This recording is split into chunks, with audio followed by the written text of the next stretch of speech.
Hey, SBG solution-based gang, like, share, subscribe.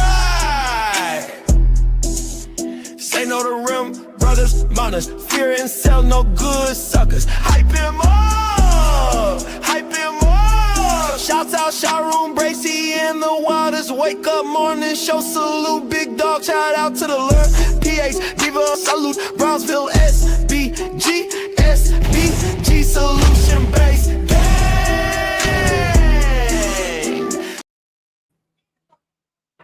Oh, let's go. Good day, everyone. How are we doing? Wake your ass up. Hopefully you're doing good. You're doing great. I am. How about you?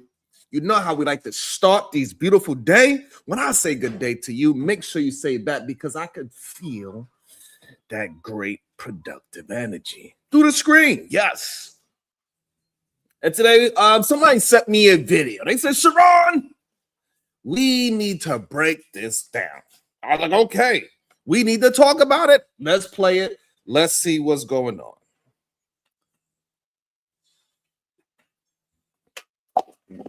I got a couple of videos that people sent that they want me to review.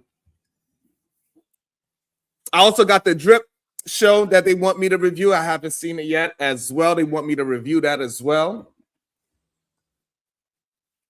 So we got a couple of things that we got to go through, man. I appreciate y'all. Make sure you're hitting that like and the share button. That helps the channel out the most. Hopefully you missed me this weekend. Hopefully you missed and you understand that these other people, they content create. I despise that. I create content. That's the difference.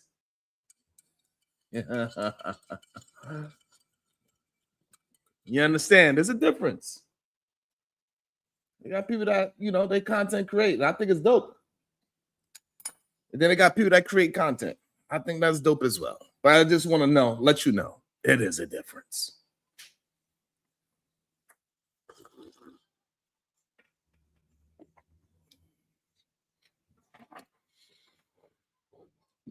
So this video we're about to review, it's a round table of men having a conversation about what they learned and how they're going to unlearn it and how they're going to move forward. And I'm interested. I'm curious to see what it's all about. I have not watched it. I didn't get a chance to watch it. I believe it just dropped. Shout out to the channel. They are called, it's a beautiful channel. What's the name of the channel? Let me make sure I get a name proper. It's called Sister Song and Consciously. Shout out to them for putting this thing together because I know this is not an easy round table to put together. It got celebrities in this table and everything. What up, Shiesty? Good day to you, beautiful. How you doing today? Today we are talking about this round table of different ages of men. What up, ADS? Oh, damn. Seriously? What Jesse Jackson are you talking about? Hey, babe, can you look up and see if Jesse Jackson passed away? Man, that coffee be having my tongue so tongue-tied.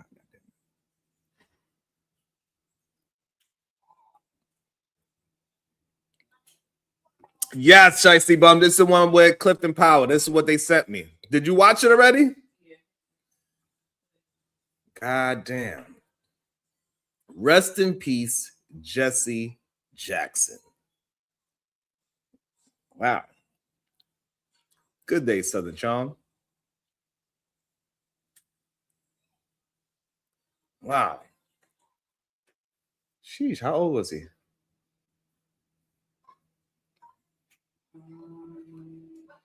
All right, so Shiesty says she didn't see it. Is it good, Shiesty? I want to check it out. So I got like 2-3 emails for me to check out this damn video. Woo, Jesse was 81 years. Woo.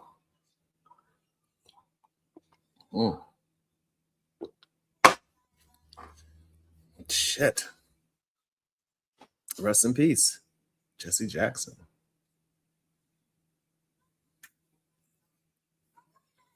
American tradesman. Clearly, we see what side of the fence that he's on. He want to come to my show to promote a person that talks down about black women and black children. American tradesman, that is sad and disgusting. Oh, he was 84, the civics professor said. American tradesman, that is crazy that you still willing to promote Corey Holcomb after all the crazy things that he said. American tradesman probably don't have no daughters, maybe. Because that's insane for you to come to my channel and promote another channel that is way bigger than mine. It's insane to me. Hopefully, when you go to 5150 show tonight, you go over there and you represent the SBG Nation. Since you over here every day, you have 5150 once a week. So maybe you'll go over there and say, hey, over at the SBG Nation with Sharon Bracey. Hopefully you say the same thing. It's crazy how people will push out clout. Ugh. Shout out to Southern Charm for becoming a YouTube member. Thank you so much, Southern Charm. Yeah, Civics, that's kind of crazy. Hopefully, American tradesman, he would go over tonight at the 5150 show and say, hey, Sharon Bracey, I'm over there every early in the AM at the Wildest Wake Up Show. It's going to be fire in the morning. Make sure y'all go ahead and watch that. Hopefully, American tradesman, go ahead and do that today. The way how he's coming over here promoting Corey Holcomb punk ass.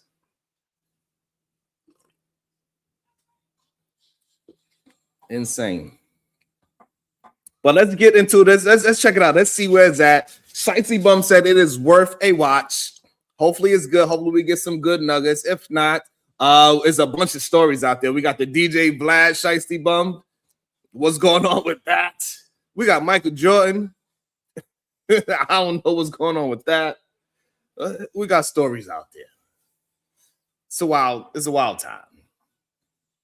Let me go pull up this video. It's a wild time out here. All right, this is the video. Let's check it out. It got Clifton Powell. It got the singer Luke. It got a bunch of black men, different ages. Oh, damn. MJ's a what? It got a bunch of different men, different ages. I think even different races. I think it also have, it don't look like they all black. Like it's that man. I don't know. I didn't see it yet. So let me not pass judgment yet. Let's see what is going on. Talking about I'm 70 years old. So I come from a whole nother era than any of you Negroes is talking about. And what I've learned, and I'm not saying I'm right. Okay. I think everybody is right because there's so many levels to this. But most of I think that is interesting already, right? And I just want to say, because I think him and Uncle Jeff are around the same age, and Uncle Jeff also comes into a heated argument saying the same thing. Hey, I want to say everyone is right. Is it a tactic? I don't know. Hey, Bubba Homeschool, that was a little strange when Michael Jordan thought that was a good look. He had been doing some strange things in the past. We just try to look over it because we only know him for basketball. We don't really understand Michael Jordan for anything that he speaks of, right? So again, like people would say, oh, now we're trying to do something to Michael Jordan. No, now we start to see more things about Michael Jordan. He speaks more, he's out in the public more, and all these things, then we'll find more things out about him. That's just how it goes. People was very private back in the days. You didn't hear nothing about Michael Jordan besides riding a motorcycle and playing basketball and gambling. this was laid on our parents' parents. Yeah. My father was born in 1915 and his parents were slaves. Well, his grandparents were slaves. So what I've learned is it's not your mother's fault. It's not your father's fault. It's not your fault. We were born into 450 years of post-slavery PTSD. I am 69, I'll be 70 in March. I've just learned how to love. That is...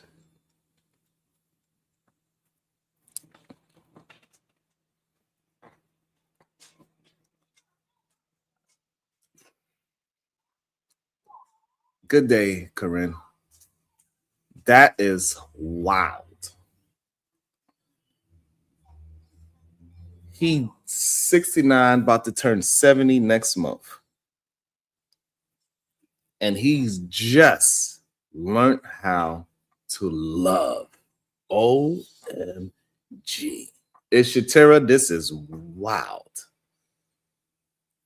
And this is the problem that we've been having for a long time, Soul Provider. What's up, Jay Villa?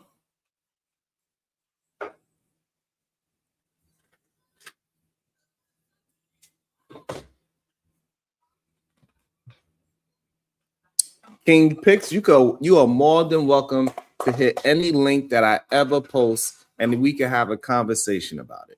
I do not understand what that have to do with any conversation because I don't use her as a talking point in any conversation. So no, that's a stupid question.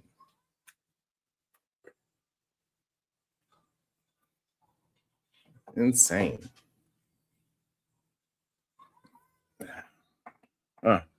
People ask some weird things.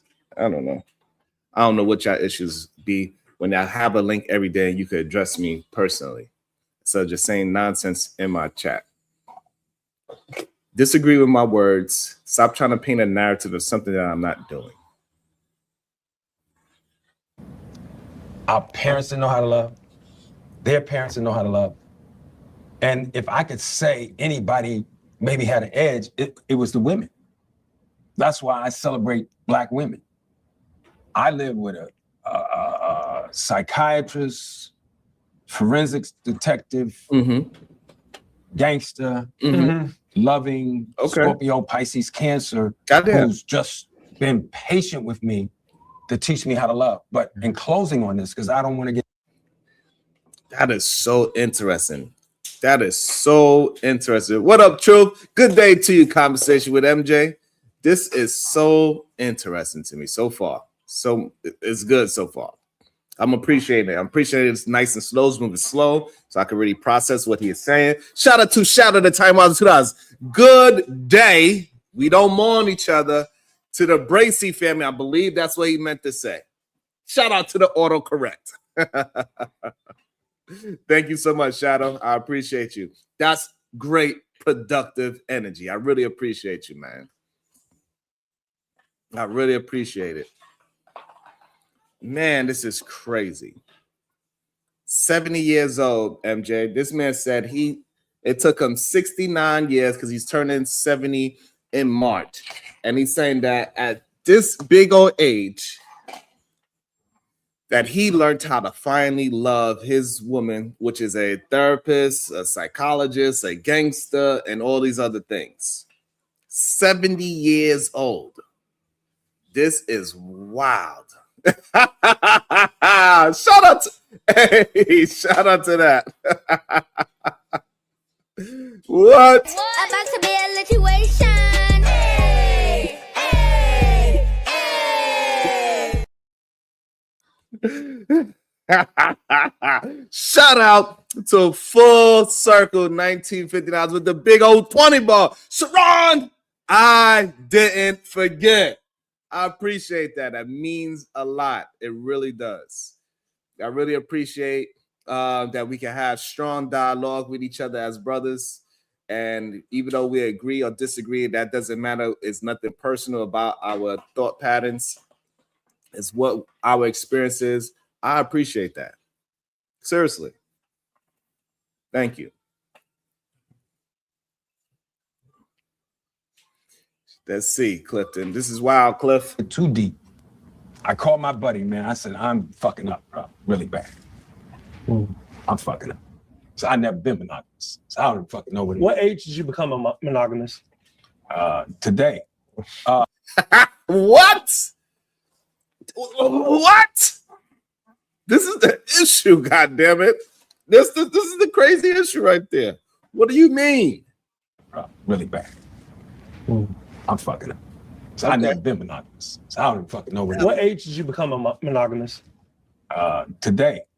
No, but let me just say what it is. To know. And we don't talk about this. We don't talk about dopamine being in a pleasant center of the brain like we talked about. About oxytocin is the hormone. It's called the cuddle hormone. So a lot of times we're just talking in generalities. And that's why I think what you said about counseling, because a counselor is going to get inside of this from a real, not even white people perspective, just from a scientific perspective. And Okay, I like that. Because recently I was having a conversation, Victorious one, about how men need to go to therapy. And so now we got Clifton Powell saying, yes, we need some goddamn therapy.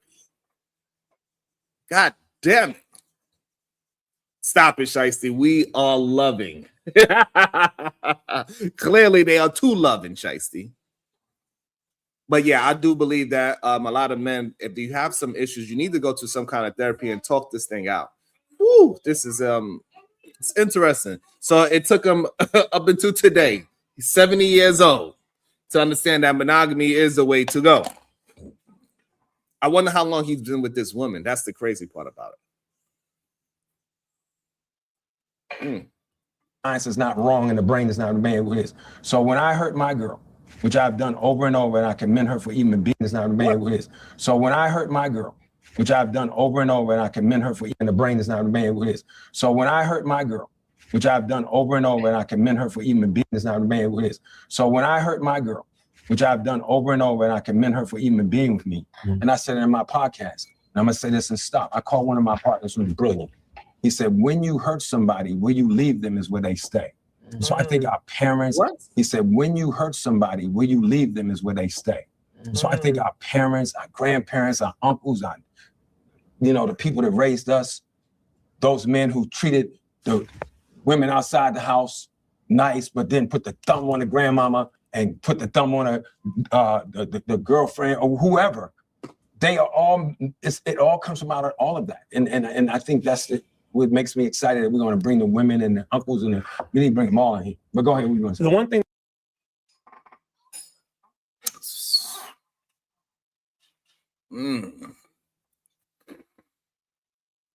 Damn.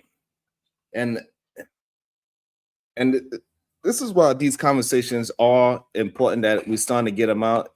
It took a very long time for us to actually have conversations with each other and converse about our faulty thinking. Because he said he heard her over and over again, and he commended her for staying with him through all these trials and tribulations, which we hear often. We hear often that a lot of the men that eventually respect a woman, they had to put their woman through a whole lot of degenerate things. And this is why we are just trying to communicate with our brothers and saying that, hey, one of the solutions that we have over here is that you take lust and degeneracy from the top of your value system and bring it somewhere down in the basement. Right? Because we understand that a little bit of degeneracy and lust is going to always be a part of you as a man. But it shouldn't be at the top. It should not be at the top of your value system. There's no way that a 70-year-old man is saying that he just learned how to love. It is no way a 70-year-old man should be saying that I put my woman that I love so much through a gauntlet of things that she should not be with me because I was misplacing her trust. We have to make sure when we speaking to our young brothers and our young sisters that they have an understanding of what is going on. This is crazy. We have to at least get with one solution that lust and degeneracy should not be at the top of their value system. It should not be there.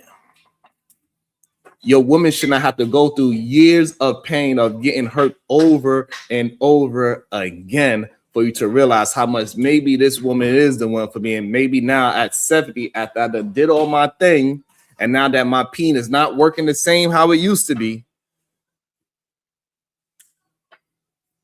now I'm deciding that, I want to be monogamous and be with one woman because my thing ain't moving the way how it's supposed to be.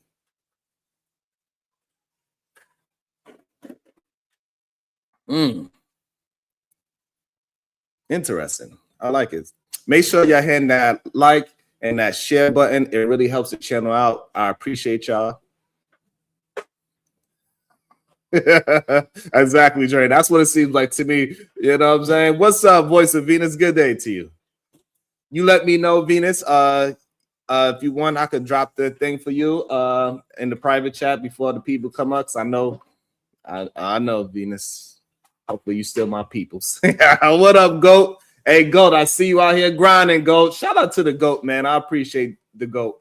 I would have loved if I'd have known about this situation. So GOAT had some backup 10 years ago, because I'd have been here in the trenches with him. Because it's crazy. I'd have loved to be in the trenches with him back then. Shout out to Shadow the Time Wilder $2. Is polygamy or polyamory degenerate? It's a great question. I'm gonna have to think about it as this video play. Now, I just want to talk about in Luke. Make sure I say the name right. Crop this part out. Okay. What Luke brought up was like accountability. Like, yes, we can talk about, what our families did to us, all this, all that. But eventually, and I know why people try and say this, and I really don't like that, but eventually it comes a point where you have to decide, how do I want to live my life? I haven't talked to my daddy in 6 years. I don't give a fuck about what my family has gone through. I know where I will go. So it's like, you can only say that for so long. Black women are tired and, kind of like putting onto them like, hey, like, you didn't do this entirely, because everybody in here, several people have talked about like, going to counseling. Have that upon yourself. Stop waiting for a woman to tell you what you need to do. Take that upon yourself. Let me address that real quickly. For me, I didn't know fucking how to Can I say one more thing? No, I have to say this, because another thing that happens is too, you live your life for so long, and I'm not meaning no disrespect by this. this. All right, just say it, bro. But when you hit your 60s and your 70s, I want to be right. Okay, but let me. I want to live my life right. I want someone to take care of me.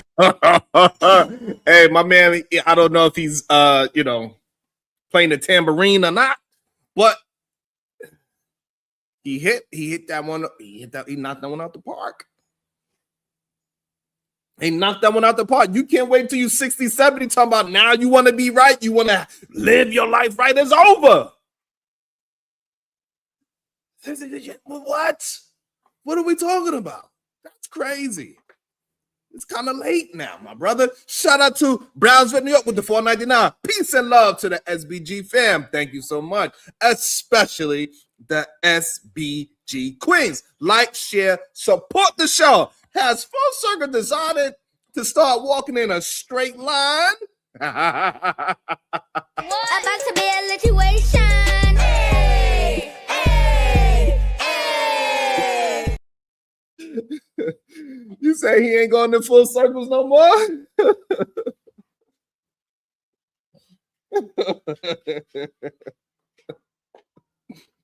He's a fool.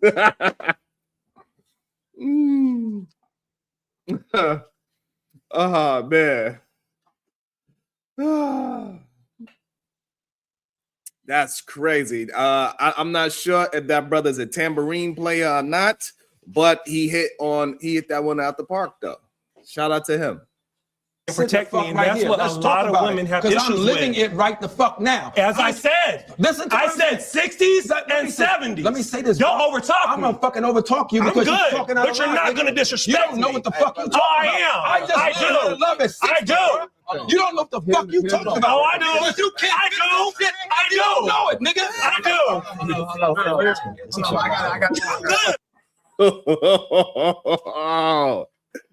And these are the look. I know they think that this is it happens just on the panels, but if we actually have these type of conversations in person, this is what's going to happen, because emotions get high, because clearly Clifton Power is living this out right now. He said it earlier. He started it saying that, hey, his woman is all these great things that his woman is. A psychiatrist, a boss, and this. And he went down a whole list of attributes that his woman is, but he was disrespecting his own woman. This great, beautiful woman that gave him time, chance after chance after chance after chance of him breaking her heart. And he commends her for that, which is the wildest part, that a lot of men in this age group, they was pushing this on to young men as well. saying that, hey, listen, you gotta itch test her. And if she was the last through all the degeneracy, by the time you 70, then that's when you know that she's for you, because you shitted on her by cheating on her, by treating the other woman outside better than the one that's in the house. So when you turn 70, hey, yes, that's when you realize that you should be monogamous with this woman. When at this time, when you are slowing down sexually, at this time when you are on your way out, that's when you find the monogamous. It is crazy. Yeah, that's Clifton Powell. That is Clifton Powell. He's 70. He's gonna be 70 in March. It's crazy, man. I'm telling you, it's wild when you see it in real time. He good. He good. You don't know what the fuck you're doing. Fuck out of here. I'm living. You can't tell me what the fuck I'm living, nigga. I'm living it right now. You cannot fix no shit that you don't even know is happening. I think there's a misunderstanding. No, but he's generalized. You can't. No, listen, bro. Let me stop. This is what it is. Let's get to the truth of this shit. You can't fix no shit unless you meet somebody who is on another level to help you elevate to understand. I'm not indicting anybody. I'm telling you what the shit can't fix some shit that you don't know about, bro. Yeah. You can't. And then you get there at 69 or 70 and say, I thought I was being loved all this time. That's what our parents have gone through. And that's why we all so fucked up right now. You asked, how do we love Black women? Yeah. That's right. Damn, that shit is crazy. I don't think it's random young dudes. I see some of these people, other actors and other singers, other people in the entertainment field as well. GOAT, but man,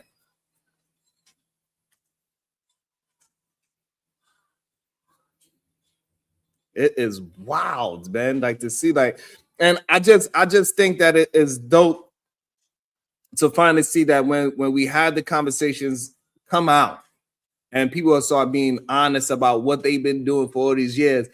I believe men like me and the GOAT, we get vindicated for all the things we've been saying. Like, hey, bro, it's been a long time of men preaching and pushing the wrong kind of conversations out there in the world.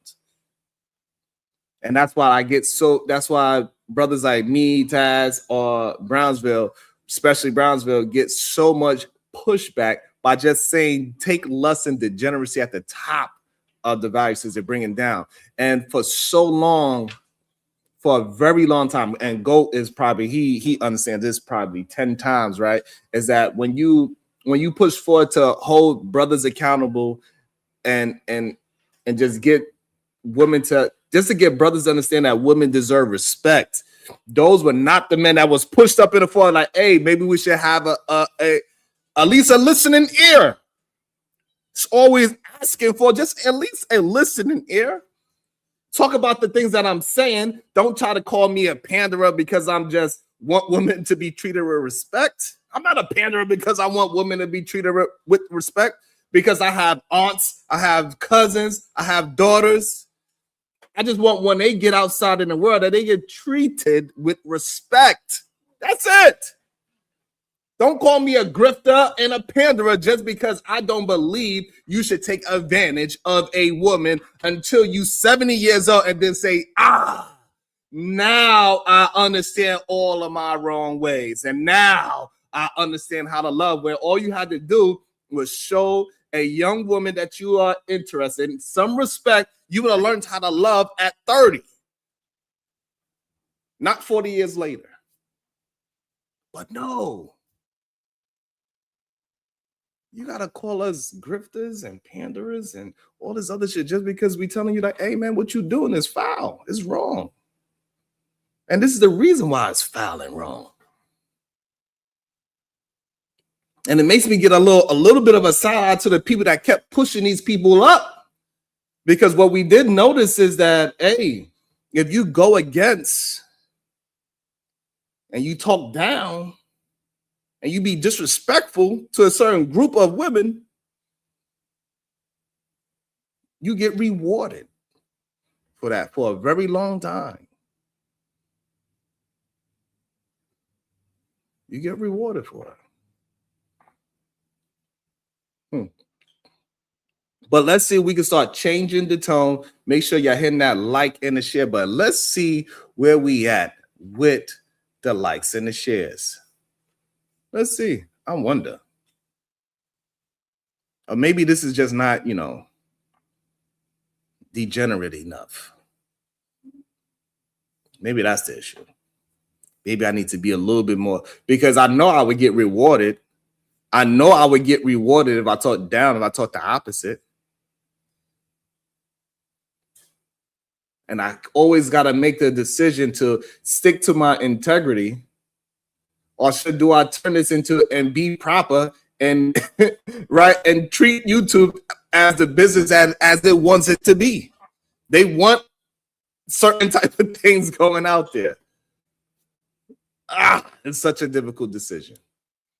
I'm not sure what's wrong with it's so interesting to see these people that just want to come and say craziness. Let me put you on timeout. How about that? You on timeout, sir.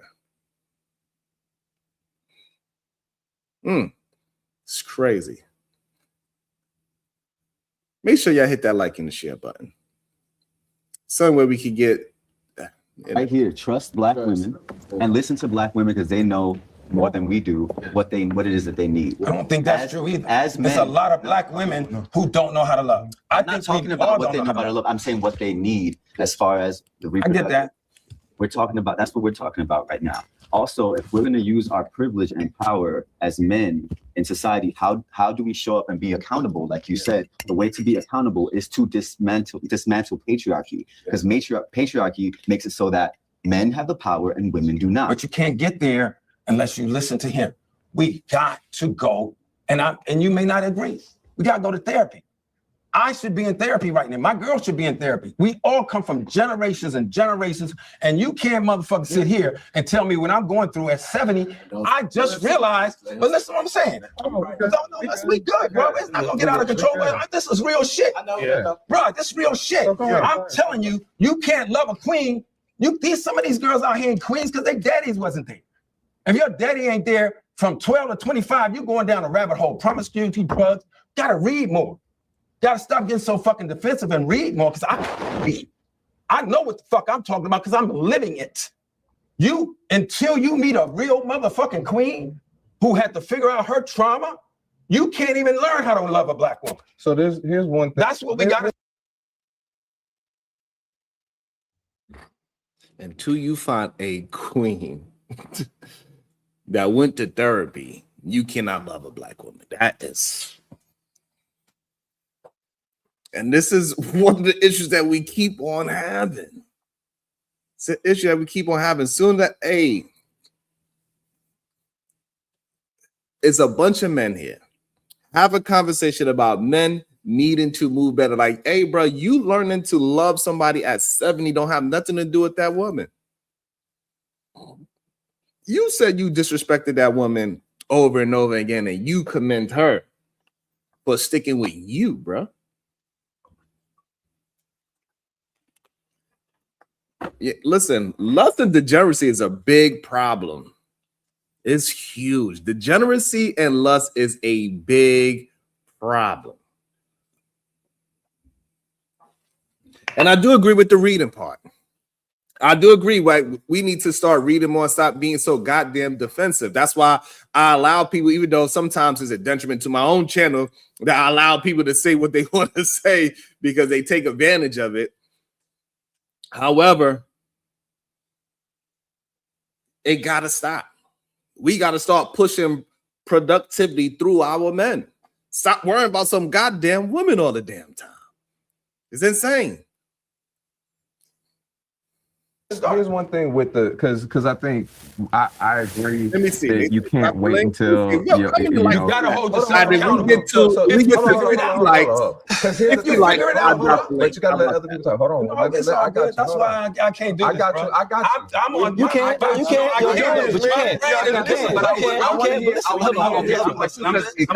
The arguments are important. Hey, I just want to say, hey, all these people Like a lot of people don't know what they are talking about when they're saying that we try to push up these arguments and it's all gripped and pandering. No, this is just real human beings. When we are communicating and we don't get we don't understand how to articulate ourselves, it's going to get like this and everybody's jumping in. This is just what it is. So I don't understand why they keep it. But what it goes to show that a lot of our content creators don't understand how humans actually communicate. This is why I kind of despise content creators. And I keep trying to tell them, is the difference between a content creator and the one that creating content? Those are two different mentalities I'm starting to understand. We don't have to separate those people as well. It's people that content create, and then they got people that create content. And I'm starting to recognize it's a huge difference between those two different things. You can hear the difference in their mentality, the way how they communicate, the way how they will paint narrative, they will lie, they will read something and figure out a way to turn that truth into a lie.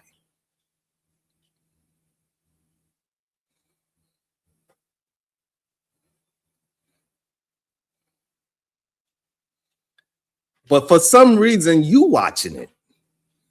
10 out of 10, you watching it.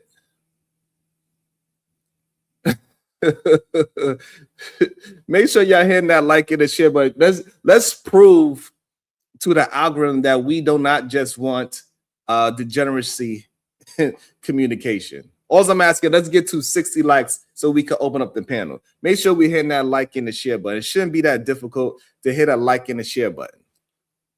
It shouldn't be that difficult for us to promote productive communication with each other. So I don't know what 10 out of 10, maybe on the platform you watching is only 9 people, and for some reason that means something to you. A lot of people feel like the only good shows is the ones that have a lot of people there. Like they only want to watch shows that have the clout attached to it. It's a very interesting thing. And usually the shows that have clout attached to it, they ain't talking about nothing. They're not talking about nothing at all. But yet they will come here and tell me what I'm not doing. But they'll go to a show that got 1,000 people talking about nothing, talking about gossip, literally. Interesting.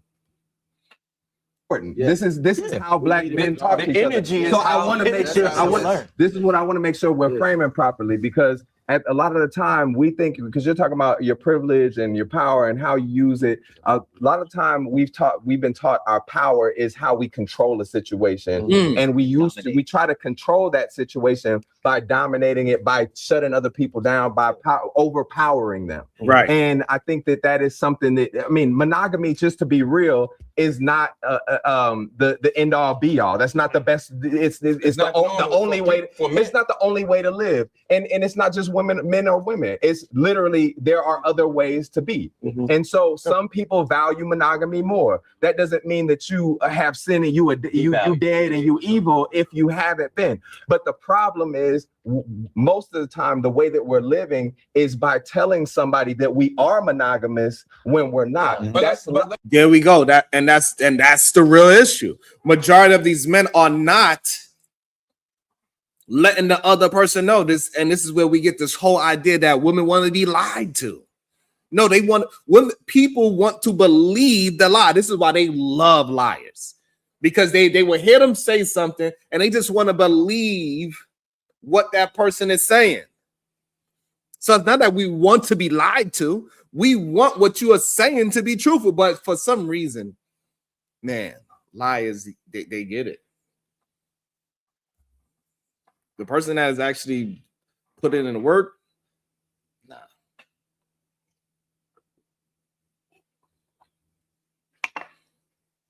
nah, not the person that's actually put it in the work.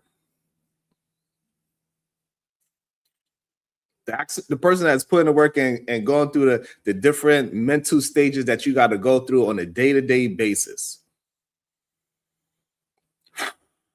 That person don't get no love. It's a person that's constantly lying to, constantly changing their perspective, constantly through video There'd be one way at this video, then there'd be another way on this video.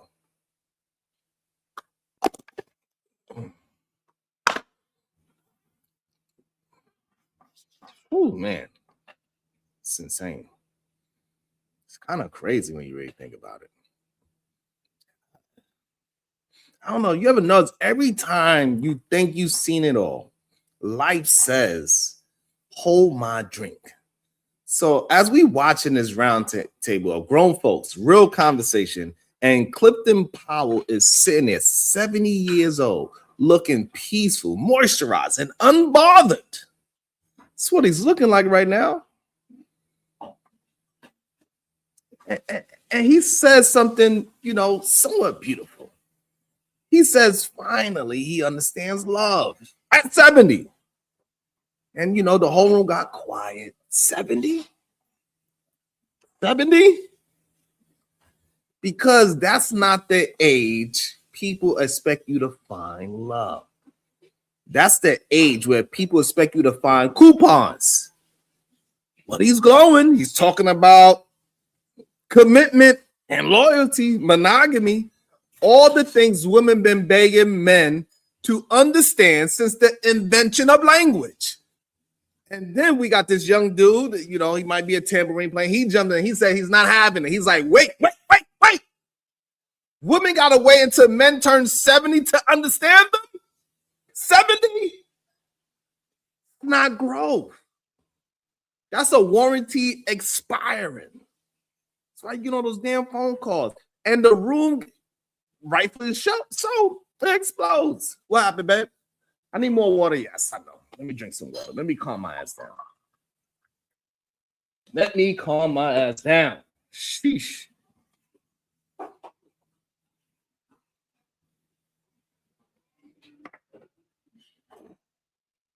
Because you know how men get when you talk about accountability, they start sweating like someone asked them to read out loud.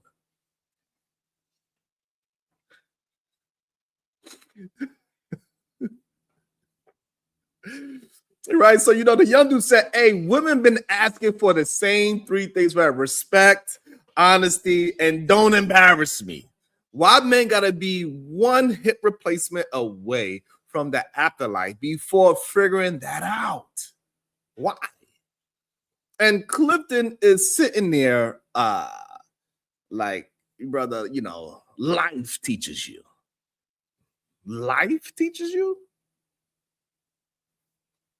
Life been teaching men for centuries. Men just been skipping class, right? The young dude also said cheating ain't a mistake, right? A mistake is forgetting your wallet. Cheating is a whole field trip. Because the problem is that men love to act like cheating is something that just happens. Like they tripped and fell into, you know what I'm saying? Meanwhile, women are out here doing emotional calculus, trying to keep the family together, trying to communicate, trying to build something real. And men are out like, I'll be faithful when my back hurts. Ain't that right, Navy? They be out and say, I'll be faithful when my back hurts too much to cheat. These are the things that they're saying. And that's the problem. Men don't become monogamous. They become tired. They don't stop cheating because they learned. They stop because they can't remember where they parked. But here's the twist. Right, we understand Clifton isn't wrong either, because sometimes it does take men a lifetime to grow up. Not because they're incapable, but because nobody ever made them. Women grow up early. They taught responsibility, empathy, and communication. Men get taught don't cry, don't feel, and don't talk. Just figure it out. And then we wonder why men don't understand women until they are 70. They spend the first 60 years trying to feel anything. So now you got two generations arguing. One saying, I finally get it. And the other saying, you should have gotten it sooner. And both are right, because love is complicated. Timing is messy. And growth doesn't happen on a schedule, right? But here's the real truth. Women shouldn't have to wait for men to grow up. Men should grow up because women deserve it. Imagine if men understood women at 25. Imagine if men value loyalty before their AARP card arrived. Imagine if men need heartbreak, divorce, and a doctor said you need to sit down before they learn how to love. The world would be different. But here's the beauty. It's never too late to learn, never too late to love right? Clearly, never too late to show up as the man you should have. The man you should have been. And that's why the conversation matters, because it's not about age, it's about accountability, it's about growth. It's about men finally realizing that love isn't something you stumble into at 70. It's something you build every day.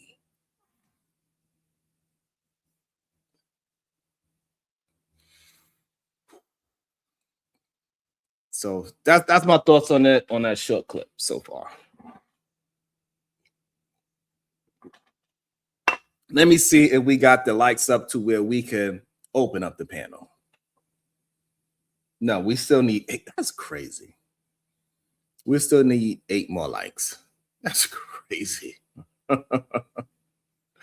That's insane. Shout out to Ogun with the $2, because every single man cheat and you are perfect.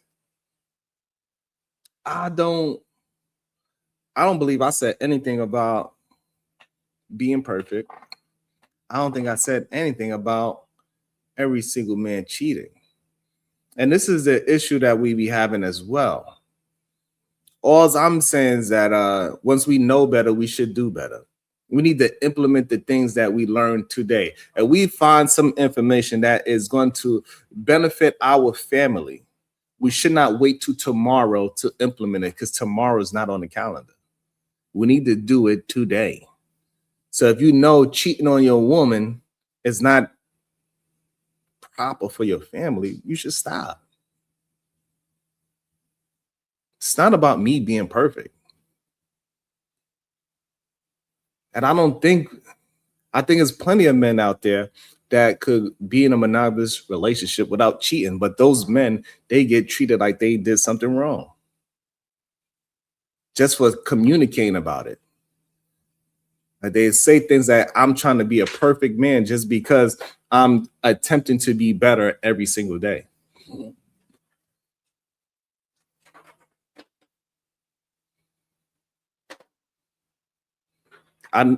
Because all men need to grow up a little bit sooner. All men should not wait until they're 70 years old to grow up. All men should not have to wait until they back hurt to understand that, oh, maybe I shouldn't be cheating. If men could learn how to have respect for the opposite sex at 25, we'd be in better positions as men. That's what I'm saying. So all of our brothers need to grow up a little bit sooner. You cannot wait until 70 to grow up.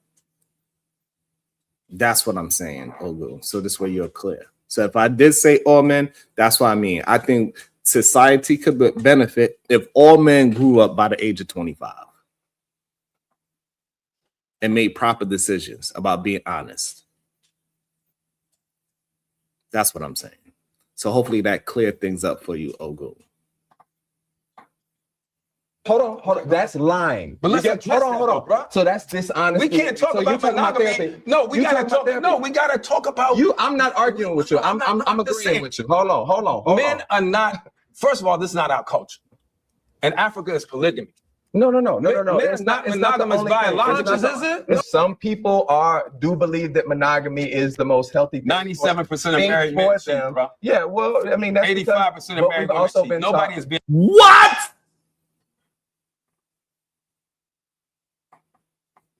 That is wild.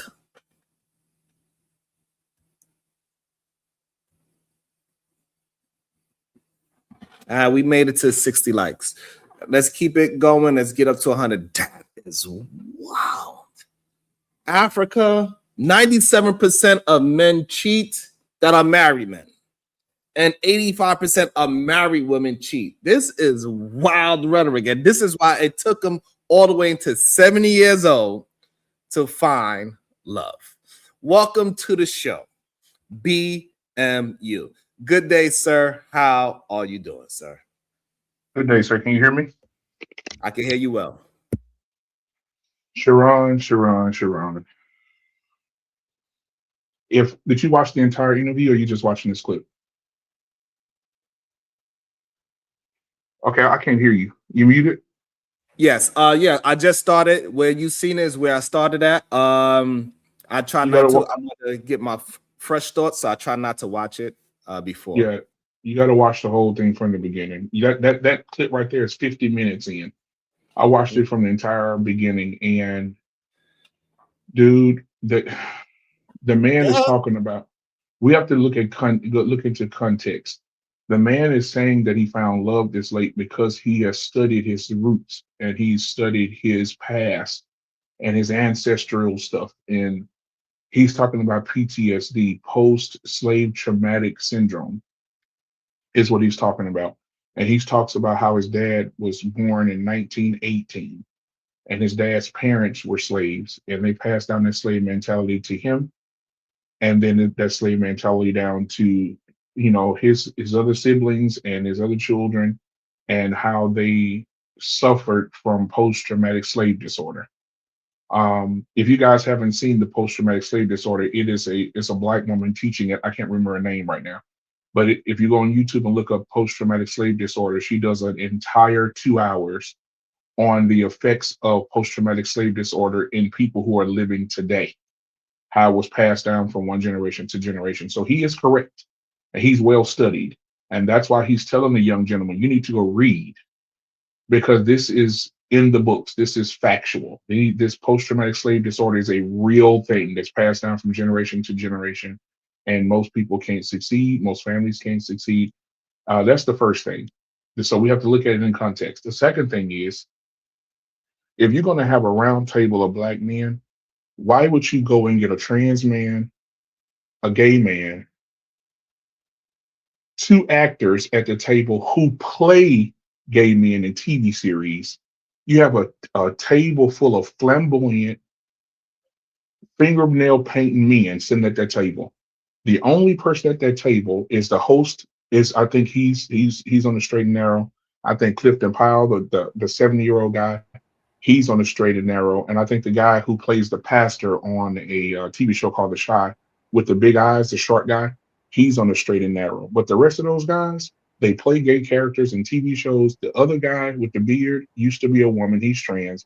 And then the big gay guy, the sissy, who is arguing with Clifton Powell, is gay. Why are they at a table all together talking about Black women and how things should be with a Black woman? Why is a trans man who is a woman sitting at the table with a bunch of men claiming to be a man having this discussion? I am so confused by this entire round table. This is not a Black man's discussion. This is a table of mockery. This is blasphemy that is sitting at this table, because these men are not heterosexual men. They're not. Conscious Lee got a whole wife, fam. I agree with, some of that, but Conscious Lee got a wife. But I'm inquisitive about weirdo stuff, right? So what is post-traumatic slave disorder? Could you lay that out for me? Because I honestly feel like people like you who say stuff like that, you don't have the intellectual capacity to lay out what that is. Okay, and some people don't have the intellectual capacity to listen. So let me rephrase it for you. I said I watched the entire interview from the beginning, which you probably have not either. No, and I watched it from the beginning. Okay, and Clifton Powell said he's done his ancestry. He's done some digging. There is a young lady. I wish I was in front of my computer right now. I'll give you her name. She teaches a class, and she teaches this in college. It is a college curriculum, and it is called post-traumatic slave disorder. She teaches it. You can go on YouTube right now and type in post-traumatic slave disorder. A picture of her face will come up, and she teaches it to colleges. She teaches it to. I asked you what it was, though, fam. Right. So post-traumatic. Okay, yeah. Let me help you. So post-traumatic slave disorder is people who have experienced any type of. Let's just start. Let's say, for instance, you were born in 1918, and you went through a traumatic time in slavery. Saw your mama get raped, right? Or you saw something happen to your sister, or something to that matter traumatic, or something happened to you traumatic. Well, you didn't get any help for that trauma. So what you did was you didn't get help for that trauma, so that trauma turned into fear. Bro, hold on, let me finish. I'm getting somewhere. You asked me a question, let me answer. Yeah, I mean, but you've answered enough, bro. So I just want to ask a question because I get where you're going. So doesn't that apply to black women too, though? Don't black women have post-traumatic, like you act like they weren't slaves? Okay, hold on. So did you just come on the show? Because I know I spoke about this. Clifton Powell in this clip. Did you just watch the clip with Sharon? I'm asking you. You referred to post-traumatic slave disorder. Yes. Black women don't have it too. Wouldn't black women have it as well? Sir. It's just yes or no. Hold on. No, sir. I respect you, but you're not listening to. I didn't come. I respect what you're saying right now, respectfully, but I did not come on here and say one bad thing about women. I was talking about Clifton Powell. Okay, so maybe you're not understanding. You implied that Clifton Powell's argument has a foundation. That foundation being post-traumatic slave disorder. Yes. So I'm asking you, because the conversation centers around relationships and women, wouldn't that same post-traumatic slave disorder apply to the women as well? Yes. Okay, that's all I'm asking. That's it. Oh yeah. It applies to male and female. So I misunderstood you, so I apologize. But yeah, so male, it applies to both male and female. The things, and especially the females, because they went through it a lot. And so yes, it applies to the male and female perspective, and that's why he was saying when Sharon. That's why I told Sharon to drop the link a few minutes ago when he was talking about when Clifton said he's 70, he's learned how to love, and now he met a queen who also has experienced something traumatic in her life, and those things were passed down to her. And now they see the flaws in each other, and they balanced each other out. And now he's able to love and to flourish where he was not able to love and flourish over the years that he's been alive, over the last 69 years, because he felt like he should be like father, grandfather. But being you, fam. But listen, all Sharon is saying is we shouldn't wait till we're 69 to get there. What's wrong with what Sharon's saying? Because it shouldn't take that long. I'm not disagreeing with Sharon. It shouldn't take that long. But the things that you and I, can we agree that the things that we're privy to today, they didn't have 70 years ago for black men? 70 years ago for black men, or even 60 years ago, 50 years ago, there was no therapist. There was nobody 60 years ago. Just think about it. 60 years ago, we were still white fountains and and black fountains. There was no therapy for black men who went through traumatic stress or walked down the road and seen a man hanging in a tree in southern Mississippi.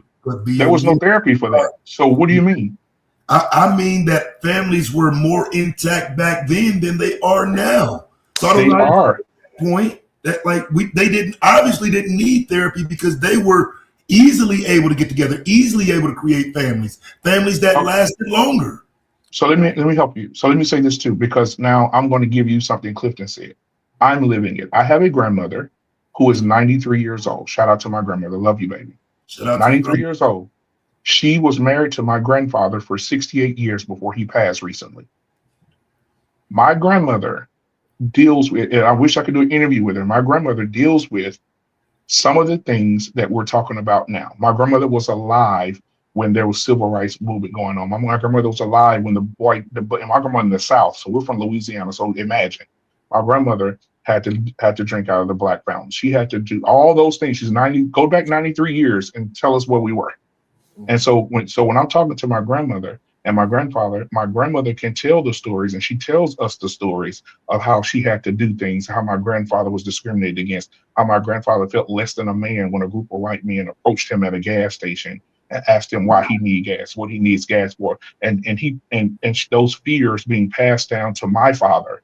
You see what I'm saying? And passed down to my father, where my father started behaving in a manner of, okay, when you see them white people, you move a certain way. So those things are passed down. And my grandmother to this day is still alive. And I can still sit and talk with my grandmother today, who's in her 90s. And she tells these stories. So I'm telling you the traumatic stuff that they went through, my grandmother especially, she cries, and still to this day, and this was 80 years ago, and she still has tears in her eyes from the stuff that she's seen growing up as a little girl. Much respect to your grandma, bro. So that's why I'm talking the passion of it, because my grandmother said, I've seen, when we went to go visit in Mississippi, she said, used to call, and I know you probably know this term, strange fruit. In the South, they call it strange fruit. Absolutely. GMU. So the problem is, right? Yeah. That's her actual experience. That is not PTSD from passed down to her through the bloodline.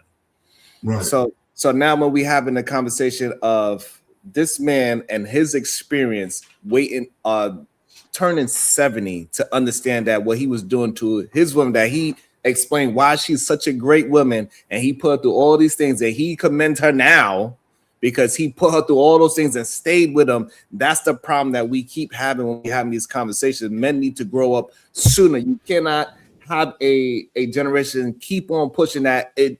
70 is when you grow up, when your goddamn back hurt and the Viagra doesn't work anymore. And so if you go further along in the interview after this, like if you keep going a little bit further, that's what I just said. No, I understand what you're saying. We just want to bring some clarity here. He's going to say exactly what you just said. He said that we should learn from him. We should learn that it shouldn't take that long. We should learn that from him. Hey, I had to wait to 70. You don't have to wait to 70. You can do it now. In 30s, you could do it now in your 20s. You could do it now in your 40s. I've been talking about this for the past 3 years. GOAT probably been doing it for the past 10 years. Why somebody like me and the GOAT gets so much pushback for saying the same thing that you actually agree with?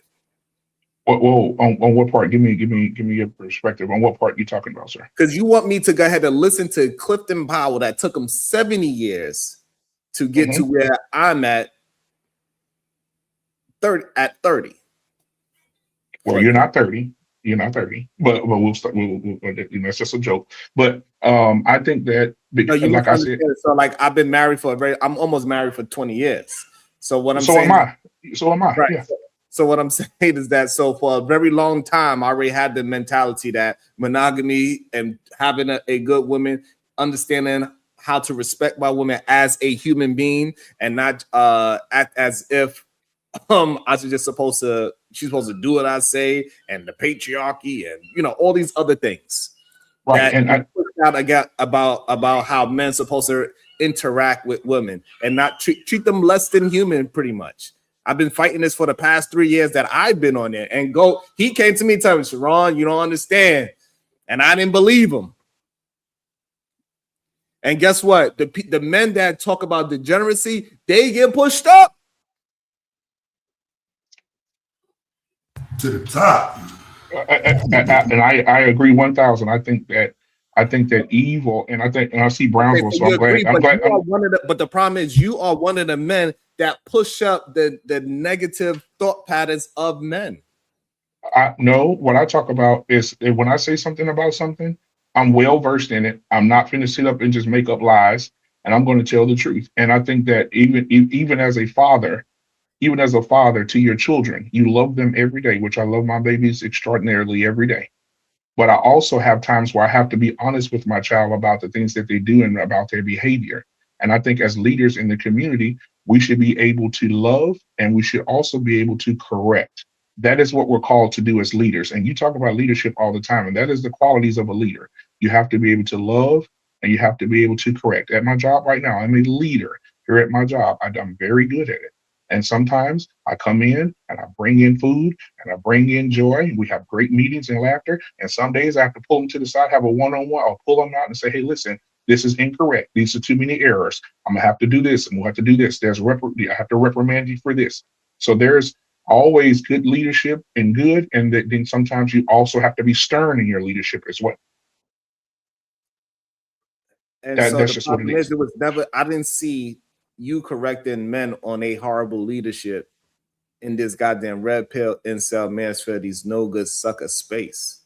You are I don't be on nobody's panel. I don't be on nobody's panels. I'll be on mine and yours. You are part of the manosphere that is saying that women need to change.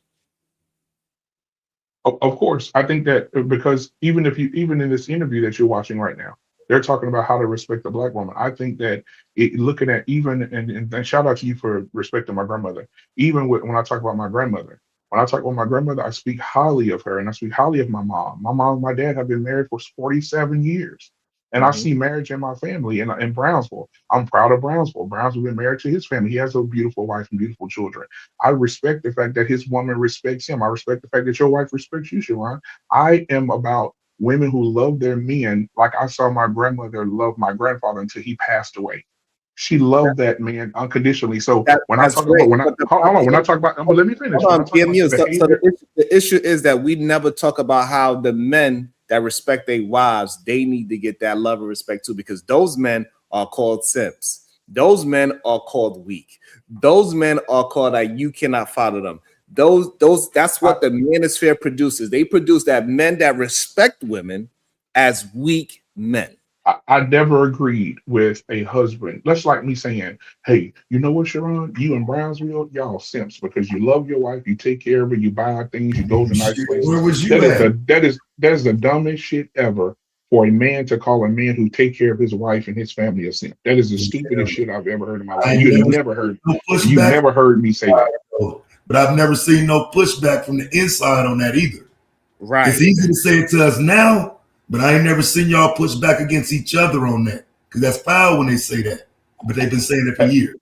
There's never been a man in my presence that said to me, hey, bro, I think you a simp because you take it BMU. I was on your channel and they literally said it to me on your channel.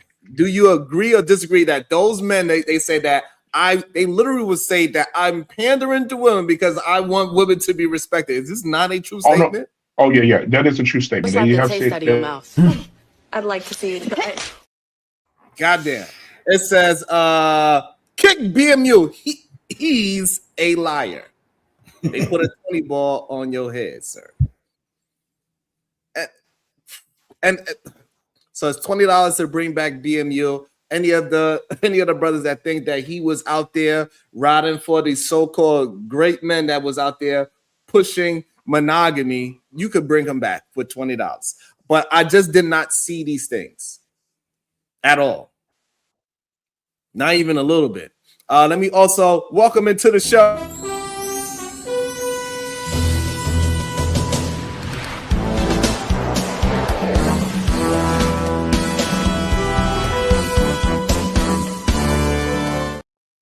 Good day, Brownsville, New York. What is your thoughts, sir? Yo, peace and love, peace and love, peace and love. First and foremost, Cuzzo, can you hear me? Am I coming through clear? Yes, sir. We can hear you good. Yeah, man. Let me take my shoes off before I walk into your room, cuz. Peace and love to all the beautiful queens in the chat, man. Anya Bracy, the SBG First Lady, Robin M. DB, Shiesty Bum, Maya Reed, Bomb Cherry Juice, Rogue C, it's me, Dr. G, Sexy Red TV, the Supreme Goddess, PH Diva, Conversations with MJ, Miss J. Lynn, Genesis, the Voice of Venus, the Verbal Assassin, Talking to Kinfolk, M. Mills, Zero Tolerance, the Victorious One, Black Beauty, Pink, Reese, Renee, Keisha G, all the queens, man, all the queens. I don't forget about none of the queens. Every time I hit this platform, I'm making my purpose to lift y'all up, give y'all flowers, and show these men, show these knuckleheads how they should be treating the ladies, the queens, and the women on the internet, man. And peace and love to the kings as well. Can't forget about the kings. Cuzzo, I got two thoughts, right? Listening to salute to you, Brownsville. Salute, bro. Salute to you as well, King. Listening to Clifton Powell say that he's just now figuring out how to love at 69 years old, it gave me two different thoughts, right? The first thought was a positive thought, right? Because he is living proof that it's never too late to recalibrate. We talked about that last week, right? It's never too late to recalibrate your value system. You know what I'm saying? And Clifton Powell is pretty much telling young men and older men, hey, I've recalibrated at 69. You can recalibrate as well, right? The other thought I had, though, is sadness, right? Because Clifton Powell is a man who is a father, right? He's also a grandfather. His son, Clifton Powell Jr., is almost 30 years old, close to it, right? A lot of people know that he's dating Sasha Obama. That's something totally different, right? However, he even had a previous relationship with the woman where he created a child, right? So Clifton Powell Jr. came from the broken home that Clifton Powell Sr. created, because through his own admission, he didn't know how to love, right? And then now his son also created a child, and he's not with the woman that he created the child with, right? He's now with Sasha Obama. So we have to be mindful as Black men, right, to not repeat these toxic cycles that we create, these generational curses that we create, right? Because we don't understand how to love a woman, right? And what it really comes down to is prioritizing the wrong things, right? When we prioritize degeneracy, lust, ourselves, right? Trying to be the man, trying to stand out, trying to be a player, right? What happens is we hurt a lot of people in that process, right? So we hurt all the women we encounter. And then if we make and create children with those women, now we end up hurting those kids because we're not teaching them in real time how to love by loving their mother, right? So I'm interested of hearing Clifton Powell continue to tell his story, because his story is a story that needs to be told, right? Because it's time for men to start waking up, right? And recalibrate their value system. Remove lust, degeneracy, and selfishness from the top of their value system and replace it with God. Add some honor, integrity, self-respect, self-discipline, empathy, right? Patience, some solid values, solid virtues underneath that, so that you can learn how to love, right? And to land it, 1 John 4:8 says, if you don't know how to love, you don't know God, because God is love, right? So even if you don't believe in God, you can replace God with love, because they're synonymous, right? That should be higher at the top of your value system, right? You should be loving on your family, loving on anybody who is giving you the opportunity to be in your presence, right?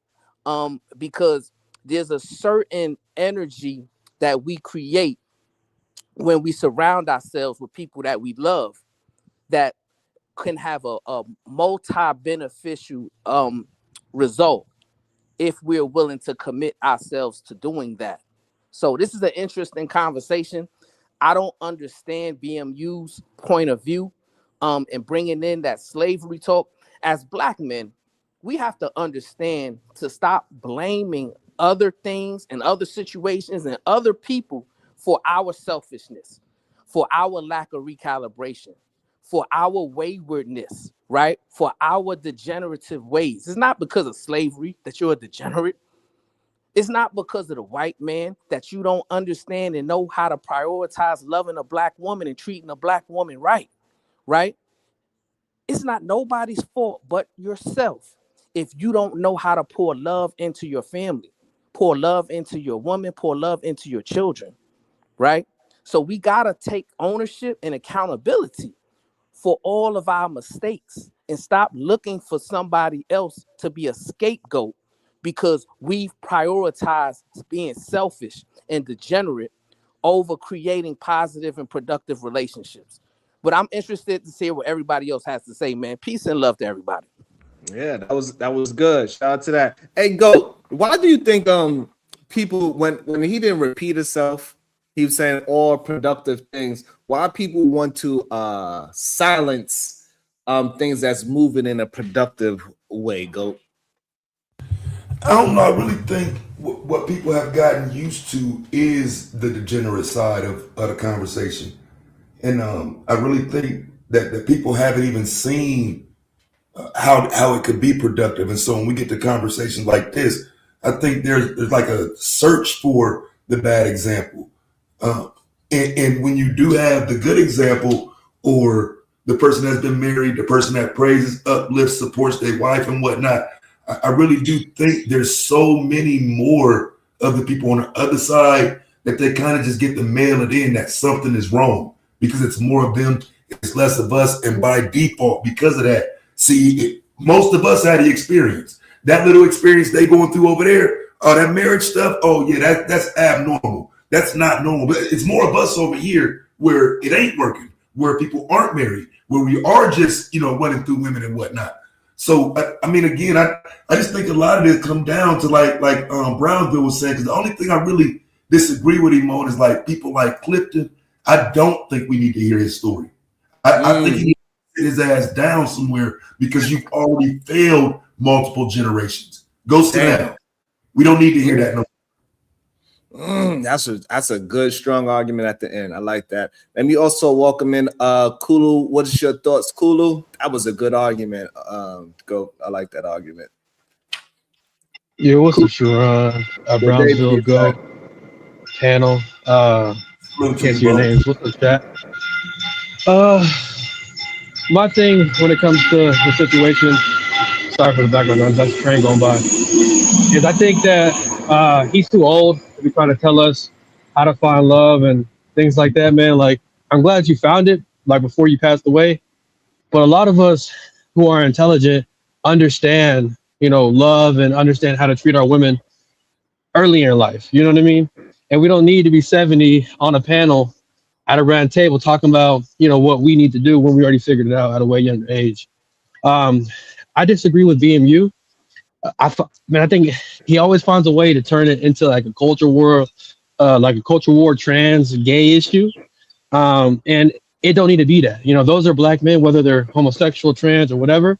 And I think that it's the bigger point. It's the reason why they're like that is because of the lack of, love and understanding in a household, potentially. You know what I mean? So I understand the post-traumatic slave syndrome. It is a real thing. But do I think it pertains to the conversation that we're having? No. You know what I mean? To being selfish? No. You know what I mean? And stuff like that. But overall, it's not that hard to treat a woman right. You have to be intelligent and you have to understand that, and you have to be selfless, like in a way, like you understand that life's not going to be your way. And if you're going to be wrong like a bunch of times throughout life, you know what I mean? Like, especially in the marriage, and just treat people fair. Like it's that simple. Like it's not some math equation or some rocket science equation of the universe that you got to figure out.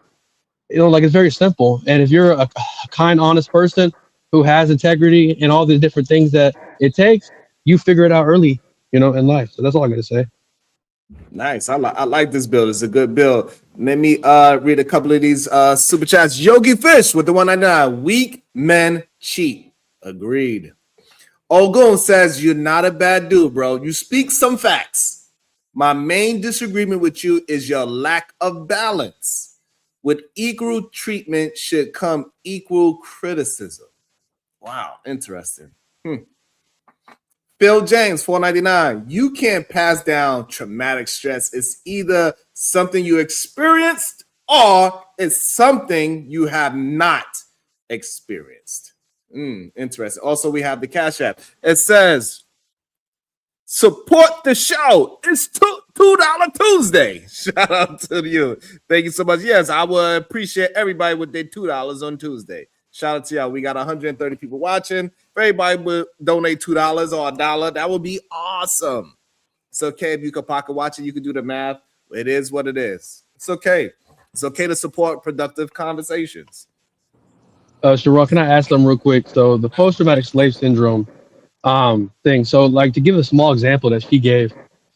So when like using it on black men, like back in the day, when this, she would use that the slave owner will come and ask how the boy's doing or the girl's doing. And the mother or the father would always purposely talk negative about the child because she or he didn't want the child to be sold. Right. So the highly she spoke about the boy or the girl, the more likely that he would want to sell her. So that will translate into years down the line, not receiving positive affirmation from your parents, and things like that. So she spoke on stuff like that. But I don't get how BMU brought it into the conversation with this 70-year-old man. You know what I mean? But that's just an example, like just one example. But there's many examples that she talks about. Yeah, it's definitely concerning on. Man, that shit an excuse, bro. Listen, man, I'm gonna be real with you, bro. The amount of slave narratives in Black history I've studied, I should have PTSD from reading this stuff, bro.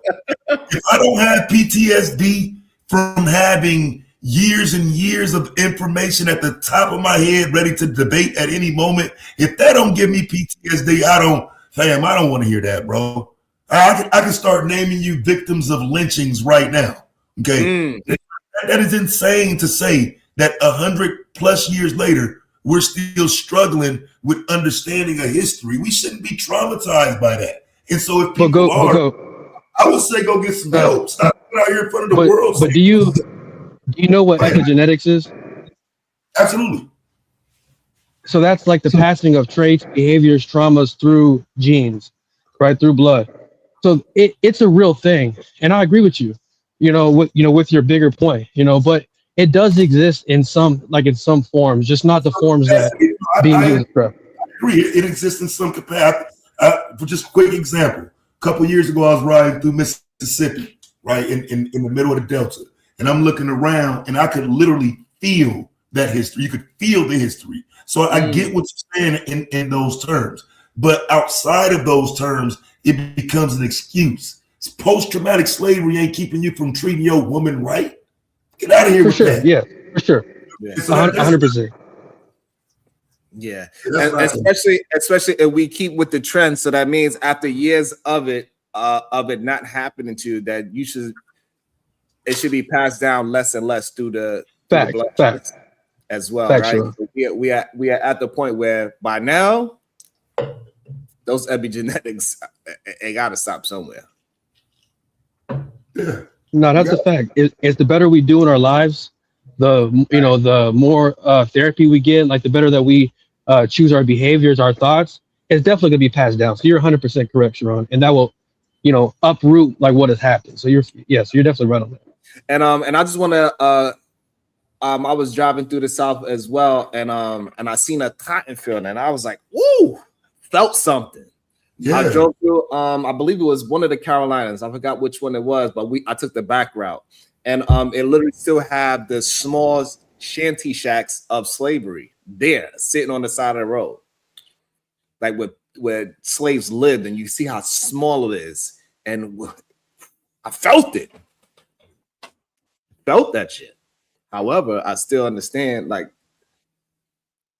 we move forward at the same time. So you could definitely feel the history of these things, especially like if you read enough about it, you communicated with enough people about it, so you could feel it. However, to say that I'm passing that down to my relationships is wild, especially somebody like Clifton that said he is very well read. Like, you read enough to not have these goddamn, like, you should have fixed it way before 70. Like, but you should have to put your woman through all these different, because he said he put her through situation after situation after situation, and he commend her for sticking with him. And this is something that we know for a fact been passed down through generations of men. saying, hey, you got to shit test your woman and you got to do all these things, and you cheat on her 10 times and she keep coming back, then yeah. But by the time when your back hurt, you can't go outside no more. Now you know that's the one for you. That is a problem. That's what's really been passed down. It ain't no goddamn post-traumatic disorder through slavery. No. It's Viagra. That's the problem. But the issue is, and here's the reason why I kind of disagree with the GOAT and Kulu on this, right? Because Clifton Powell is not an outlier, right? There's a lot of men who are in their 40s, 50s, and beyond in these spaces that hit panels every day, that when they express themselves and communicate, you understand they don't know how to love, right? Big J Triple X is one of them. He's here every single day, right? And he can't even express himself without getting into anger and rage, right? Because he don't have a woman. He don't know how to love a woman. He don't know how to love, right? Jay Prince for president is another brother, right? He's about to be 40 or maybe 40 right now. He don't know how to love, right? He has a crazy ideology, and these brothers, what is apparent about them, right, is instead of actually doing the work and taking accountability, they'll blame someone else, right? So they'll blame the woman, they'll blame society, they'll blame slavery. But you got a 69-year-old brother, Clifton Powell, saying, well, no, I had to recalibrate, right? And now I had to take accountability and realize it was me all along. It wasn't the sisters. It wasn't the environment. It wasn't society. I was the one who was wayward and degenerate, and my mind wasn't right. So I think it would be beneficial for brothers to hear him, right? So that they can understand, well, now it's time for me to look in the mirror and undergo some self-reflection and understand that I need to recalibrate because it's me. So the problem is, before I pass it to the GOAT, is that he's saying the same sentiments as like people like of the red pill incel manosphere space. These no good suckers. He's saying, no, you can't love a woman until she go to therapy, is what he just recently said. And that's the issue with him. He's also a part of the women got to fix themselves. And then once they fix themselves, then I can fix me. Go ahead, GOAT. And see, and again, I don't think you way off, Brownsville, but I think if we try to get a message across, because you know what I'm saying, I got a son that's in his 20s now. And one of the things I'm learning is I got to say this shit now, because the older I get, the less likely he is to listen. And so when it's somebody like Clifton Powell, bro, just being honest, people wanted to hear that when you was on top, fam. People wanted to hear that when we saw you in every movie. We needed to hear that when you were important. You're a nobody now. So at best, you will be looked at as pandering or trying to get back into the good graces or trying to be seen again. And I'm not saying that's obviously the case. I'm not saying that. I'm saying that's the excuse to not listen to him. He don't have it no more. He's lost it now. You're not the guy anymore. You're not him. So of course, now you're ready to settle down. I'm saying young men know that. Young men can look at him and say, yeah, bro, you was him when you was running the streets. You was him when you was getting that attention. Now that you ain't getting it no more, now you ready to settle down. Get up out of here, OG. That's what that, you know, I got a son, fam, in that age range. That's what he gonna say. And you're totally right, Go. Yeah, that's correct. And I totally agree with you, right? So the young brothers, they not going to listen to him. They're going to tell him, sit down somewhere. You a failure. You had your opportunity and you wasted it. We don't want to hear nothing you got to say, right? But the brothers like Big J Triple X, Full Circle, and some of those older brothers, right? He might benefit them because they might listen to him and then decide to look themselves in the mirror. Well, if he's 69 and he can recalibrate, maybe I could recalibrate at 46. Maybe I could recalibrate at 40, right? So he has a specific targeted audience that he could possibly reach and lead out of the waywardness of degeneracy and into the marvelous light of learning how to love. But Brownsville, you saying he could lead Big J Triple X to the light? I need you on a record saying that, bro. Hey, Go. It's possible, right? Nothing is impossible. Nah, Brownsville, nah, bro. That ain't happening, bro. I think some of them just gone for good. The things that they kind of stand on, they're where Clifton would have been 20 years ago. And if anything, we'll hear from Big J when he gets 70. You know what I'm saying? I just don't think some of the people that's been doing this 10 years like Big J are going to be quick to receive a message from, somebody who, again, he's not in his prime. When you're in your prime, it's easier to get people to sit down and listen to you. You're past your prime. We ain't even seen you in a movie lately. You know what I'm saying? And so I just know where it's going to land at, but I do think you have a point. It could be a benefit to somebody in the future. So I can't say there's no benefit, but it's like, ooh, I don't think so. In Brownsville, I agree, and I think that's why it's important for Kulu, myself, Brownsville, and the GOAT, because I believe all three of us is different generations, and we could show that, hey, you can have a strong respect for women, marry your woman, respect your woman, raise your children at all different tax brackets, at all different age levels, and deal with the situation at hand. And 97% of married men are not cheating on their wives. That's what Clifton just finished saying. And 85% of married women are cheating on their husbands. That's just a wild statement. And there's an excuse to not be monogamous, to be honest. Yeah, and to respond to Brownsville, my bad, go, but just real quick, you're right, Brownsville. Yes, I'm 30, right? And when I heard him trying to preach to us about love at 70, like, come on, bro, like I don't want to hear that. Like you done figured it out at 70, that I done figured it out at 22. When I met my wife. So, and I'm not perfect. I still got areas of improvement, but it's like don't try to preach to us like you just found something new that nobody knows about. And it's like, then when the guys start to question you, it's like you get all emotional. You want to hop off the show. Oh man, I can't do this and whatnot. And it's like all that love talk that he was just talking to me went out the window when he was like getting emotional with the men around him. You know what I mean? At the panel. So it's like, man, dudes like him, Big J, and others, if they ain't figured it out by now in 2026 with technology and stuff like that, they're never going to figure it out. And I think that not you, Brownsville, or Go or Sharon believe this, but this idea that every man's going to be married and have a child and have a wife is just not reality. Only a certain sector of men have reproduced, have had families, and raised their children. And I think that that's always going to be the case. So it's men like him, men like Big J, Full Circle, and others that are part of the sector that's just never going to be able to get it. Like no matter how many people that get on podcasts, no matter how many books they read, like it's just not within them. Same thing for Jay Prince. Like it's just not within them, in my opinion. Sharon, can I say something right quick? Yes, you can. Go ahead, Jalen. Hey, it's so bad now that the new age modern women are teaching younger women to be miserable monsters and telling them to be single. Am I right or wrong? Thank you, Jalen. I appreciate that.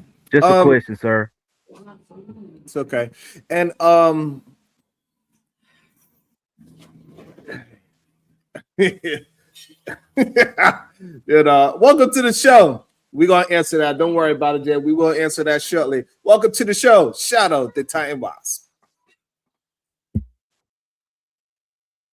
Hey, good morning. Good day. We don't mourn each other over here.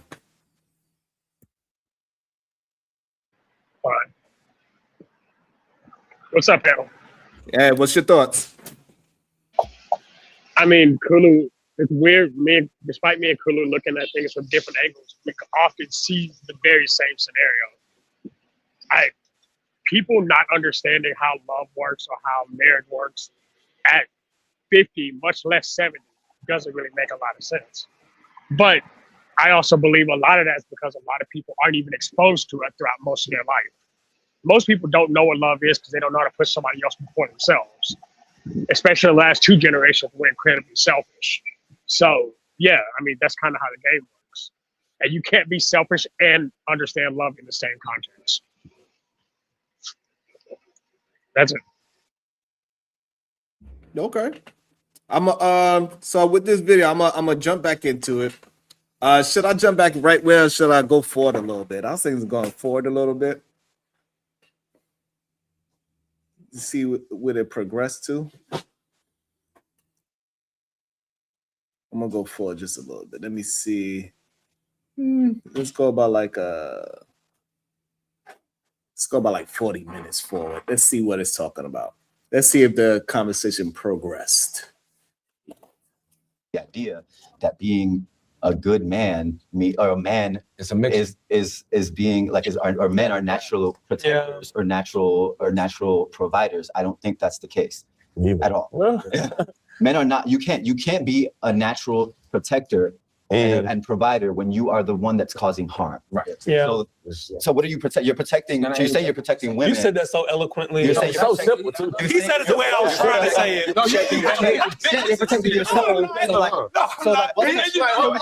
Then he be doing this motherfucking hands like this. Like, I'm gonna fuck you up. So that is largely how we wrong. And then we talk about masculinity. So when we're teaching young men and boys.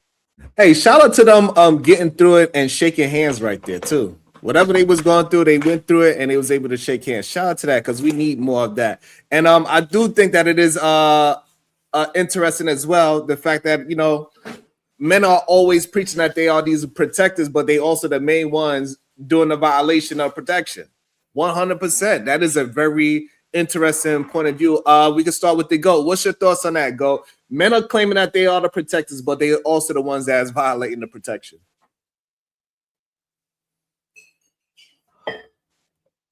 GOAT is not there right now. I didn't know I was muted.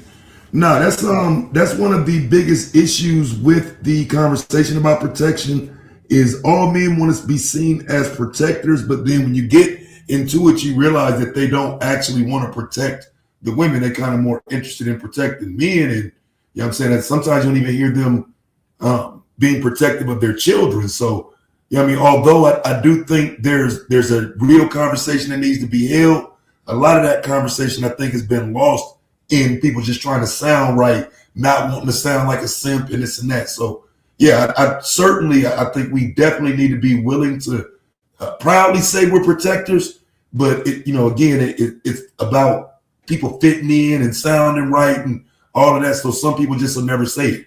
You know what I mean? But yeah, I think certainly we are, and we're supposed to be. I like it. Let me also welcome into the show the Verbal Assassin. I know she ain't got much time, so I want to get her in there real quick. So my brothers, hold your thought real quick. Go ahead, Verbal Assassin. Hey, good morning, everyone. Happy Tuesday.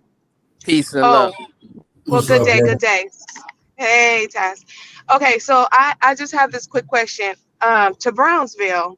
So I'm listening to you, and I'm not really sure I understand why you would think a man like this at his big age would be any way beneficial with what he's up here on this on that little podcast saying, because to me he still sounds like a degenerate. Just because he's 70 years old and he's just now saying, hey, look at me, I know how to love, like it's kind of too late. And he's not even taking any real accountability. He's still blaming others for the way that he has behaved all his life. And I don't believe he learned how to love at all. I believe that his pain stopped working. That's what happened. And that's what happens with men like that. You know what I mean? They go through life. They've had many men like him in his position have met a ton of women who could have made great partners, who could have been good wives, and they could have had a happy life with them. But because they're so greedy and selfish, and they have lust at the forefront of their mind, they don't choose those women. They don't settle down with those women. They actually abuse and use and discard those women. And now when he needs a caretaker, now he's realized how to love. It's absurd. If he was showing, I will give you this, Brownsville, if he was at his age and he was talking to younger men and he was saying, these are the exact things that I did, these are the ways that I went wrong, without blaming the women or making their faulty, whatever is faulty with them throughout his life being the reason why he couldn't do something, then you would have a point. But I don't hear that from him. So am I missing that? No, you're not. You're not missing that, Queen. And I agree with what you're saying, right? Which is why I mentioned that there's a specific targeted audience that he may be beneficial to them, right? Because I believe that some brothers need brothers who may not be fully recalibrated to speak to them and tell them different ways that they went wrong, right? He's admitting, right? Showing a little bit of vulnerability, saying, hey, I'm 69 years old and I'm just now figuring out how to love, right? Because the big J triple X's of the world, they don't listen to me, right? They're not going to listen to the younger brothers either, right? They believe their issue is with the woman, right? So you take a brother like Clifton Powell, who's 69, and he has a conversation with Big J Triple X, and he tells him, hey, take the Triple X out of your name and focus on learning how to love and just be Big J, right? And I can help you walk with you through this recalibration journey because I'm currently walking through this recalibration journey. That's where I believe he'll be able to be beneficial to the community. But what has he said to show that he is taking full accountability for his behaviors, though? That's the part I'm asking you. Where is he saying that? Because that's what I would like to hear to give him any sort of grace.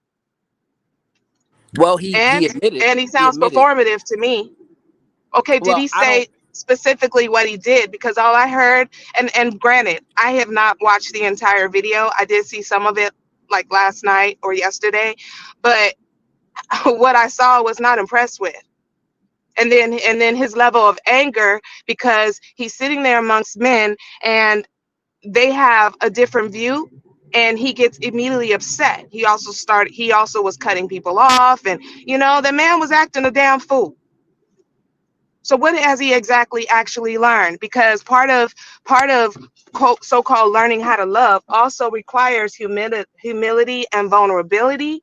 True vulnerability. That means you can sit in a space with other men that you are, if you are.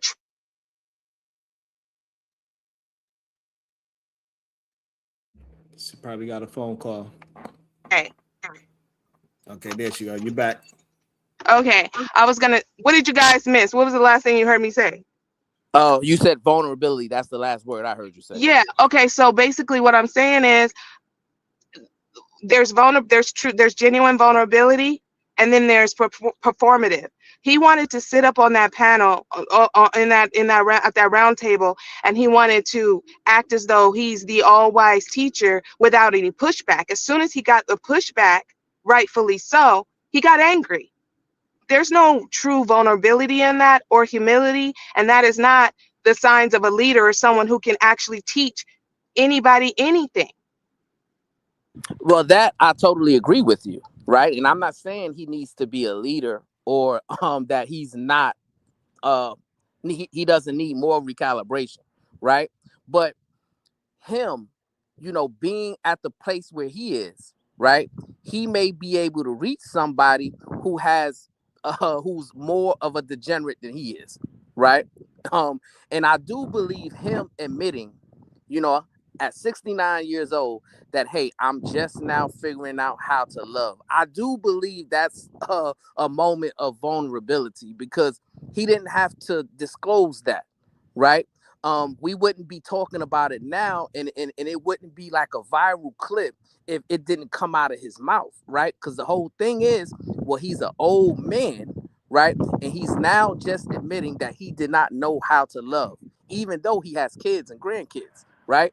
So I do believe that that's a story that could be beneficial to the older degenerates who are still not undergoing self-reflection and still have this mindset that they're just blaming women and blaming societal factors for all of their shortcomings. So you think they're going to listen to Clifton Powell? I think it's a possibility because they're not listening to me. They're not listening to other brothers who may speak differently, who may carry themselves differently, right? Who have more self-regulation, who have more self-control, right? They might identify better with a brother like Clifton Powell, who can go off the rails, who can get a little, emotional and different things like that. They might be able to relate to him more than they can relate to me. And maybe, he could, say some things that will force them to actually look in the mirror and undergo self-reflection and see at least one thing that maybe they can fix, one thing that maybe they can change. And we just, as men, see, I'm not a proponent that we can save all men, but I am a proponent that we should try to recalibrate and help men recalibrate, because that's more beneficial to our community than to just say, hey, we need to just throw everybody out. I don't believe that. I believe that there's a possibility that some men can be reached and some men can recalibrate, and it might take somebody that they can relate to where they can finally get a message that they need to hear. So did you hear him? I don't know if you watched the entire video or whatever. Like I said, I didn't. Did you hear him? I just heard. Okay. I just heard what Cuzzo played. So anyone who has, did they hear him explain when he says, "I'm just now finding out how to love"? Did you hear him explain what that actually looks like in his life, the steps that he took to actually get there, and then how he practices that in his daily life? Or is it just a pretty phrase that he said and he thought he was going to eat with that? And I say that too because you're saying, oh, this wouldn't be a viral moment. It's going to be, lots of things go viral for all types of different reasons. And I think for this, it went viral because he sounds ridiculous. He got mad. There was a big argument. That's why this went viral. And because it's Clifton Powell, who, is an actor or what have you. You know what I'm saying? So I don't think it went viral because he's so profound. I'm just not seeing it. I mean, I understand where you're coming from with it, but for this particular man and what I've seen him up here saying, I'm not seeing how he's gonna help anybody, honestly. But that's all I have to say. I gotta drop down. I'll talk to y'all. I'll be in the clouds. Thank you so much. Appreciate you, Verbal Assassin. Yeah, that's an interesting perspective, and we didn't get to that part where he possibly explained or expressed those type of feelings. Also, let me welcome into the show. Full Circle. Good day to you, sir. What is your thoughts so far? Greetings. Thank you, Sharon. Greetings to the panel, the men, the ladies in the chat. My thoughts so far is to Brownsville, and this is going back to when we had the conversation. The conversation. I gave props to the men that were married. I forgot even about Taz and Nyla. I mentioned them, but they're a couple that have been together for years. Let me bring it forward. I can't learn anything from Clifton Powell. Even with that short video, there's nothing, and nothing against you, Brownsville. When you threw in Big J, he can speak for himself. I'm here to speak for myself. I can't learn anything from this 70-year-old man. The one person I can learn from, and I mentioned it when I was previously on before, is my father, Sharon. My father is 80 years old. I mentioned that in the last discussion. I lost my mother September 2011. My father remarried. So I give thank you, sir, mad major props to my father. Ex-military, paratrooper. So that's where I get all of that. My value, my skills, my qualities, my love for life, my love for women. My father was a ladies' man. Detroit, Michigan is where he is. That's where he resides. So from Detroit, myself to LA. So I'm a lover, not a fighter. So what you previously saw with the back and forth, that's honestly not me. But for those men like yourself, Brownsville, Taz, even the young man that mentioned it, he said, I'll never get it. Been there, done that, sir. But honestly, Sharon, I protect my energy. I don't give my love to just anyone. And there's a time and a date, but it definitely won't be 70, 80, and 100 years old. But I am that lover not a lover of men, but a lover of myself. I truly love myself, Sharon. Thank you. And I'll land. Okay. Also, let me also, before I got a question for you, let me also welcome you to the show. Uda on go. Good day, sir. What is your thoughts? Good day. I'll get back to it. I'm here. You know I'm here. I'm good day to All right. everybody on the panel. Salute to everybody in the chat. Salute y'all. So do you so full sir, you said you don't think we could gain anything from what Clifton is saying about, he learning it at 70. Do we have a issue with our brothers understand the power of monogamy at the age of between 25 and 30? Yes, there is a problem because in my mind, my thoughts, they don't have examples and fathers, if anything, if they're not orphans or they've left their lives to pass, generation after generation down of teachings. Once again, like examples. There's no examples. Where are they going to find examples? On television and movies? These ones at that age are just going off of ones that they see that are out in the streets, just going from one woman to another woman to another woman. And in 2026, we've realized that's dangerous. That's not the way to go. What's the results? Multiple children, baby mothers. We flip around and we put it on the women. At the same time, we're not being that man that woman expects to be. And I'm not putting on the women. Once again, remind you, I'm sticking with your question. It's, with the men. We haven't been raised. Our young men haven't been raised. And as I mentioned before, we need our fathers, the elders, the older ones, the great grandfathers teaching those fathers, and the fathers teaching ones like myself. When I get to my age and I decide to, hey, I'm there, but not at the age of 70, 80, and 90. Trust me, that's too old. What is your value system on the situation? You believe in monogamy, or you what is your idea of the relationship factors that is plaguing us? Do you believe in monogamy? Okay. I do believe in monogamy. When you're younger and you're a bachelor, you're single, you're learning life, you're exploring life, you're having a great time. Sure, you're gonna no judgment to any of those ones at that age bracket. Been there, done that as well. Multiple women. What age bracket is that from? The 25 to 30, 35. And when right up in there. When you start to get to 35, 37, 8-ish to 40, then you need to put the brakes on. But that's just my opinion. I believe in monogamy. Yeah.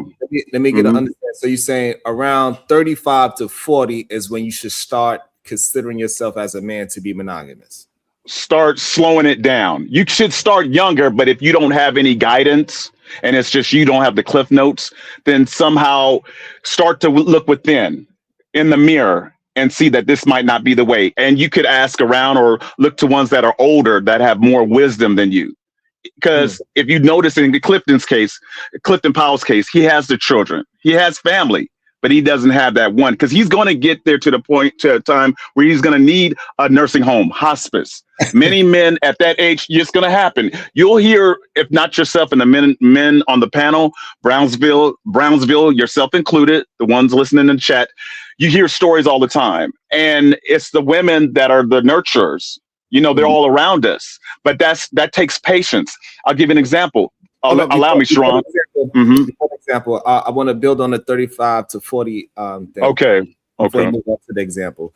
The only issue I have with the 35 to 40, majority of men, I believe is like 90% of men at that age bracket have children already. So with that being said, would 35 to 40 be a little too late for them to start slowing down? No, because before that, you have to take into consideration, and my question to you, sir, are they married? Are they in a relationship? Or do they have someone? Or that's the major thing. They've got the families, but you have your divorces. Some marriages don't even last past 5 years, in today's world. So some out there aren't into running the streets. They're looking and seeing the forest before the trees, as they say. They know one day, knock on wood, they could get to that age, only if they take care of their health. What if it is 35, 40 to 45, 50? Are they going to continue to run the streets? But that's within each individual person to recognize and know within themselves, I can't keep doing this. As was mentioned with Verbal Assassins that was up here, Men go through different things, not the same as women, but through different things. In that part of what Viagra, I'll just be straight up honest. Men get to a certain age. That's the elephant in the room. People don't want to talk about that. Men don't want to talk about that, but it's something within men that they go through, and that's just being honest within oneself. A part of it is perhaps running the streets, just banging, banging, banging, banging, banging. Yeah, it takes its toll on a man, and it can. But you have to know within yourself when to put the brakes on. I'll land. And that's why I think we definitely gotta get in communication of getting men to slow down way before 30s, because majority of men are going to have children at that age, right? So if they are getting into a relationship, like you said, so it's just that's just 35 to 40 is just statistics of men having children. It doesn't say if they married, divorced, and all those other things. And so if we know for a fact that 90% of men at that age is going to have children, we need to get them to slow their brakes around like 25, so this way they can make the proper decision and not cheat on their wives and put themselves in these situations where they are breaking up they happy homes or potential happy homes because you want to shit test your woman all the way up until she's 70 and then say, I commend her for staying with me for all these years. I think that is the main issue that we have to start addressing in today's time. Okay, can I add to that, Sharon? May I? I have to say this. I think we should focus. I understand and respect what you just said. We have to focus on keeping these individuals together at that age. That's a young age, 20, 21, just getting to learn the world, know the world, get themselves wet, so to speak, get their career together. It's a matter of when they get married at that age, and along with that woman, usually they're younger. How do we keep them together? How do we honestly keep them together to where when they get to that point or that time, like that couple that's the ones that recently broke up and they're YouTubers, that young couple. What happened to that? I forgot the name. Do you remember the name? I do not. I don't know the name of the couple that you're talking about. I do know that majority of the younger couples, they tend to get caught up in the brothers normally, right? Because we do understand that nothing is 100%. But normally the brothers are the ones that's out there risking it all for some tail, and we cannot expect our brothers to go out there and say, all I did was sleep with her, but I love you. I told her the truth about you being that I have a wife. And we know majority of men, when they say they have a wife, that's just so the other woman understand that you are going to be second in command. They're not saying that I have a wife because your vagina is off limits to me. They're saying because, hey, I want your vagina, but you can't go out there telling that we cannot be committed. I can't spend the night. We're going to have to do, February 15th. That's how a lot of men think. They like, if they have the opportunity, they would jump inside that vagina. And that is what we got. That's how we be able to keep brothers with their wives and let them understand that it is okay to communicate with their wives, to respect their wives, to be vulnerable with the wives. That's the woman you chose. So you need to fully be immersed in that woman. And majority of men feel like, especially at the younger age, they could be fully immersed with their brothers instead of their own woman. And Sharon, I want to add to this. Oh, go ahead, Brownsville. Go ahead. Go ahead, man. Yeah. So first and foremost, full circle. My condolences to you for losing your mother. Right. That's probably one of the toughest losses anybody could ever go through. So hopefully you'll find some peace from that situation. But the reason why I thought that Clifton Powell would be a good messenger to you is because when I listen to you, I'm understanding that you still haven't made the decision to recalibrate just yet. And you are an older man, right? You're not a young man anymore. You're an older man, right? And you mentioned your father. You said your father's 80 years old. You said he's the only man you can learn from, right?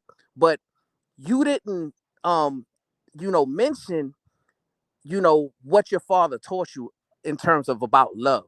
What you mentioned about your father was that he was a ladies' man. And we understand when it comes to monogamous relationships, that's not a term of endearment. No woman wants to be married to a quote unquote ladies' man, right? Because there's a certain level of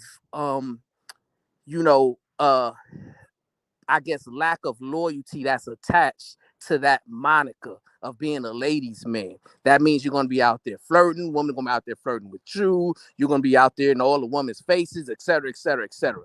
Right. And talking to you and listening to you, right? I don't know what your relationship preference is. It's hard to tell. It's hard to tell because it almost slipped out. You almost said that you was a lover of men, but then you said you was a lover of yourself, right? So, Go ahead. I'm kind of confused as where you are in your recalibration process when it comes to finding a relationship. And also what's problematic, you said, well, men need to slow down when they're 35 to 37. And I think that's pretty ridiculous, right? Because we understand that the majority of men, when they reach that age, they've already had a child, right? So if they haven't slowed down prior to having a child, that means that they've already created a toxic situation, which is a broken home, right?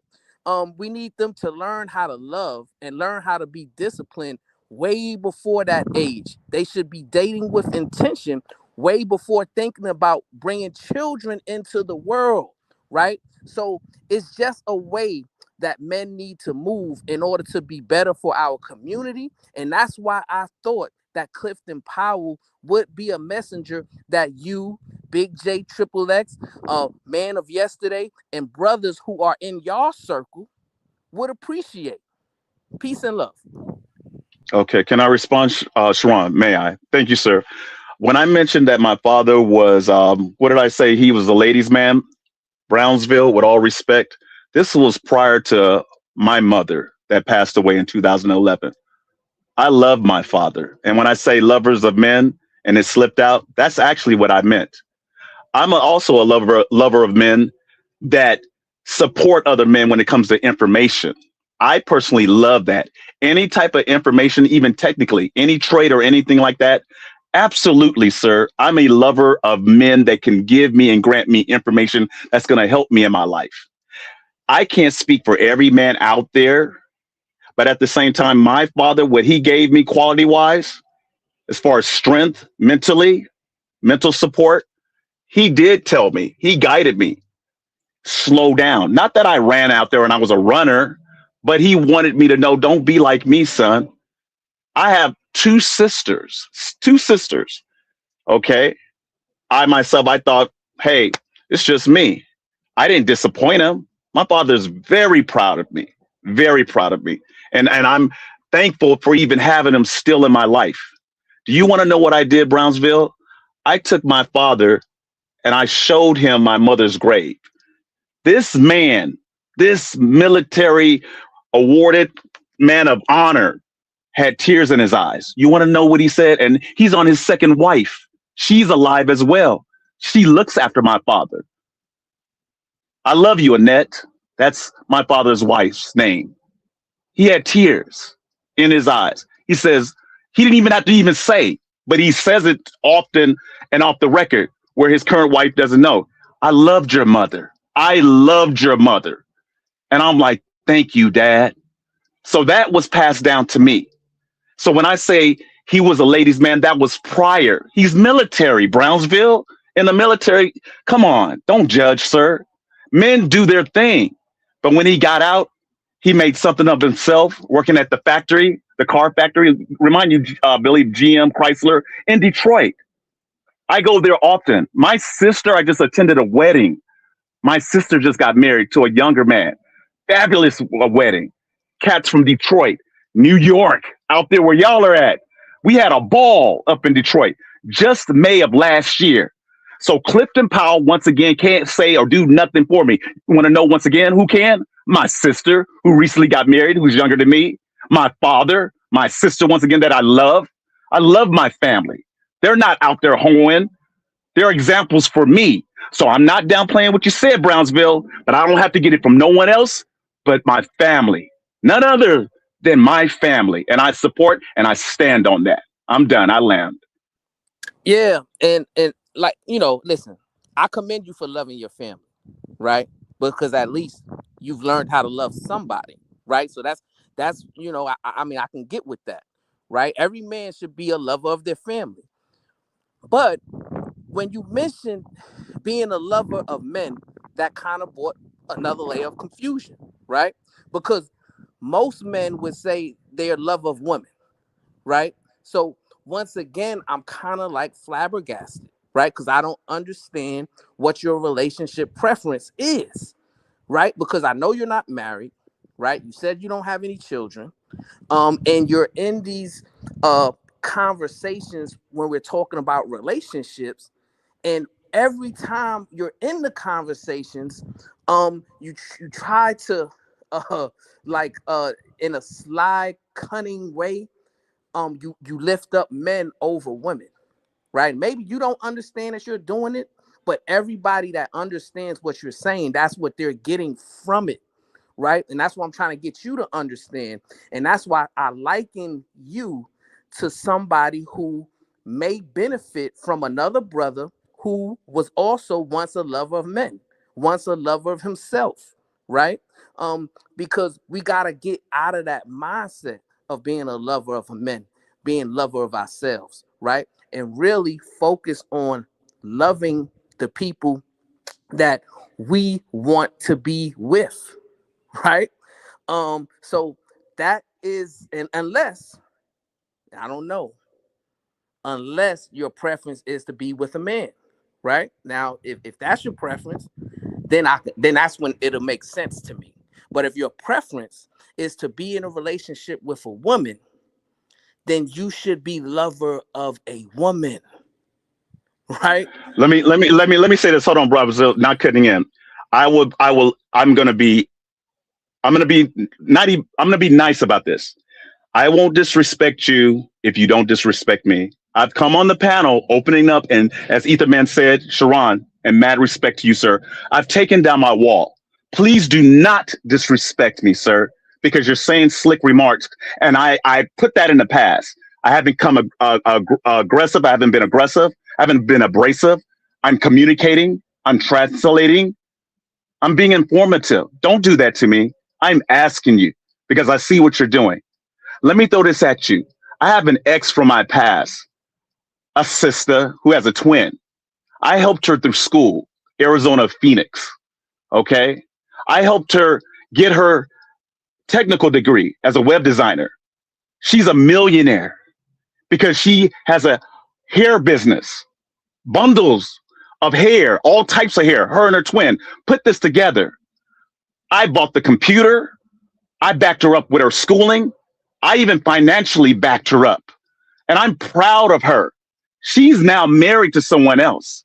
But that was years ago. She was out dating and dating and dating. She lost her parents, mother and father, on crack, literally.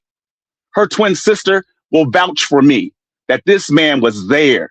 My mother, when she was alive, met her. And I stood by her until we separated and broke up. Do I have any envy or strife or any spite or any hate for her, even though it didn't work out? No, I'm glad that I was a part of her life and what I was able to contribute to her, Brownsville.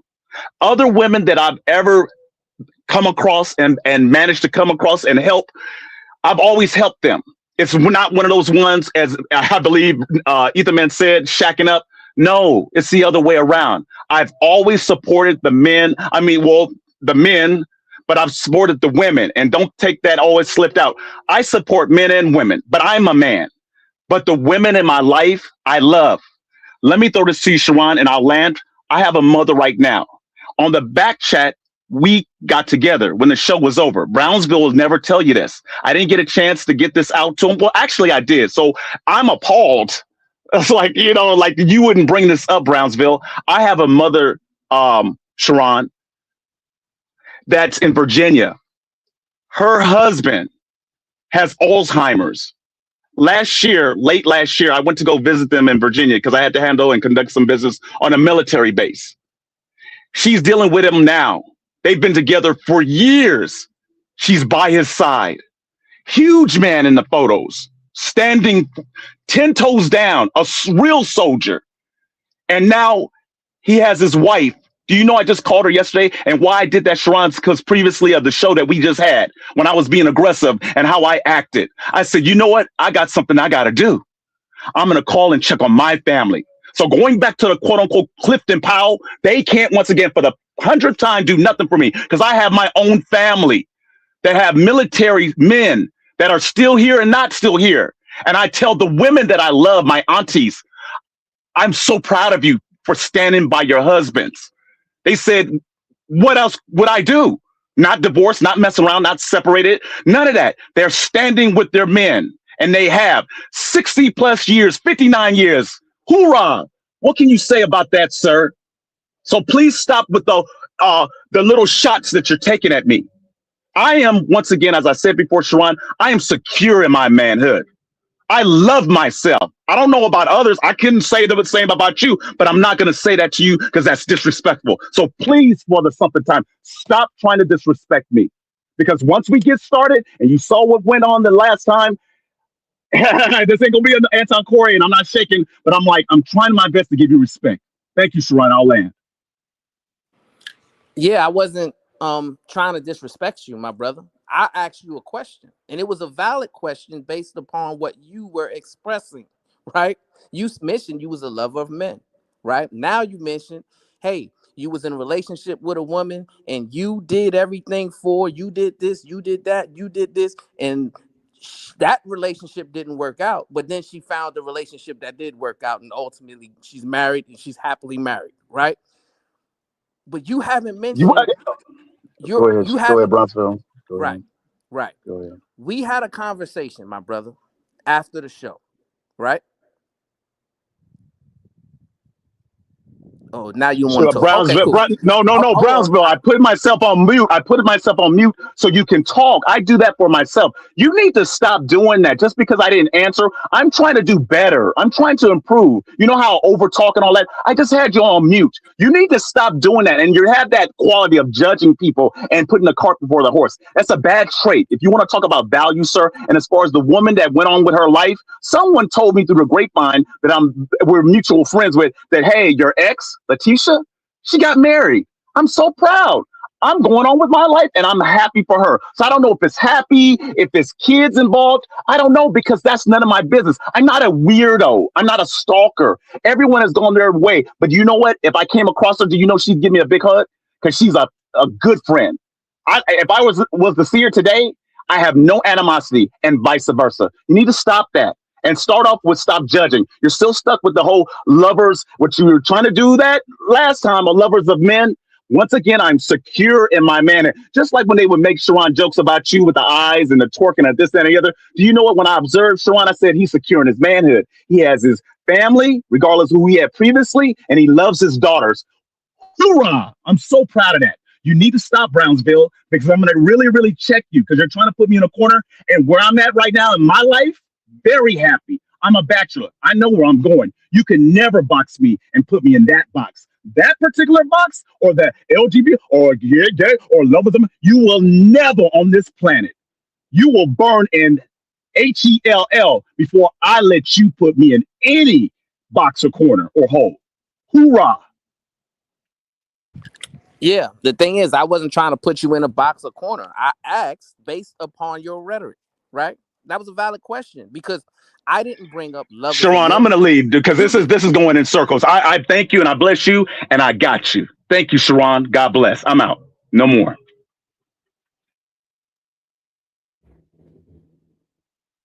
This is the issue, man. Like, we need to be able to have conversations where we don't agree and you're able to maintain self-control. You're able to regulate yourself emotionally and just have the conversation, right? Unless, like I say, what do you have to hide? What is missing, right, from your conversation? Because here's the thing. I asked valid questions based upon what you said, right? And it's like you're taking that as if I'm disrespecting you. and you can just answer the question, right? A question is not disrespect, it's just a question. You can either choose to answer it or not answer it. But at the end of the day, yeah, we got to do better, man. Like, you know, all right. We gotta do better. Let me welcome into the show.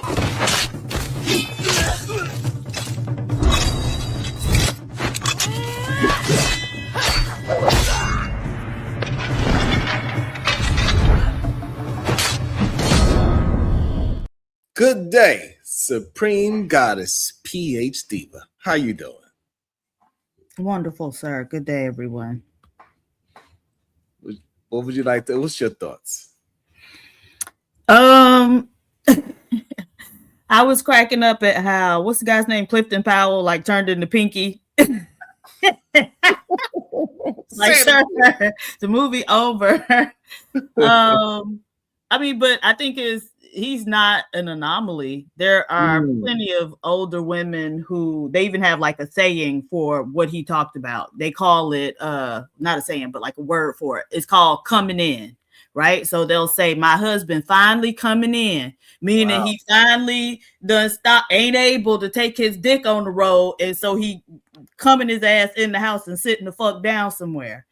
And so a lot of those older women were, you know, waiting around for that type of thing. So, you know, I'm sure the woman is, you know, happy about that. But yeah, he's telling the truth. Damn, coming in. I never heard this I'm saying before, Diva. Yeah, I have some older lady friends, and so they talk about that type of stuff.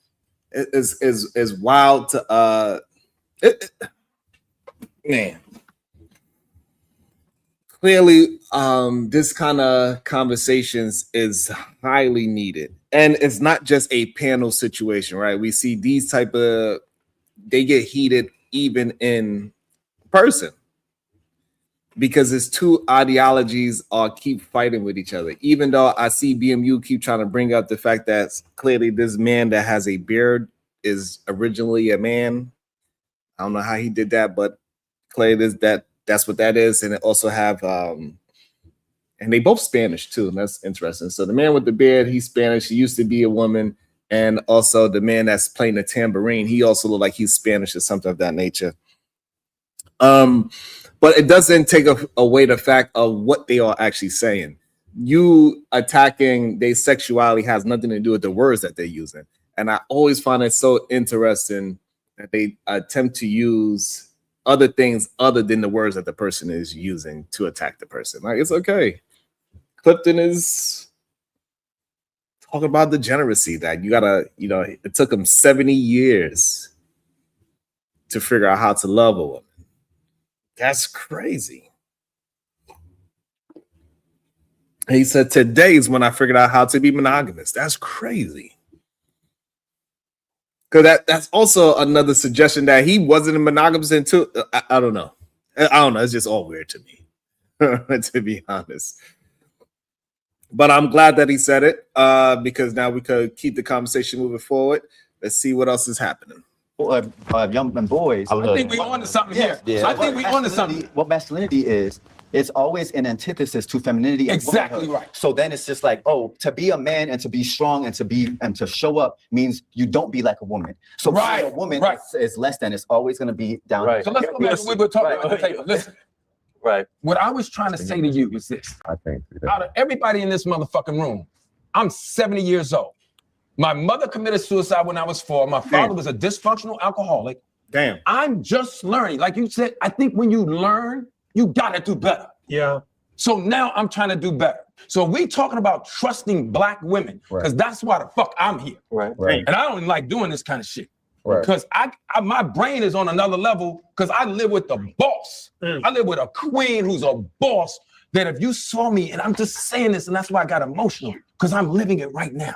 Every 18 seconds, a woman gets beaten in this country by a man. When a woman is killed, it's by the domestic partner. So it's a lot of things that y'all are talking about that's true, that in order for us as Black and Latino men, or you Latin? Yeah. Okay, well, I'm half Latin. I'm just saying. No, but I'm just saying, what I'm saying, nobody at this table is wrong. In order to love Black women, we got to figure out where we are as men.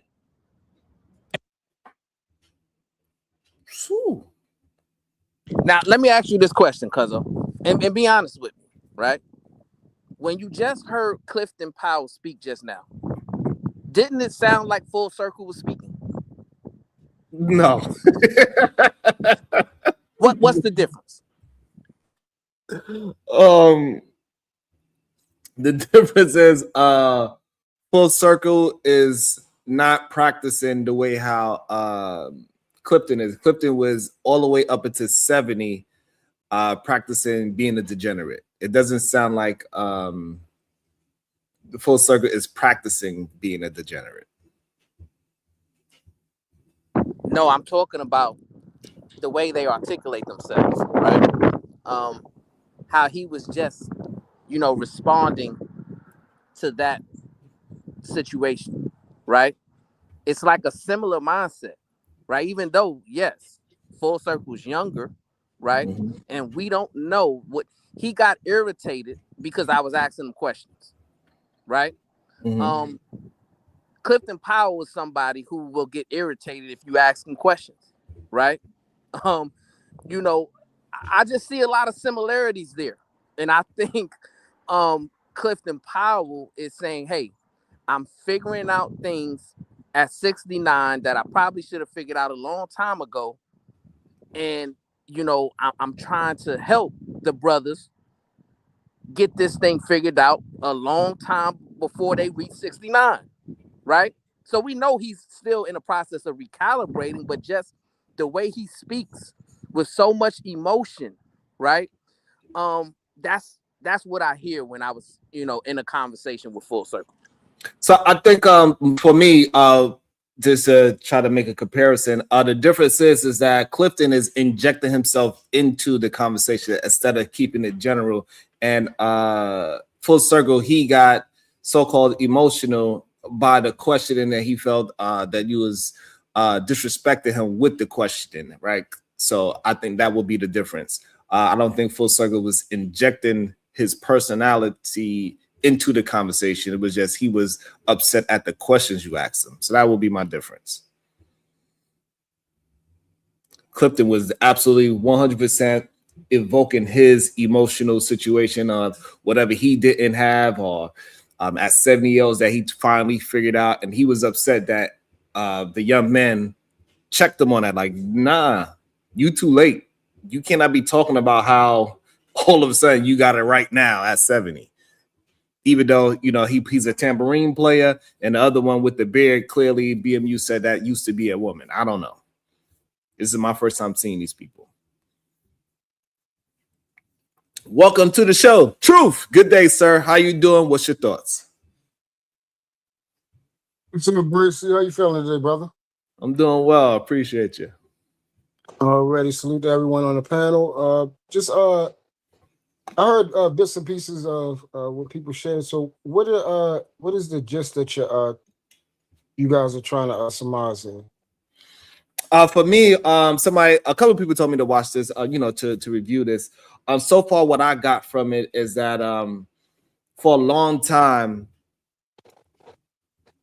women been waiting for their husbands and boyfriends, lack of better words, to come in. Meaning, PhD just brought in the fact that women been waiting for men to come into the house and stop slinging a peen all around, and men are waiting until they 70 years old to realize how to love a woman monogamously. And that's a problem, because what it seemed as that you wait until you at the end of your progression in life, you at the end of probably even you able to perform in a physical way. You're waiting to when you're just waiting till you at the end to say, now, after I put my woman through all of these things, I'm going to commend her now because she stayed with me even though I was treating her bad. Ain't that the very thing that dudes were saying that women do? So hold on. So the conversations that we've had where they saying women are waiting for such and such umpteen years to get themselves together, so on and so forth. We have a actual man that operated in that format? 100%. He waited until he's 70 years old to say, I learned how to love a woman. After he put his woman, he said it himself, he put her through time and time again of disappointing her to finally realize that he needs to be monogamous and love her properly. Yeah, he better be thankful that somebody actually do care about him. And the fact that yeah, because he blessed. Because once again, I don't think no one should subject themselves to trauma that has nothing to do with them. Right. If a man has stuff that he needs to work himself through, you know, that is unfair for him to bring his garbage and put that on to his person who he's in a relationship with. That's, for me, that's inconsiderate. That person did not deserve to have all those things given to them.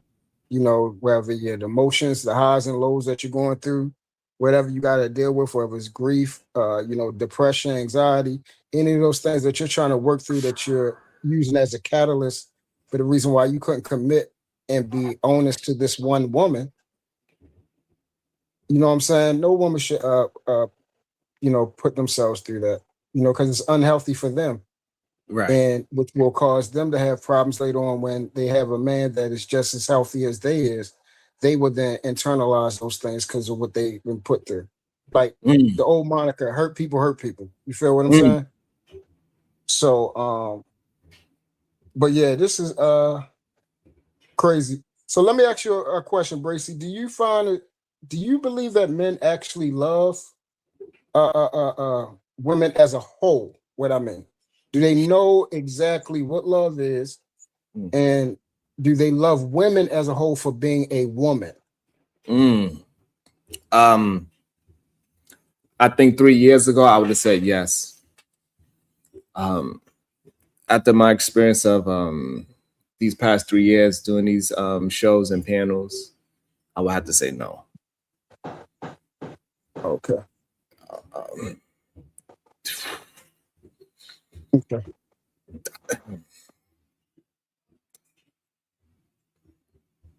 And it's sad to see so many men are willing to fight against monogamy, loving a woman that clearly loves them. They would do, and clearly it's because maybe they don't have a certain respect for themselves. So they'll do everything in their power to make that woman leave them. Because they know they got that woman and she is way better than him. That's what I'm starting to realize that most men do. Like Clifton Powell, right? He tried his best to probably push that woman away. And for whatever reason, she stayed. Yeah. And then now he realized that, damn, I was the one that's whatever therapy he had to go through at 70, and he finally figured it out at 70 that, oh, it was me this whole time. It had nothing to do with her at all. If I would have just did my own self-reflection throughout the years, I could have been a better man for her. And don't actually have anything to do with her at all. And then, you know, and it's just weird to get so much pushback when, you know, people like GOAT been here for 10 years promoting that type of mentality. It got me for the past 3 years, not knowing how bad it was. You know, me even, you know, Truth, you telling me, hey, some men, hey, you know what I'm saying? You like, hey, I'm telling you, I know you're trying to see the good in people, but it took me a while to understand, like, damn, it's worse than what I thought. We do have to throw some men away. Yeah. Yeah, we had those conversations. Same thing. And it's funny that you gave that timeline 2.5, 3 years ago. That's the same thing when I had the conversation and I finally realized that it's not enough. It's a very minuscule amount of men that actually want a relationship with a woman for the sake because she's a woman and her differences is what makes her beautiful. Right. And the things that we are trying to achieve, we could only get that through a relationship and a marriage with a woman becoming your wife. So, even down, I know you remember this. We had we was on another show, and they had the title was "What is a woman good for other than her box?" Crazy. And majority of the men came up there and said a woman is not good for nothing else but her box. That's it, right? And we had a long conversation about that. Yeah, Right. we had a long one because that one show then stressed out. Many people were asking that, other shows about the same thing. And majority of men were saying the same thing. So then how can we then get upset for women saying, hey, you don't love us? All you are trying to do is be perverted. It's not about family or marriage, because you actually said it. You said, I'm only good for is what's between my legs. I have nothing else to offer you. You said these things. Yeah. So then am I supposed to believe in the contradiction of, hey, yeah, I said that, but I really meant was I believe you're good for marriage and all these things. When somebody asks you initial question, you emphatically said no. They're really not good for nothing. I can get everything else except for a box from a woman. Yeah. Some questions that we are starting to deal with now. And one thing I am proud of is that I think the pushback is finally starting to settle down, and younger men are understanding it more than ever, which is a great thing. I don't know if maybe this whole epigenetics, I don't know what it is, but it's starting to pass down where our young brothers don't have to wait till they're 70. And I think as time moved forward, we would start to get degeneracy lower and lower as time goes by. We got to stop allowing the degenerate men keep getting pushed into the atmosphere, because we've seen for the past 10 years that the ones that talk the worst about women is the ones that get rewarded with even women platforms, with women going to those men platform and have discussions about women being degenerate. Women, you know what I'm saying? Like, they get rewarded for that.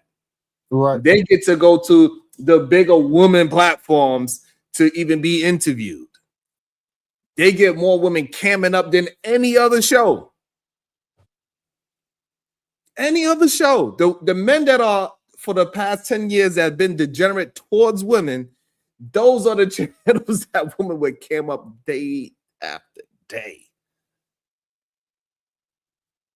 And the men that is actually fighting with and for them to have a real equal footing of thought pattern, not even rights in the world and laws. And I'm just talking about just an equal thought pattern.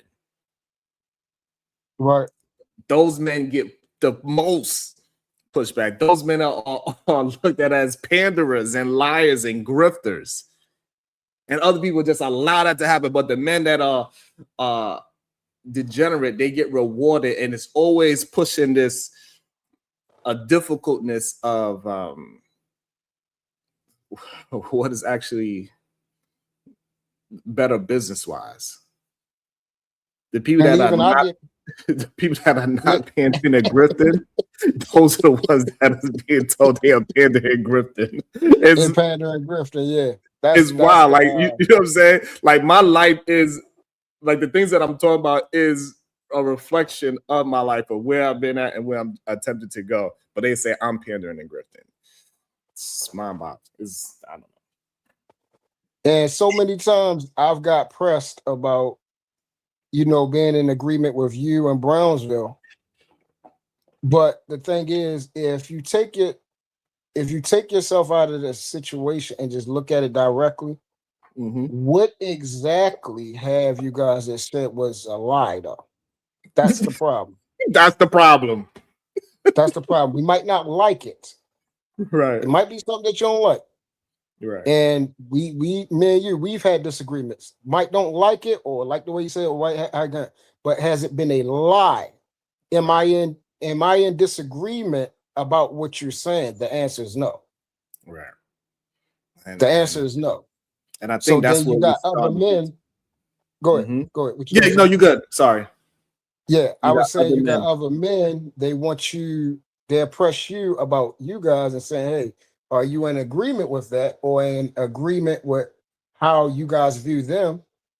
if I take myself out of the equation and make sure that just because I like you or something like that, that holds no bar, the answer is yes, they're correct. Mm. Yeah, yes, they're correct. Do you not want them to be correct? If Right. they don't want you to be, if you don't want them to be correct about it, we all have the opportunity to do what? Change, right? Mm. Yeah. So that's it. It can be very simplistic if you want to do the right thing. Yes, it is. It's very simplistic. You just yeah. It's 1% every day. Keep striving for better. Once you know better, just do better. Implement the correct information in your life at the moment. If it's the correct information, you agree with the information, implement it. Don't wait. Mm-hmm. You know, that is just that simple. Once I realized I was doing the wrong things and I got better information, I just continuously to do that as I kept moving through the ages of my life. I just kept on, oh, no, I was shit. That was wrong. Drinking, that ain't, nope. Smoke, nope, that ain't it neither. Right. Nope, that ain't it. Being aggressive, up, that ain't it. You know what I'm saying? And then I just implement the correct thing. That's all. It's not about anything. And we, as men, we got to start maturing a little younger. We cannot wait to 70 I to like be that. mature. Yeah. You know what I'm saying? Younger. Yeah, we gotta like that. figure out that. You know, we gotta figure out a way to get men to start maturing at 25. Maybe things will probably be better off instead of men maturing at 35, because that's the issue that we've been having, right? But most men are getting married around 30s, 35, 40, and most likely had a kid by then. They most likely did a whole lot of effed up things that they can't unsee.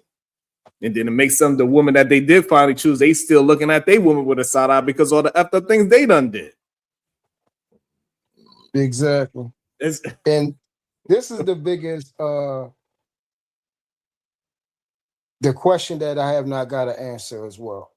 How do you expect yourself? Now, let's say you have put yourself in continuous, habitual, promiscuous behavior. We're talking about umpteen years. You're telling me all of a sudden now you're cognitively going to be able to disseminate and discipline yourself to be beholden to one woman?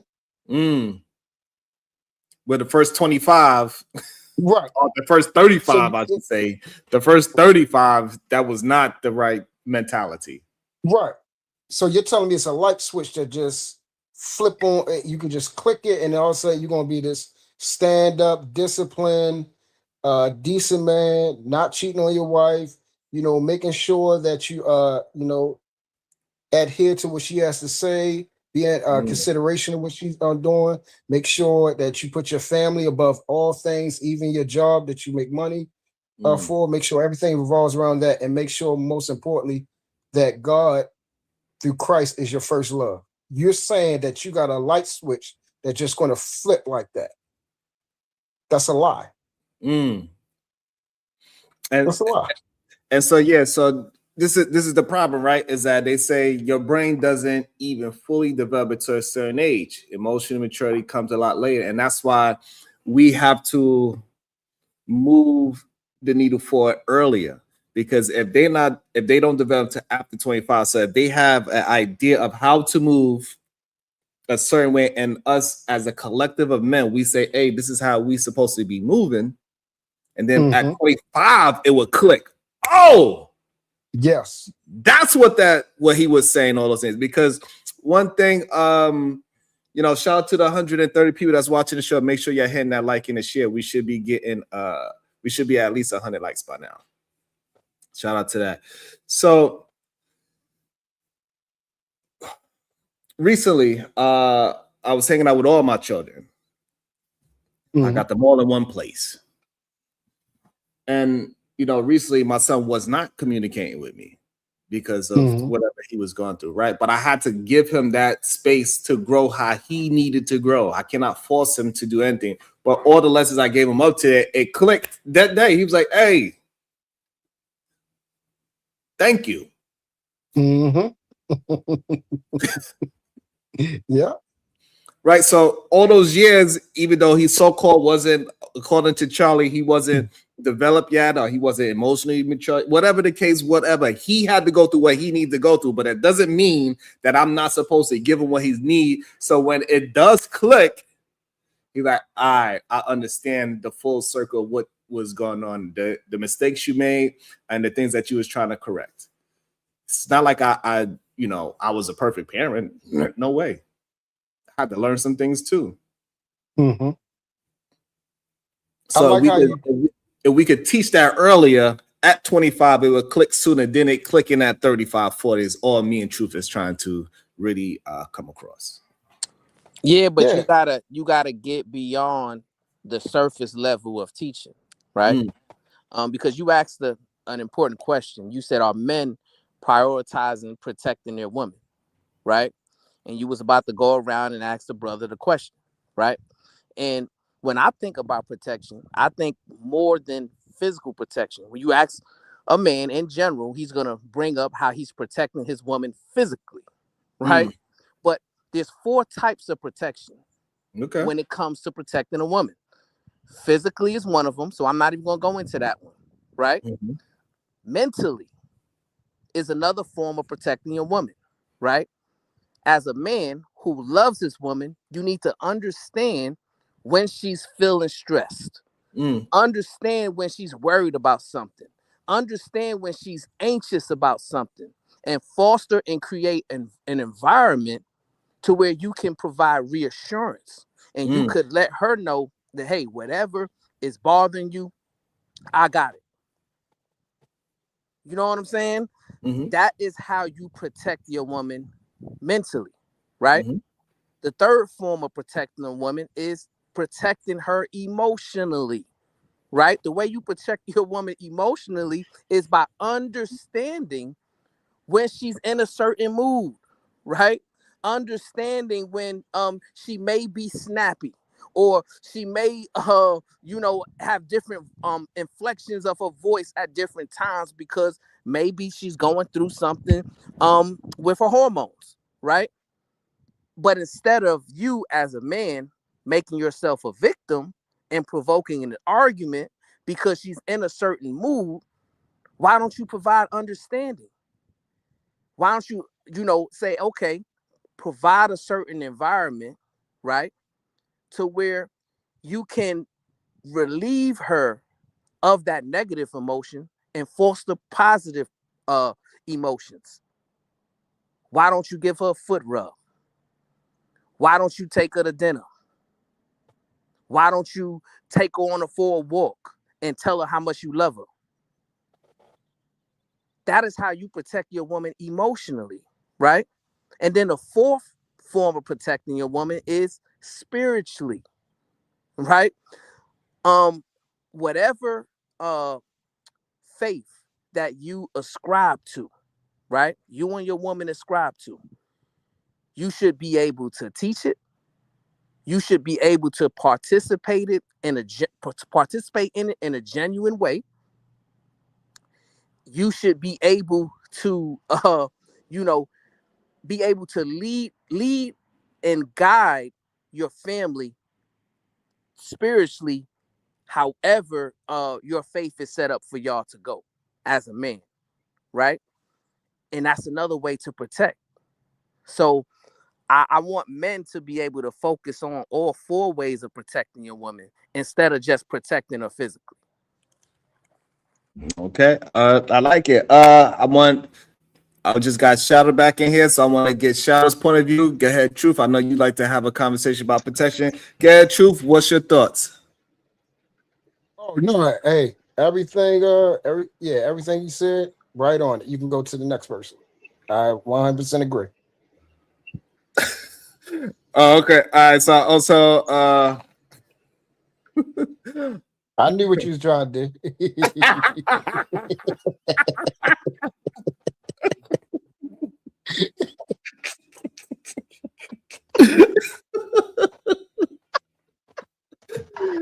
oh shit. Let me read a couple of these. It says, thanks as always. Also, it says, "Kick Truth, not today." But and then I was a little. They said, "You know what? Forget it. You're too late." So.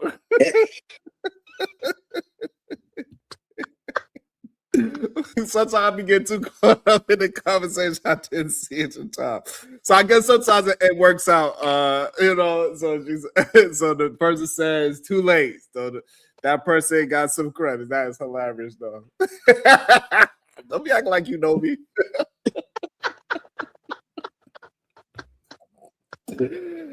Oh, Yeah, crazy, right? oh man. I just wanted to break in with some news. Reverend Jesse Jackson has passed away. Just FYI. Yeah. Oh, Did they say what's the conditions? Old age or something? He was old and sick. Like he had been down bad for a minute. So we're gonna close the show by singing a rendition of "Lift Every Voice and Sing," the Negro National Anthem for those of you Negroes who do not know the Negro National Anthem.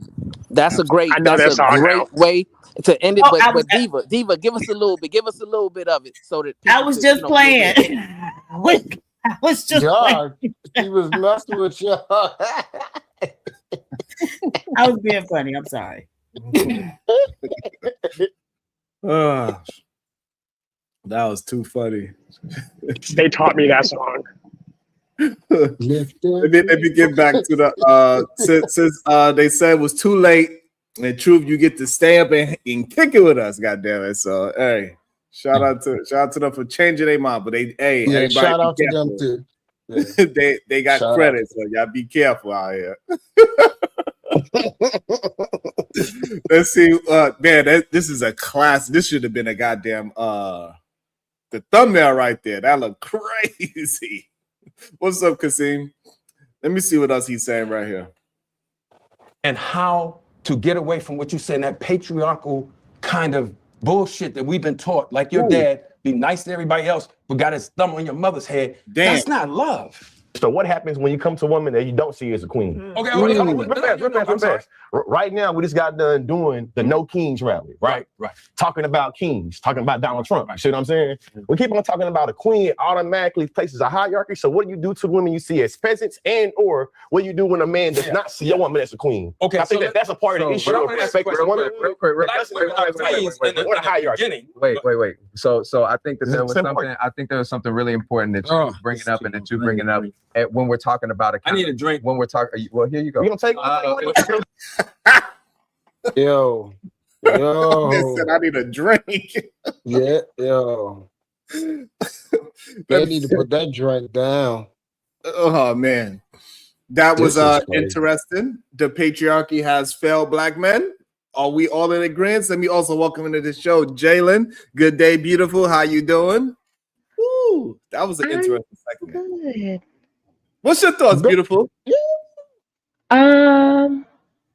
Clifton is crazy, and he don't be acting. He be doing his role because he's always played an evil villain.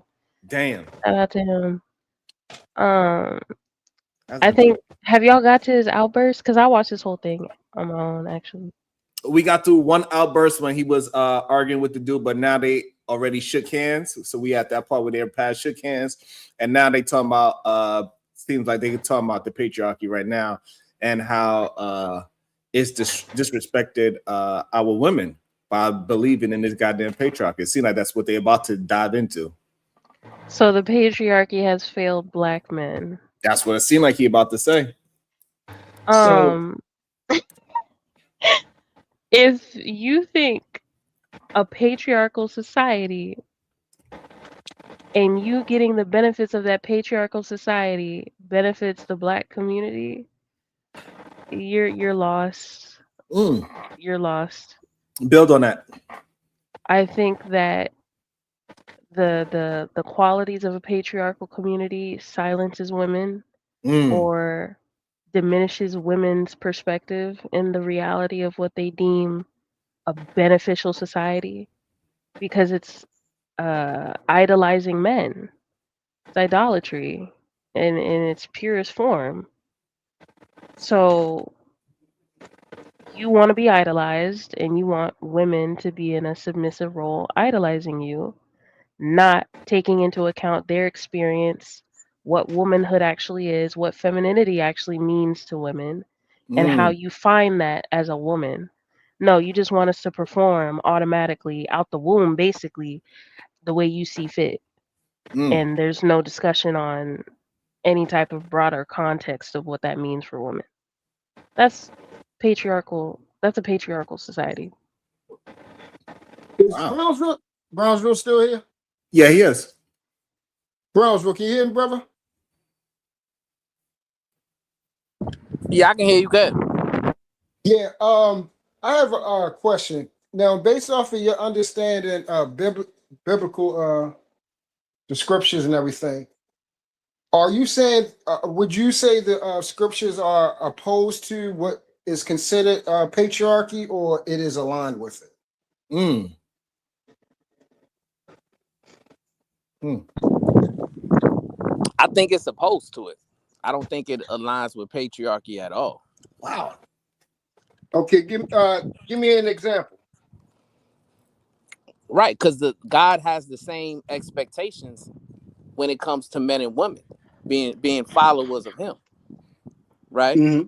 So he tells men and women a lot of the same things. You know, he says, hey, he tells the woman submit to the man, but he also tells the man and woman to submit to each other.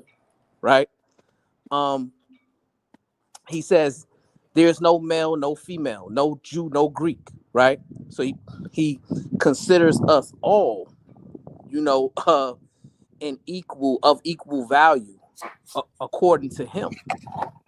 Right. The patriarchy kind of diminishes woman, puts the woman underneath the man in terms of value. Right. God doesn't do that. Christ doesn't do that. Mm. Interesting. Okay, I like and it. that's the actual because Sharon, if you get a chance to I want to see what exactly, because I mean we done heard so many definitions of this patriarchy thing. I want to know what exactly it is. I think that's interesting. I think most people look at the Bible as a patriarchy guidebook for sure. I think that's what most people look at it as. I think the And I want interpretation is patriarchal if you leave it up to the if you leave it up to people just putting their own spin on what they think scripture says and means. But I don't think that the Bible was meant to be patriarchal at all. Interesting. Okay. I think it was meant to provide structure to people's lives. And obviously marriage, I mean, gender roles and how we naturally interact with each other, that just naturally happens. Like I don't know. Okay. PhD, but what you think? Do you believe the Bible is patriarchal? Yes. It's interesting. Shadow, do you believe, because I see you shaking your head, so do you believe the Bible is patriarchal? Yeah, I'm shaking my head because I just listened to Brownsville completely BS that. And this is on a real note.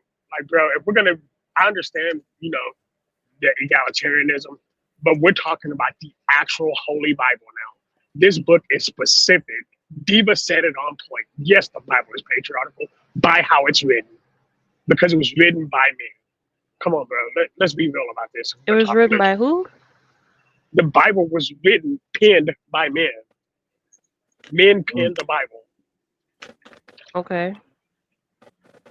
So yes, a lot of the interpretation in the Bible is also geared towards the men who wrote it. So women shouldn't follow the Bible then? Yeah. Didn't say that. Didn't say that either. I mean, if you're saying it's patriarchal, then a patriarchal society is detrimental to women. Actually, no, patriarchy isn't inherently detrimental to women. It's detrimental. It's detrimental to the overall independence of women, which again could be seen as detrimental, situationally speaking. I'm just saying. So limiting a woman's autonomy is detrimental, right? Limiting autonomy as a whole isn't detrimental. The Bible in itself does limit autonomy. It literally stops us from doing things that would be deemed dangerous. Yes. Well, you said it's patriarchal, so now we're talking about men not having that equal limitation, right? Because you're saying it's patriarchal. In a patriarchal society, men don't have that limitation. No, to men their still do autonomy. have a. Oh, I'm sorry, I didn't mean to cut you off. But yes, men do still have limitations based on the Bible. We So literally how have can you some say it's rules patriarchal and it's not detrimental to women if it's patriarchal? because the hierarchy listed in the Bible, it was intended to protect women and children, everybody under the man and under God, in that order. Culturally, during that time, the way it's written in the Bible, they were not protecting women and children. A lot of stories, women were concubines actually were getting pregnant. Young women were getting pregnant or sold off, for dowry to the highest bidder. A bunch of examples in the Bible where women had no autonomy and they were basically property of men. So you don't consider being considered property like detrimental? Hold on. The Bible's intent, which is what I said, and I specified that word for a reason.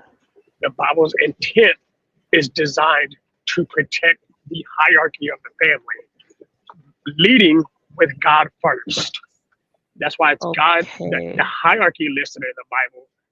Just because a man isn't doing his job to protect doesn't mean that the Bible doesn't state that that's what his job is. Just because people aren't following the Bible, aren't doing what the Bible is telling them to do, doesn't mean that the Bible is not telling them to do it. Does that make sense?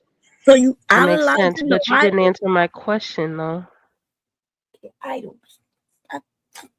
Like, how is it not detrimental to women if you're describing that women don't have autonomy? They don't have any say-so over their own dominion. Because and you're saying that's not especially the detrimental. Bible. Well, no, the Bible actually does.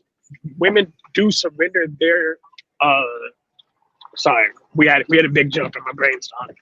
Hold on. Women, when they get into a marriage, do surrender that dominion to their husband, but men also surrender the dominion of themselves to their wife.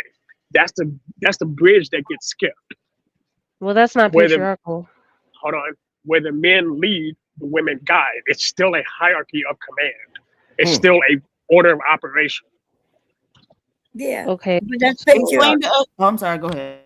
I'm sorry. Go ahead, please. All right, so other people want to join in on this part of the conversation. Let me also say, the Cash App says spiritually, there's no patriarchy. It's about balance. Okay, and also, I agree with them. That's why I said I don't think. No, I agree with that. The Bible was meant to be patriarchal. I think And the people Bible interpret isn't it that way. anything dealing with balance neither. The Bible has no balance. Zero.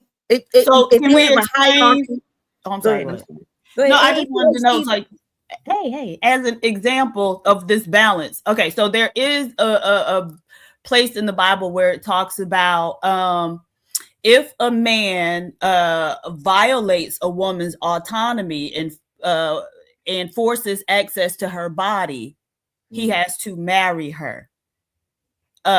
So where would be the balance in terms of that woman and being violated? Is the balance then that man has to marry her? Because that doesn't really seem like balance. That seems like more abuse, actually.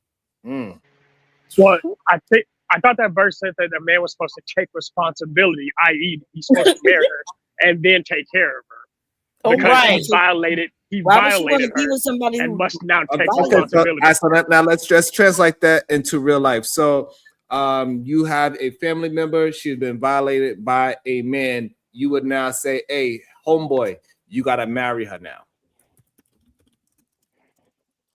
and take care of her. That's what you would tell him? Shadow? Sorry, hands were full. Say So that again? hold on. I said sorry, my hands were full for a second. Yeah. So no, but I'm again, I wouldn't have even walked down that path. But again, we're talking about what the Bible is. Y'all are just asking what the Bible says. Right. I'm presenting it as it is. That's Okay, so why now- I say it's very patriarchal. Right. That's so why I'm saying it's patriarchal. So because is- in a situation, that man's getting rewarded for violating.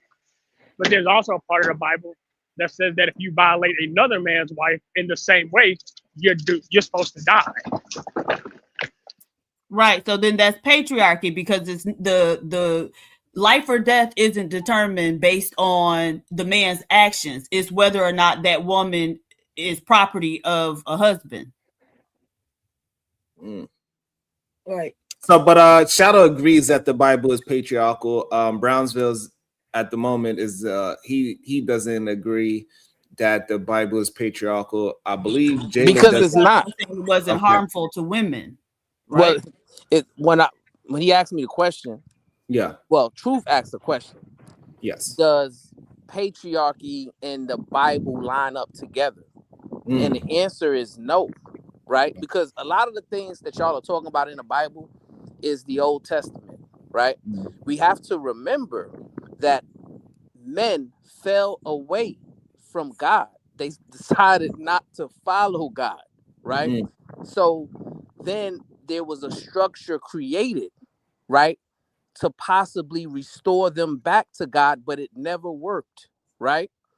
And then that's why Christ came.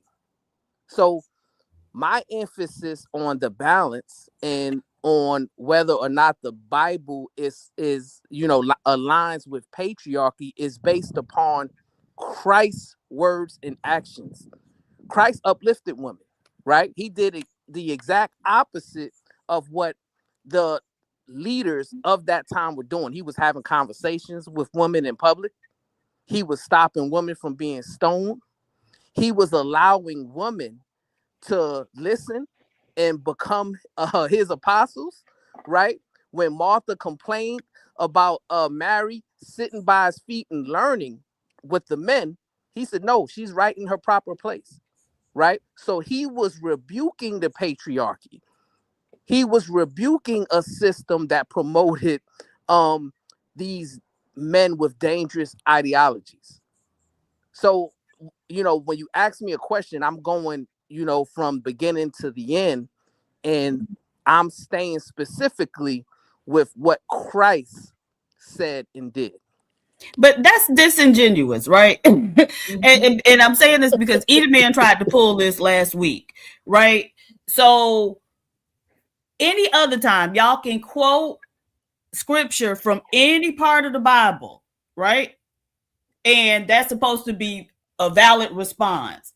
But it's only when we start talking about this type of thing, like women's position in the Bible, or how Black people should look at the Bible, then all of a sudden we got to start dissecting the Bible, and only very specific parts are acceptable. Right now we only going based on what came out of the God mouth himself, right? And so that's very little of the Bible. And so if that's the case, and if that's the standard, then why not do away with all the rest of that crap, right? Okay, so the Old Testament is invalidated, right? We only using the parts of the New Testament where it's God saying something himself. So then that means all of that wives submit to your husband is gone, because he didn't say that. It was somebody else saying that, right? But Diva, Right. even And Jesus so then said just that the tell law. us we only using what supposedly came out of God's mouth. That's to Paul begin that with. But said the that, other right? thing The is submission. God Paul. was the one who impregnated a young girl, Mary, without consent. So any way you slice it is problematic. And Eva's before being y'all, very consistent. Yeah. She's been yes, consistent. So, also But here's the Cash App says, can the Bible be mistook as Rim or Elohim God? Oh my God. That's wild. That's wild. y'all, I done gone too far, Biggs. But look, though, I would say this, right? Shout out to this movie. Y'all done went too far. But look, right? on a search though, you know what I'm saying? They said that yes, it can be considered, the Bible can be considered very patriarchal in a few ways, right? They say it's male centered in the lineage. From the very start, the Bible emphasizes male lineage and inheritance. It goes into that. The leadership roles, property, inheritance, and tribal identity is mostly passed through men. Religious, political, as far as the leadership role, religious, political, military leaders are overwhelmingly male. But women occasionally appear in leadership, though. They said women occasionally appear in leadership as well. Then they go into legal and social norms that many laws in the Torah and Old Testament assume male authority, husbands over wives, fathers over children, and males over their heirs. Women legal rights were limited in areas like marriage, divorce, or inheritance. They got patriarchal narratives where stories often reflect male perspectives. Conflicts, adventures, and covenants are told from men's viewpoints. And women are frequently defined in relation to the men, wives, mothers, and daughters. And then they go into the New Testament where Paul also addresses the men and the women differently. So leadership roles in the churches were generally male dominated through women like Phoebe, Priscilla, and Junia, and exceptions is that. So there's nuances. While it's patriarchal, the Bible also elevates women in ways and challenge the norms of their time. So some scholars argue that its patriarchal structure reflects the historical context of ancient Israel and surrounding societies, but not a timeless prescription. So in short, yes, the Bible is patriarchal, but it includes notable exceptions and moments where women are empowered or pivotal to the story. Was that ChatGPT? Yeah, he was reading his ass off. Very interesting. Very You thought that was I'm reading rainbow, bomb, reading rainbow. Don't do that. Because y'all know my stance yesterday was that the Bible, y'all don't know if it's God or Satan, right? Y'all don't know, but y'all idolize the Bible. Somebody up here, like y'all idolizing the Bible. Not even God. Y'all rarely speak about God, but y'all always talking about that Bible. Well, Bomb, to be fair, the Bible is our guidebook from God, people who follow Christ. And hold on, Brownsville, But you it's just not, made it. though, right? Hold on. Because The most Bible of it is didn't come designed to directly be. from him. It's coming from somebody else. And we were just Right. told that we can only go based on what came directly from him. Even though non-consensual acts with a child or impregnation of a child was part of what came directly from him. But Diva, even Jesus said he did not come to rewrite the rules. The Old Testament was not invalidated by Jesus. I don't know where that came from. Well, this is what when you press these people on it, then in an act, so you can't really nail them to that. Then it becomes, oh no, but that was the Old Testament. So apparently we don't use the Old Testament. Eve want to eat pork. No, because Eve want to eat pork. Yeah, God is is male. Just what God said, not what Paul said, or what which is what is always relayed to us, right? What Paul said about women and where they're supposed to be in relation to their husbands or whatever. So yeah, but now it's only what God said himself. All right. I believe Jalen wanted to jump in there. Uda wanted to jump. Let's go, Jalen, then Uda. Yeah, but back to what you talked about. No, I think it's very funny that black men thought they were going to benefit from patriarchy.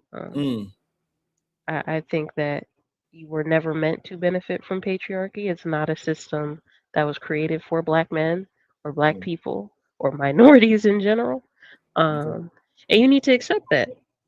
That's not for you. That's not meant for you. Find something that is meant for you. Find your identity as a man outside of we need a patriarchal system. Like there's more to you as a man than that, I would hope. That you need a system to solidify that you have say in your house. I don't know. Sounds a bit weak to me. Okay, go ahead, Uda. I want to get in after Uda. Yeah, Beeville. No, I was going to actually say Gad Beeville. That's what I was actually going to say. Gad B. Yeah, so I just think a lot of things is being misconstrued. You got to consider the time period. You're talking thousands and thousands of years ago. That's number one. And history is important, right? Which is why, the Trump administration and MAGA are trying to rewrite American history that we know to be true, right? They're removing slavery and other atrocities that has happened to black people in this country and try to make it seem like it didn't happen, right? That's what that Bible did too, right? Go ahead. I'll let Erase. y'all have it. Oh, okay. I'm sorry. Go ahead. Just Yeah, speak to the Bible, the erasing thing, stuff. the thing is, right? Men are gonna corrupt everything.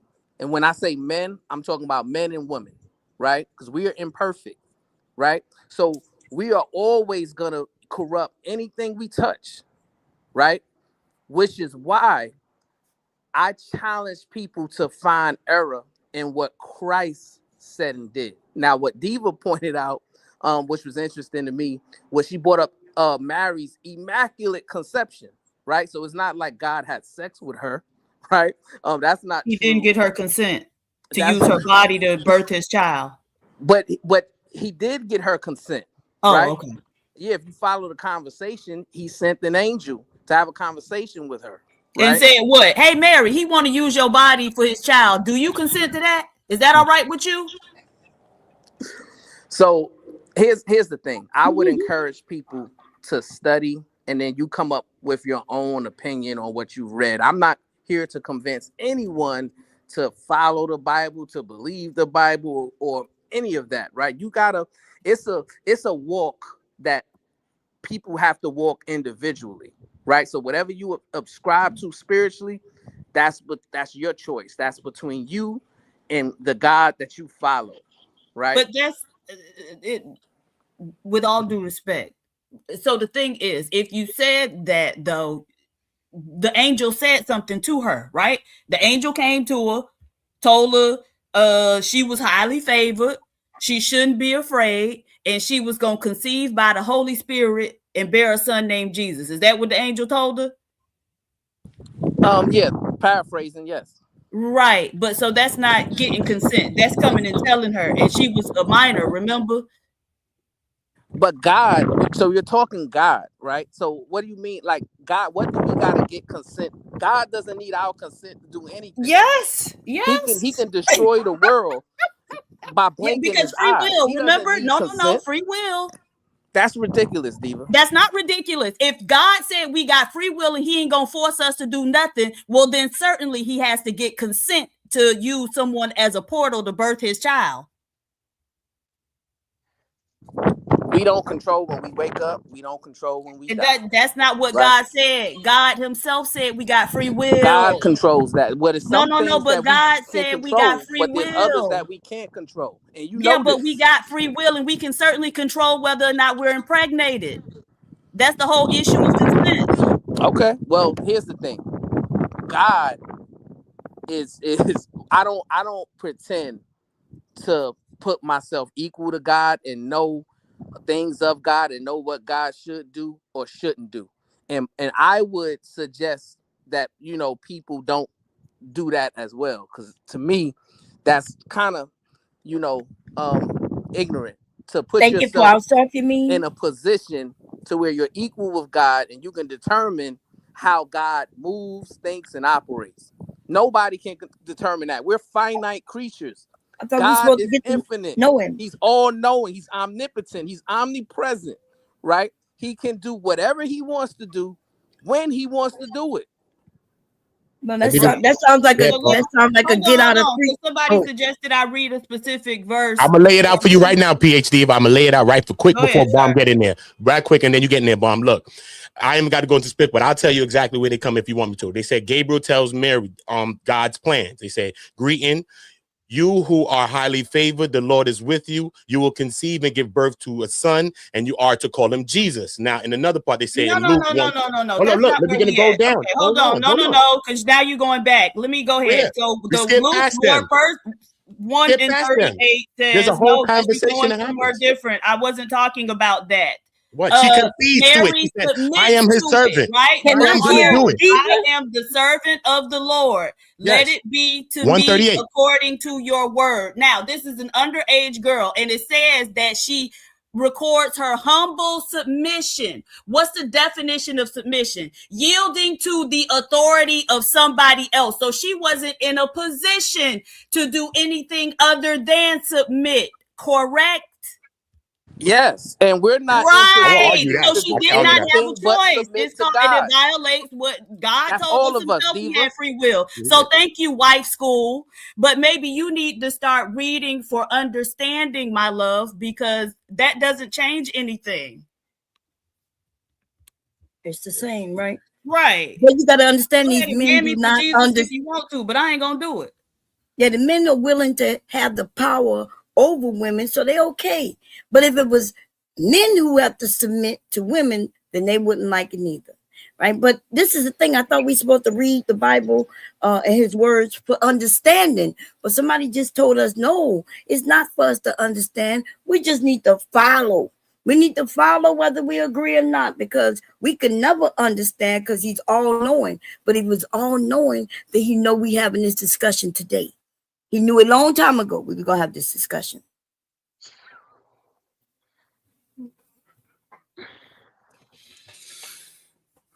Let's read some of these super chats. Go ahead, Diva, if you're willing to. I'm not sure. Let me ask for your consent first. Yeah. That's right. I consent, good sir. Corinne Corinne Mackey, $2. Hearts Love King, I got $1. Thank you. Okay. Phil James 1, $5. So I a great woman's experience passed to her child. What the heck? That's They talk epigenetic. about the epigenetics. Yeah, I think that's what he was trying to say. Yeah. Acid bath. What? B5G, $2. This what religions do to get control. Absolutely. Mm-hmm. Shiesty Bum, $2. Religious men are red flags. Kulu live streaming, $369, $2. A minor can't consent to being impregnated.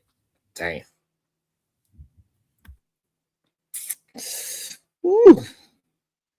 I never read the Weird that Bible. we're all equating. I can't wait to see what they say about patriarchy, though. Where I are can't all wait the to see women what God? Wouldn't it make more sense that a woman is God than a man? So it would make sense that God is both in all of that. It God is embodies not everything. a man or a woman. It embodies all of that. And God, He's a God would spirit. embody a man God and a is a woman. spirit. Then God why would is he embody all referred to as he in the Bible throughout? He. That's Right. a good question. Oh, That's a good question. That's a good we question. know how to read. I tried to run down that question too. I have tried to, but it leads you back to some kind of patriarchal type of thing, I think. Because I tried to run down that question. Right, because the father is an inherent leader. Again, based on the Bible, so we refer to God as the Father. But we are We refer questioning to- the Bible. Why you keep giving us answers based on the Bible? We ask why, You just have, and so I'm asking the question again. Why wouldn't it make more sense that God would be a woman than a man? No, God is a spirit. is. God is a spirit. I am who I am. When they ask God, who should I say sent me? He said, I am who I am. What does that have to do with my question? I am who I am.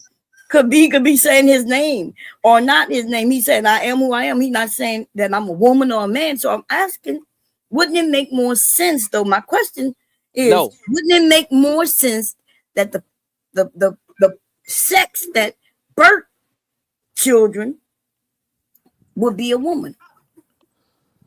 Bob, the answer to your Instead question of a is real yes, of it a would man, make more a sense. real of a man. Go ahead. Yeah. Yes. What you're based on your question, God is a woman as well. God is capital I. God is not Well, one then why or the is he other. never referred to as she in there? So or are we even saying- they. Or So even what- they. so- hold on. So what is God's pronouns now? He. No, They never say automatically it. describe God as he automatically. And that made me think about it like a long time as a kid. I think I was young when I was thinking about that. Automatically. Don't we say refer to it. God. It don't say Yeah, they. but the God is a spirit. Don't Yeah. say he. All right, God has so- a sex. All right. But So it- when he said he's a father, are we saying that he was so that he could be a woman too? So when women say, "Hey, I need my Father's Day card too," is all Don't do good? that. Sir, don't do that. It's so stupid. I just want to know, is it all good? I just want to know, is it all good now? That's all I just want to know. You know, that's why I think the conversation in itself is disingenuous, because those monikers that are given to God are given by men, and God has always told humans, he says, my thoughts are not your thoughts, my ways are not your ways. That's what he said in Isaiah 55:8. And you'll find numerous and in a multitude of scriptures to where God is clearly separating from man and letting it know, no, it's a different level. I'm at the highest level that you could ever even imagine. Matter of fact, you can't even imagine in your finite mind the level that I'm at, right? So I just think the conversation in itself is kind of ridiculous. It's not though, because again, it says something, right? And it says he. It didn't say it. And even though these things have been translated, this is the stuff that y'all are taking and trying to put out there and tell women that we should base our behavior on. So then we can't say, oh, well, don't really pay attention to this part or only pay attention to this, because realistically, even the stuff that came out of God's mouth was written by man, right? What man was there to hear God think through the process of creating the world in 7 days? Who was there to record that? Right? And so we know it's all written by men. But we can still go back to those original texts or whatever, and there are different words that differentiate men from women, right? And so even if we want to say God is he because he's the Father, then what about the Holy Spirit, which by all accounts should be the feminine principle of the Trinity, but it is not. The Holy Spirit is also referred to as he. And it's a spirit. It's in the name. So we know the Holy Spirit is a spirit.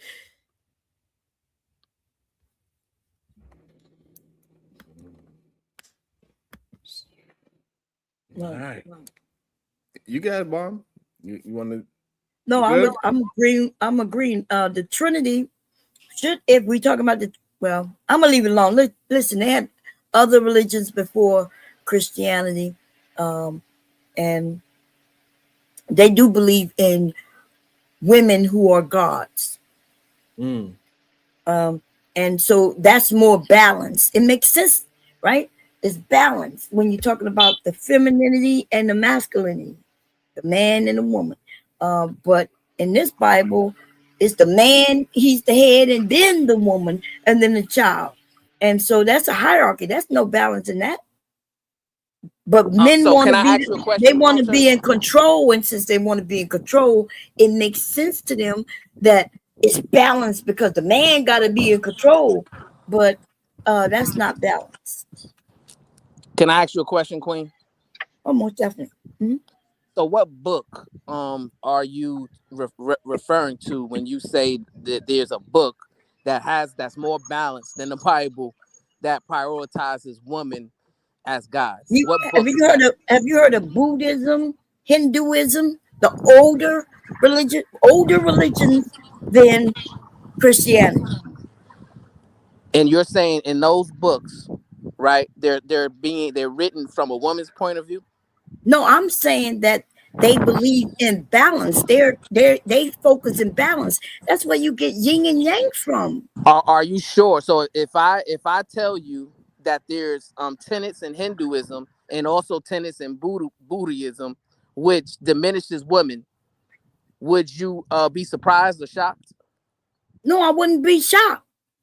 Are you saying that the entire Buddhism and Hinduism are against women? Or because in those biblicals, there are women gods, goddesses. And there's balance. If there's a woman god, then there's a male god in that same realm. No, what I'm saying to you, Queen, is that none of those books, and there's no spiritual books that you can find that was written thousands of years ago that's written in a woman's point of view. Not one. What are you talking about? Why do you think there's, so you're saying there's no women? I'm not sure what you mean in a woman's point of view. I'm not sure what you mean. Is your Bible written in a woman's point of view? You What don't he's even saying know is if like the Bible people are like, is- oh, But I was talking about balance. So, you know, there's religions that believe more in nature, right? Like I said, yin and yang. Some of the most things that we believe that is morally balanced doesn't come from Christianity, Bible. Okay. So it So, comes Bomb. Go ahead. There's parts So- of the Bible that are written in the feminine voice. right. That's what I was about to say. Songs. Got Diva. Oh no, Wait, Diva so was talking. That's why I stopped. oh okay. No, so yeah, so we can, you know, and there are other books too, right? You know, quote unquote holy books that were written in by women or in the feminine voice. Right. So one is in Hedjuana's hymns. And that's from the ancient Near East, ancient Greece, Sappho's hymns, right? Gospel of Mary used to be a part of early Christianity, but remember, a lot of these books get removed. And then there were, if we look at like Indians that were their Vedic texts, they have several that were written by women.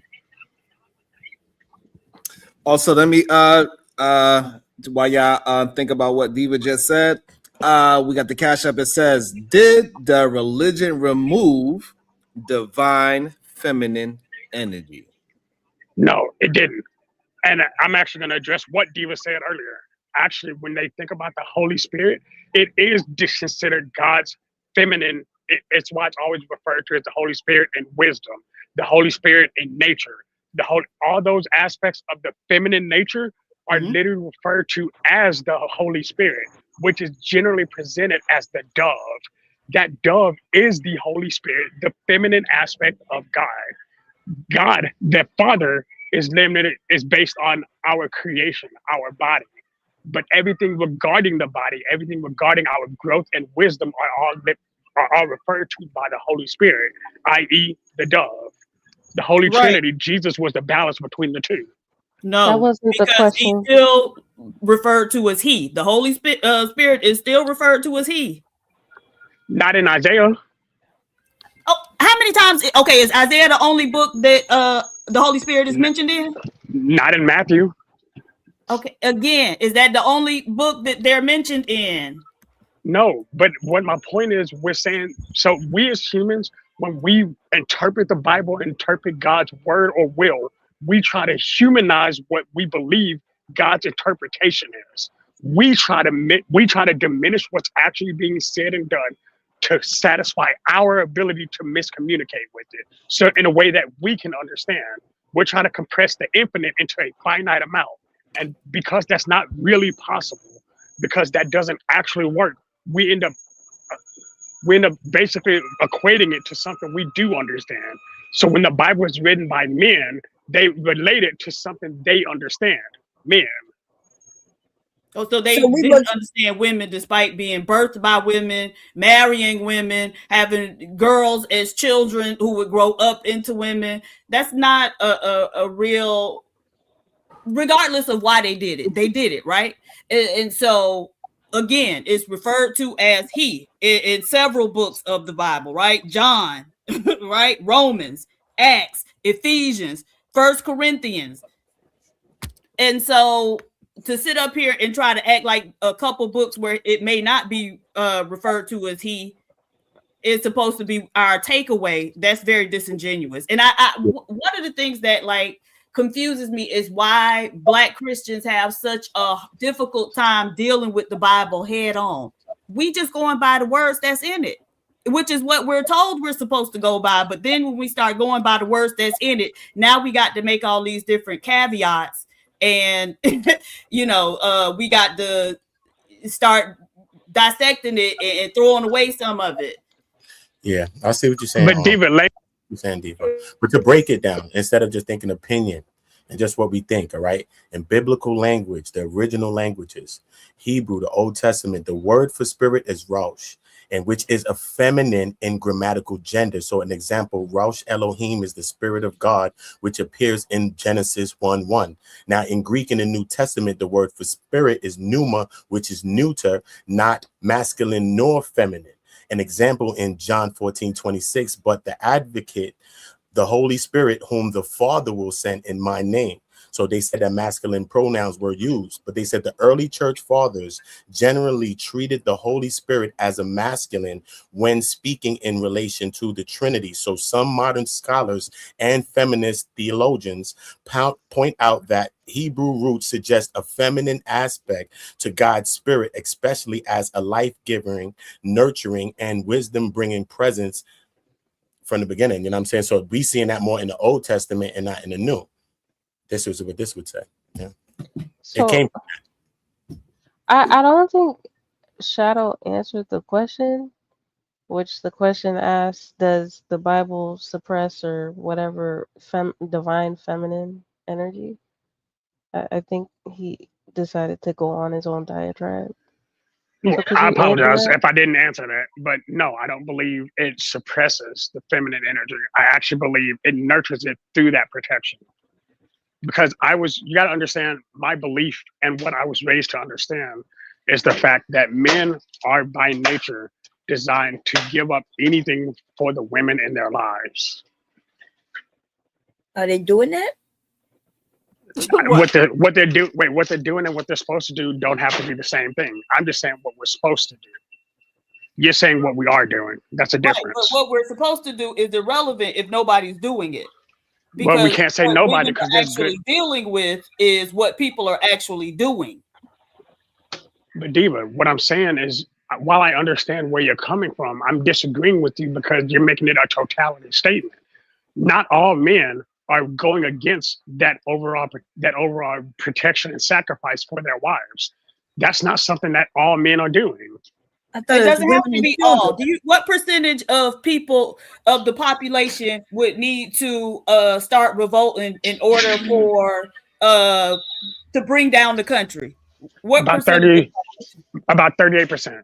No, it's much less than that. It's actually about 3% of the population start acting up, and it's all gonna start tumbling down, right? And so, if we got as small as 3% of men of the population of men who ain't doing the right thing, right, then that causes a huge problem in society. But we know that the percentage is much larger than 3%.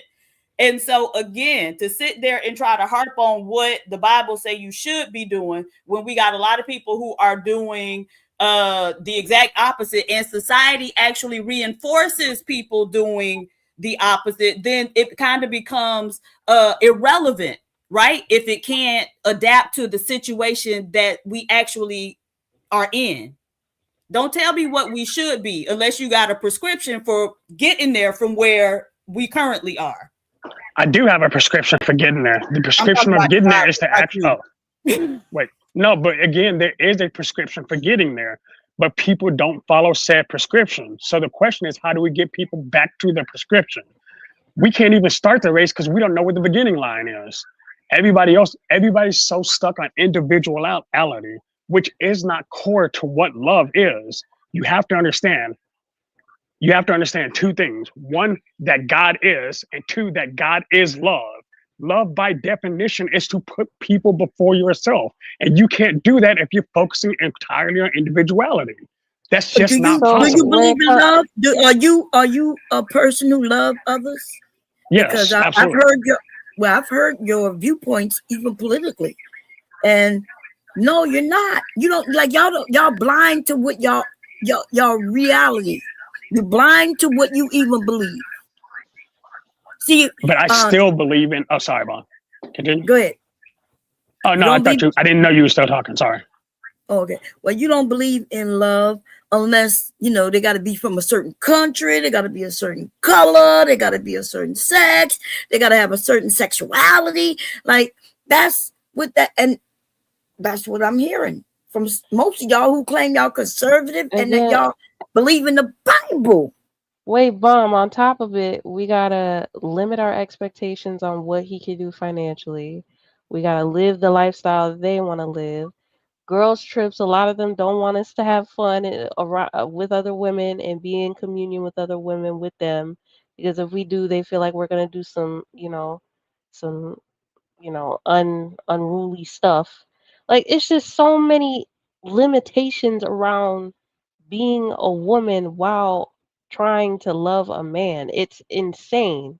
She can't, it's like she has to turn into this whole new person that you deem fit in order for you to love her.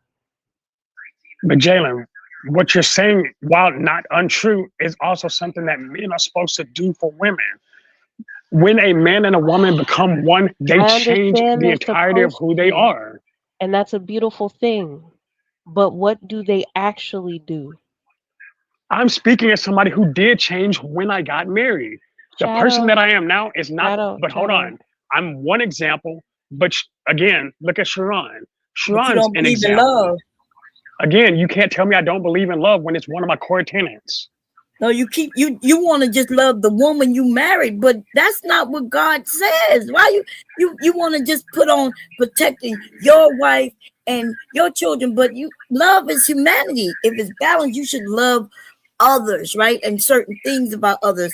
And you shouldn't not like them or not love them due to their sexuality. Skin color. Like, I've already gone through this. I won't do it again. No, right. And so that's why I was going to say about Sharon? Like Sharon, when he was not married, doing whatever he was doing, but when he got married, he is a husband. Mm-hmm. So, and he moves as a husband does. He moves as a father does. But again, people who actually take that time to be better when you have to change for the person that you're with, the person that you're designed to protect, you are going to by nature. You have to, because otherwise y'all aren't going to make it. That's why the divorce rate is so high, because everybody's worried about what they get out of it first. I don't care what I get out of it. I care about, but again, hold up, but Bomb, let me address what you just said. Hold up, I need to, wait, do I need to address Jalen or Bomb first? Because I don't want to mix it. Sorry.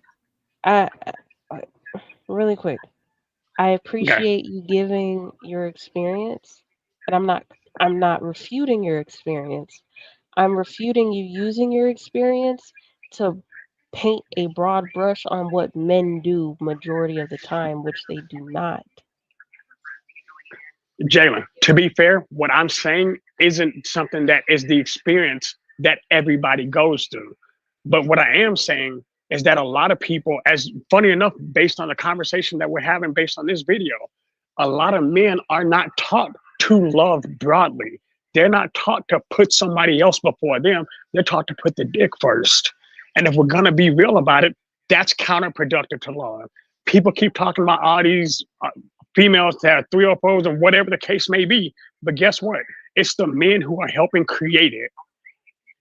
Women can't have sex by themselves. Women can't have sex by themselves. So let me go back to asking you my original question when we first started interacting. How can you say a patriarchal society is not detrimental to women when you can acknowledge the reality of what men do? Because I believe it is the abuse of patriarchy that people do. They take the power that's entrusted to them, and then they abuse that power to then take advantage of the people around them. And that's not what patriarchy is supposed to be. A true patriarchy is supposed to protect everybody under them, meaning women and children, no matter what the case is. But a lot of people don't want to. The definition of patriarchy is, maybe I'm confused. Maybe am I confused or you confused? Because I think he wants to paint a beautiful picture of what patriarchy is. But that's not what patriarchy it embodies much more than that. It's an aspect of patriarchy because we lived in a time before when maybe life was more not least expectant. You know what I mean? People died, people got killed anytime. You know what I mean? So it was different. So that's where some of that structure came in. but I wouldn't say it's, you know what I mean, it could be a good thing for us. I wouldn't say that. They say it's a social system which positions the authorities are primarily men, right? Controlled by the father and the eldest male. Groups of males. He's frozen right now, so. Oh, okay. Interesting. I'm loving the build that. There you go. He's back now. You on mute, by the way. Sorry, I was still listening. So, was that the end of what you were saying? That's what it means. So I think you have your terms confused. It's not a good thing. It could be. I mean, no, it can't be a good thing. Now, matriarchal is controlled by women. So, which one you trust more in the world? If you want a safe place to be, because you have to protect women from whom? Who you have to protect women from? Primarily men. Okay. But so again, you wouldn't have to do that if the men wasn't as aggressive and thinking they could take somebody, and if he get caught, just marry her, right? Give her dad some money and marry her. Now she's forced to be married. She don't have no say with none of this. Her daddy and this man who took her. That's in the Bible, right? Yes. Yes, ma'am. But again, patriarchy, like chivalry is part of patriarchy, right? And what is chivalry? It's literally, hold on. It's valor and integrity when regarding specifically women. That's why Shadow. That's right. Chivalry is dead, right? That's what they've been telling us for the last 30 years. Chivalry is dead. When the chivalry is put behind a wall of sex, well, sleeping mean it ain't up and awake and doing its job. When chivalry is put behind a paywall of sex, when you acknowledge that men think with their dick, then why, again, I'm asking you, how can you say patriarchy benefits with, because Jalen, abusing chivalry, i.e. only being chivalrous when sex is involved. It's not the same thing as being chivalrous. That is still making it transactional. Let me put this in any relationship that is okay. Yes, ma'am. Do you have a daughter? Yes.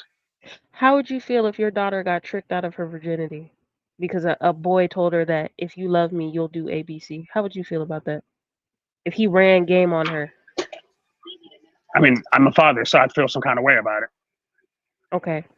So. But as a man, go ahead.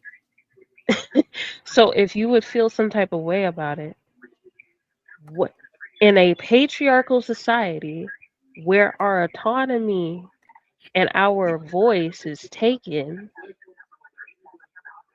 why would you still say that it's beneficial for us to be in that type of predicament when you know the nature of men in 2026 is not really that chivalrous, not really that of high morality? Like, you know this, men, you would warn your daughters about men, wouldn't you? Yeah. Okay. So hold on, Jalen. So I'm agree with you and I'm gonna disagree with you at the same point. So yes, if my daughter was tricked out of her virginity because another little boy decided to run game, keep in mind, even in that sentence alone, you're running game. You are literally doing something. You're faking something with the intent of getting something beneficial from it. But most men teach their boys about running game on girls, don't they? I've heard it. They do. You know what? Actually, that's fair. Okay, but you got to But again, so it's a reality that most of y'all who are fathers that have daughters, more than likely she might be tricked or get her game ran on her at some point in her life. But again, while I can even accept that, right? So the protection is out the window. The value, considering us valuable, is out the window. It's still supposed to be there. It Again, is, but it's we're not. not teaching. Because we're not teaching, it doesn't mean that it's not supposed to be there. It's literally Okay, the you're talking conversation about we what it's have here all supposed the to be. time. But That's you what we want have here every day. This okay, conversation. I understand that. You're talking about what's supposed to be. And I agree with you on what it's supposed to be. However, you're saying you still want to implement it knowing that it's not what it's supposed to be, which is why I keep asking you the same question. Example. Just because there's a bunch of bad ICE agents doesn't mean that the ICE agency is a bad agency. It You see what, is. but it's When, not. when It it is has an when inherent women purpose. commune together and can have literally the same story about how men have treated them disrespectfully, Right. unfairly, or have tried to run some type of game on them to get access to them sexually. If women can commune with each other and have that same experience, then how can you tell us that it's beneficial for us to be under you? If you You know don't the answer to value that. us and you don't protect us. That means we need better men. Okay, so it takes more than just one generation to create that, right? It takes more than just 2 years for that to happen, right? Like, as much as y'all want this to happen in your lifetime, it more than likely will not. And you will have to teach your daughters and the women around you how to protect themselves. Because under a patriarchal society in which we live in America, as much as y'all love to deny that it exists, it does. No, it definitely is. It's very It's evident. definitely patriarchal. Yeah, absolutely. You have to teach your daughters how to protect themselves because unfortunately most men will not do it in 2026. Okay, Right. let me So I read. had Let me read oh, this. sorry. Let me read this cash app. It says, "Ask the women: do the Bible put men in delusion?" We start with Jalen. Yes. Yes, because they feel as though they have all the tools to be able to live the way God has said they're supposed to live. And you're supposed to be living righteously. And most of y'all are not. You deserve an unrighteous woman if you're an unrighteous man. That's what the Bible says. So the Dang. fact that all of y'all who are liars, cheaters, manipulators, you steal, you've been to jail, you've done all this shit, and you still expect a righteous, good, like it's what? Like, and you haven't changed? Damn. But That's Jalen, that's unbelievable. I've been all the finish things you answering. just named. Let the ladies finish Oh, answering I first. apologize. Go My ahead, bad. Bob Terry. Do the Well, I think that Bible was put PhD. men? Oh, Do the Bible put men in delusion, Bob Terry? yes, most definitely. They think they're supposed to be the head because they were born with a penis. You know, that's so they think they're supposed to be the head, and they're supposed to have some woman who gonna, be after him and be submissive to him, just simply because he was born of a certain gender. Damn. And that's delusion. Sheesh. PhD Diva, do you think the Bible put men in delusion? No, but only because I don't even think they, read the Bible for real. They got a couple, verses that scriptures they can use to try to, use against women. But other than that, they aren't really even reading what the Bible says clearly. But again, I think they just think you want to use the Bible to try and control women's behavior. They're not really, about that life for themselves. Speaking of reading, you want to read this, P.S. Eva? Certainly, sir. Full Circle, 1959, $10.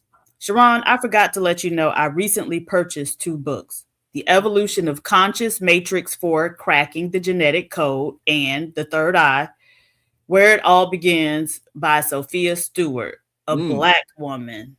You forgot to close the first parenthesis, sir. They tried to steal it from her, too.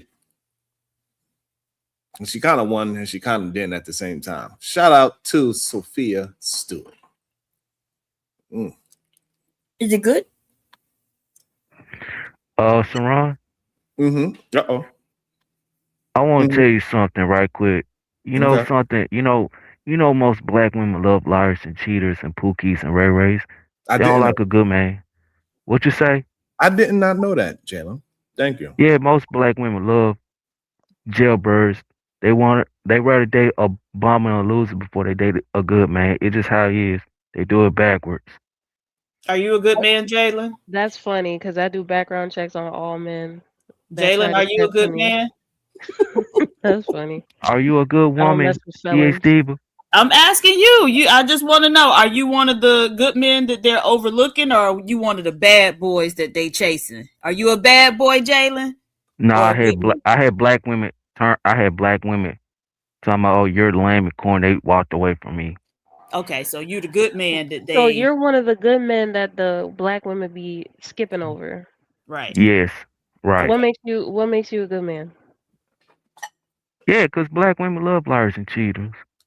What makes No, you a what good makes man you though? a good man is what the question was. Like doing things was right, and next you know they overturn me. Huh?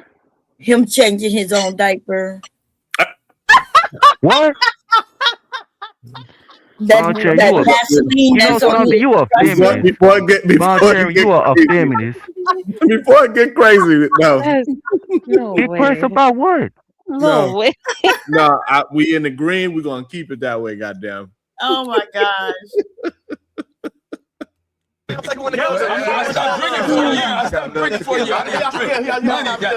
So I think there's something. How do we understand who taught us how to have power, how to exercise our power? Let's go. This is what I was saying, guys. Just listen, try to hear me. I hate to sound like the grandfather, but I am. Is when you meet a woman who maybe has gone through trauma and has come out of that trauma and has fixed herself in terms of her tone and respect to a man, and she's gentle, she disarms you. But if you never seen that, you don't even know how to react to it. And in the beginning, when I met my girl, I was so fucking mean, and I was tough, and I was all out there, and I was all over the place, and I was disrespectful, and whether it's dopamine or oxytocin, I put all that shit in her face, and I crushed her. This really happened. And I called my partner, and one of my partners was a thug. He said, fix it. My other partner said, when you hurt someone, where you leave them is where they stay. If we talk. What? When you hurt someone, where you leave them is where they stay. It's last interaction logic. Again, we benefit from patriarchy. How?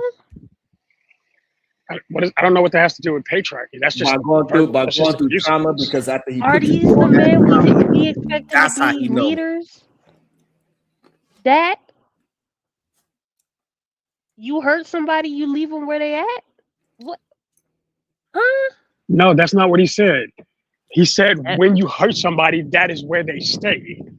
What that means is if I sit here and me and you have a thing, and then I do everything in my power to break you down because that's where I want you to be, the next time you deal with me, even after we're done in the future, you're going to remember everything I did to you, and that pain is going to come right back with you. Well, that's not exactly what he's saying, exactly the way you're saying. What he's saying is, if when he break this woman down, right, hurt her, then the next man or the next people who enter her life, she'll remember that hurt and she'll push that on to him. Because remember, she was vulnerable to him. She corrected herself, and out of some reason, he thought he had to crush her. You know, like when a woman says that she a black girl magic, or she's healed, or she's independent, right? Where she fixed herself, and then a man comes along who she opening up to, and he just want to smack her down, let her know you ain't all that. Because he's not used to it. Because that's what he said. He said because he's not used to seeing a woman that is being feminine and friendly. Again, the divine feminine that they love to say they want, but they always got to knock her down a peg. They always got to knock her down a peg to make sure she. Feminists hate black men. Those are not good men. You can't equate that to people who actually care. But there are men who actually care. Hold on. Right. So, But all right, so get hold this. on. Hold on. You So say that. Hold on. So Jay, Josh, you say that to say majority of men are opposite of what Clifton Powell was talking about? No, what I'm saying is most men who are actually good men, ironically, I agree with, I forget his name. Jalen. I agree with Jalen. Most men who are normally good men don't end up in relationships because they get looked over by the very women that are looking for them. That's crazy. That's Because crazy. no, that you would hold admit on. Let's talk. crazy word. Hold on. Then let's talk actual statistics. There's a lot of women who have literally had kids with people that they have admitted were bums, who have admitted were bad. Oh, hold up. Wait a minute. Let me finish. Let me finish running it. Hold up. Hey, yeah, he was abusive. That's your problem. Yeah, you he got to talked to me keep crazy. rubbing it. Even when you're wrong, you just got to keep it because you got to get it out because, you know, you're going to show me you masculine. Go ahead, baby. No, it ain't about us, Bomb. Come on. We're better than that, Bomb. That was a good one, Bomb. I like it. You're lucky you cute. I don't want no smoke Bomb. No, but there's a lot of people who would admit to have, oh, I was with this dude who put his hands on me for 4 years. My comment would have been like, why the fuck were you? Sorry. Why are you still there? That's $2. Yeah. Y'all know me. I'm finna say my money. Have you ever got beat on like that? Have you ever got beat on like that? Clifton Powell just said it. You know, if you hurt somebody that bad, that's where they stay, right? Hey, hold up. Let me say my $2 real quick. That's why she's saying. I'll answer your question real quick. I need to send this $2 real quick. Oh, not only that. Again, Kulu. We know a bunch of dudes, and in my generation, and Josh knows this, Sharif might know this, but there's a bunch of dudes that saw their girlfriend about to leave. They saw the signs, and they purposely impregnated that girl to try to keep the relationship going on longer. Like that. I was watching Grits and Eggs podcast. Love him down. I love his podcast.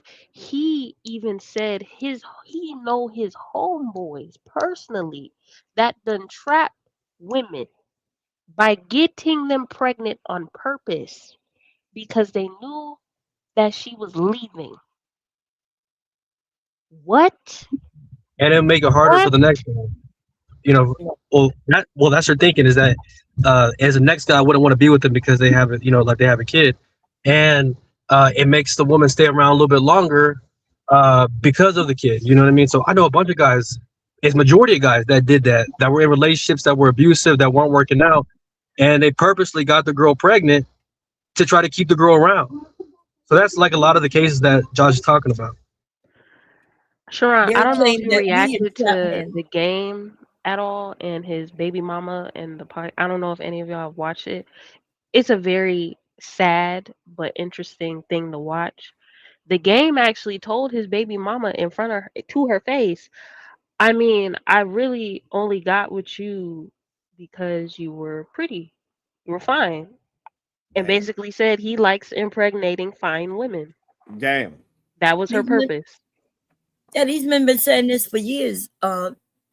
They've been coming on streams and saying they want to settle down. She's fine, and you know he don't really want to be with her, but he'll impregnate her and make her sit down. So yeah, so now he got access, even though he don't really want her. Damn. He connected through a baby, but they claim that we will purposely entrap men. I don't know how you purposely entrap a man when they gotta ejaculate. I don't know how that works. Yeah, I don't know how you entrap a man. Before is that not ejaculate. We know You just when not ejaculate inside her. Yeah, we know when we're about to, finish or we're about to, come. So we can easily pull out 10 seconds prior to we know it's about to come. So I agree with you on that. Mm-hmm. Interesting. Let's see. But hold on, this is the conversation we keep having. I always say this isn't a one-way street, and I don't like the fact that we talk about it as if it is. It is. It's a one-way street. I think if you believe in the Bible, Shadow, the accountability falls on you first, and because by proxy, it falls to me. But it's you first. No, right? Now I do agree with that. So Yes, that's ma'am. why That's I'm good. making it. That's why I'm making it sound the way I do, because since y'all want to have the leadership role and you love patriarchy so much, guess where all the accountability falls, regardless of the decision I make, regardless of my behavior, it falls to you, because that's the reality you want to live in. So that's why I'm talking about it one-sided, Because in reality, the accountability usually is one-sided in a patriarchal system. It falls to you. My behavior Now, falls to you.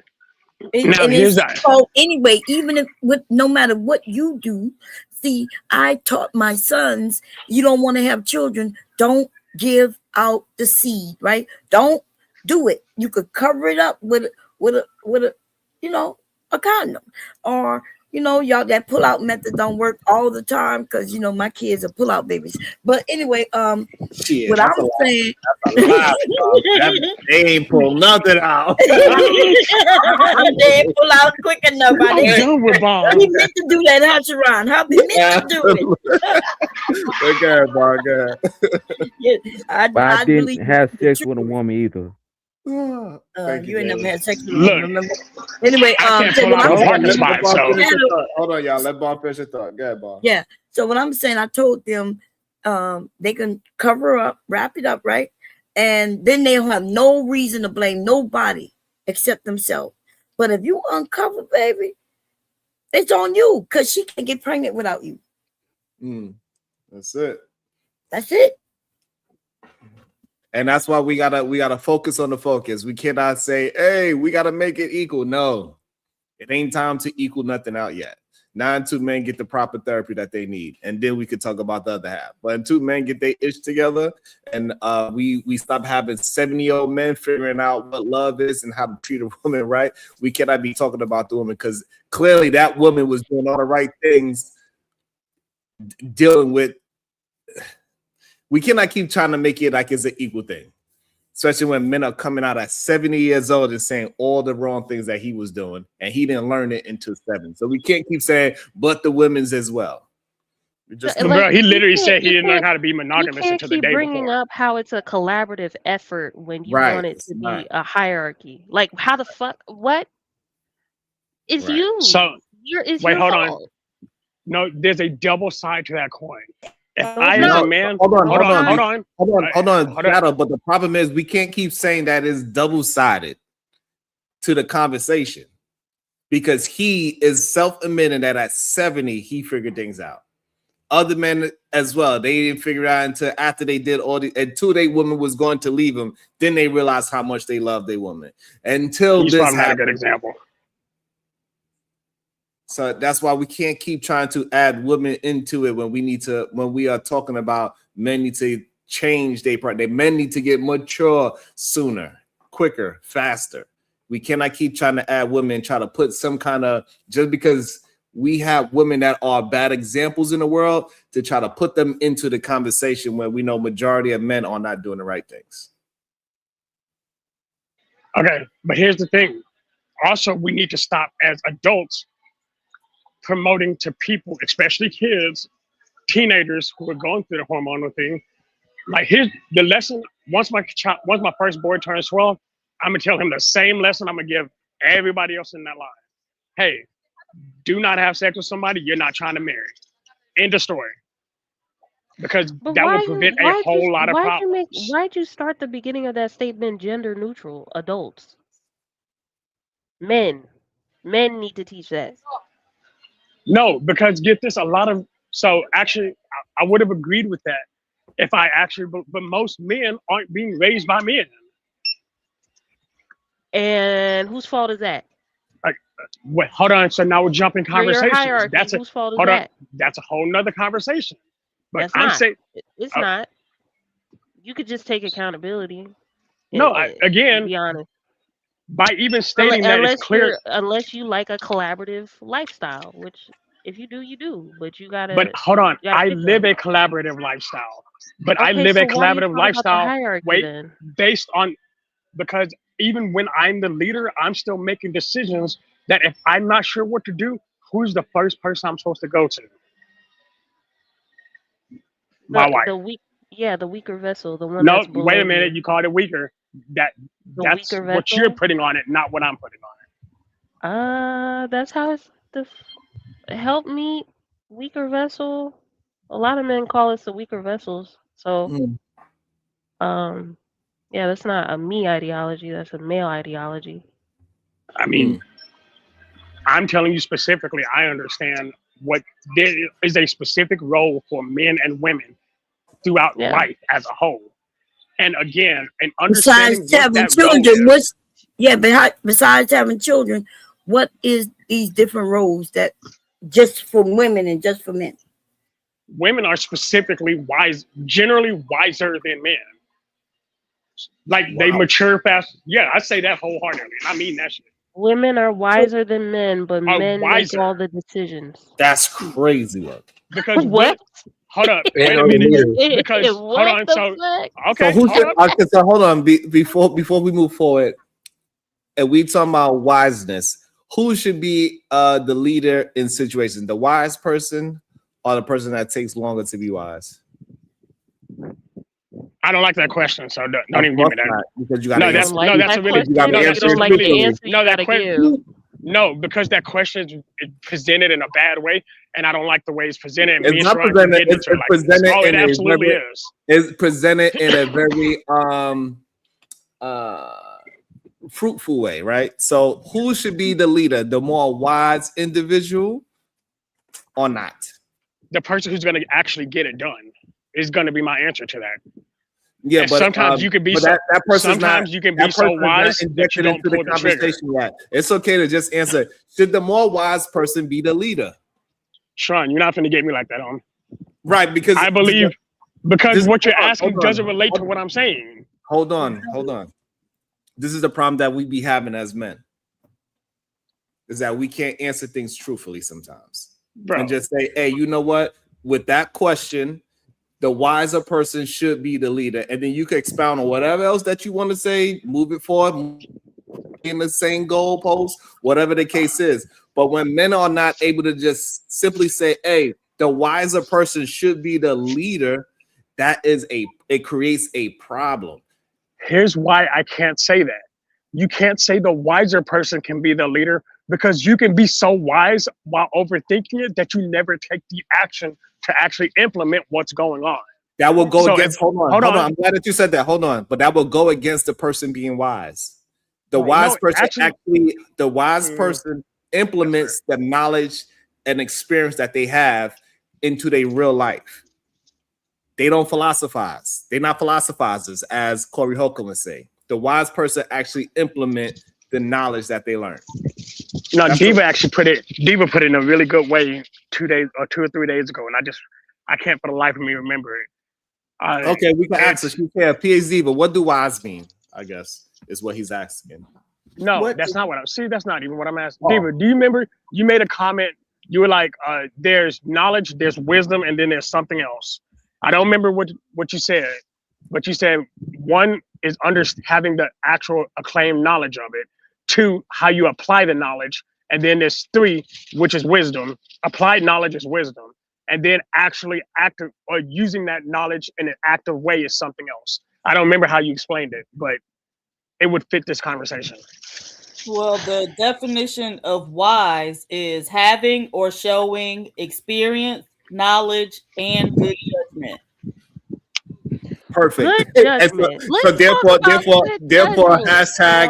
hashtag SNL Sharon never lies. God damn it. Let's talk about good judgment, even though Shadow admitted that men be thinking what they dig most of the time, and all the men in the chat love to say, well, women have the most debt, and women do, and yet y'all get tricked into having babies with women that y'all don't like. I could use the same argument. Y'all be paying child support for children you never wanted in the first place, but somehow they here. But like, it's a lack of wisdom. all day. Like, And- come and- on. That's a lack of wisdom. Hold on, shout out. And And before mind you, it wasn't even the women who said women are more wise. It was a man. So I don't know why y'all using women when women didn't say it. Shadow did. I didn't say Women that. are wiser by definition. The Holy Spirit Hey, is living. I say it all right, again so for the listen, men that hold on. talking shit. All right, so pause there. So, Shadow, if women are wiser, according to Diva's definition of wise, whoever the wiser person is in the relationship, shouldn't that person be the leader? Look at the For the sake of this sentence, because you're not going to let me go outside of that, because you keep asking this question in a way that you know I disagree with. You can't. And I'm putting it on you. I'm putting it on you because you're actually doing it. Because I specified what I meant, and you're still like, so what you're saying is shouldn't a wiser person be in charge? Then when I specified it, you were like, oh no, I forgot to turn on my mic just now. Sorry, Shadow. So let me ask you again the same question. Hold on, Shadow. Hold on. No, that's not what happened, Shadow. What happened was you wanted to inject Diva idea of what wisdom is, and she did. Right. She gave us the full idea, and you agree with her idea of what wisdom is. So now again, if women are more wiser than men sooner, who should be the leader in relationships at this moment then? If we're just focusing on wisdom, I would say women. But get this. Hold on. Now you should let me finish. Can I finish my sentence now? Anything sir? after but is bullshit. Nope. Anything Hold on. after but Hold is on. bullshit. Hold on. But see, now y'all stop me mid-sentence again. You stopped yourself. I didn't say anything. But hold on. We do have agreements that when you Anything put after but is nullified. right, you negate everything else. That's We just know language. That's a part of the show, and everybody understands that, especially you. You put but, that means you negated everything else. So go ahead. So, okay. Then hold on. Let me put my email suit on. Okay. While contrary to popular belief, contrary to this conversation thus far, even though women are wiser as a whole, because women also take the time to actually fully analyze things. There are times when action needs to be taken that action is not taken. And in a sense like that, the person willing to take the action, applying the wisdom that's there, is the person who should take the charge. Perfect. And usually the wise person is the one that's going to actually implement, right? According to the definition. So you just ignored everything I just said. No, All right, because Sharon. according to the definition, he said overtalk me anyway. Hold on. Now you cutting. So according to the definition that we agreed on, the wise person is actually going to use their knowledge and use it and apply it to their life because they making the better decision. So once they realize this decision is better, they actually go ahead and do and imply that wise choice. Yeah. Go ahead. Hey, there you go. Sorry, for some reason the super chat wasn't going through. Okay. I will hold give on, Jayla. I want to bring it 651 into the show, and I also want to bring it in there. What's up with you? Good day. What is your thoughts? 651 Mitt. I don't necessarily. I believe the man should lead, but well, you shouldn't say but. A good leader is going to take advice from other people. So just because I believe the man should lead the household, Why? but if he's a good leader, he's going to take advice from his wife. It needs to be a hierarchy. But So why I don't should he be the leader? It needs to be a Why should the man be the leader? Why? Why can't he be Why? the one Because who gives the advice? Okay, listen.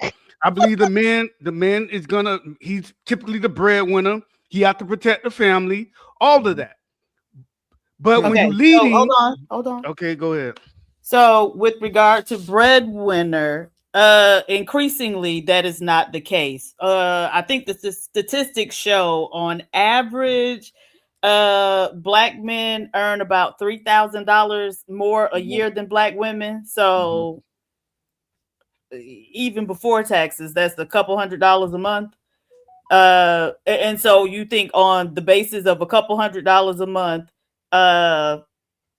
the black men should be the leaders in the household? I mean, it's more than just money. It's also protection. It's also more guidance. But the point I was getting to. No, but we want to. I have another question. Okay, go ahead. I have another question. Let them finish it first. Let them finish it because Jayla want to jump in there as well. Go ahead. Who was it on? 651 or? Yeah, it was on me. Yeah. But to be a successful leader, even at workplace, at home, you must take advice from other people. So for the man to lead his household, he can't just be going in there and say, I'm making all the decisions. It will fail. If his wife is good at, let's just say, legal work, he should take advice from his wife. if his wife is good at certain things, he should take advice from his wife.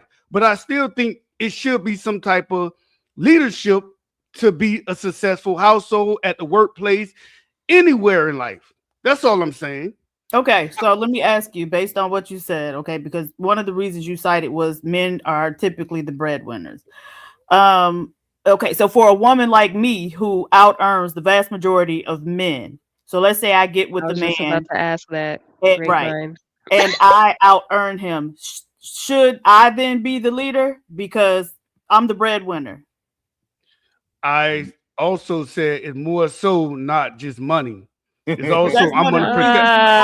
Y'all that's cut me. just You see, asked Don't cut him off, y'all. Hold on, let me the get question and you cut me off. I got Because you. you can't say this is one of the reasons, and then That when is I say, one of the okay, well, reasons. with Okay, using go this ahead. reason, then you say, oh, well, I use these other reasons, but you also use that one. So we're asking about this one in a vacuum. Like, let's just take this one.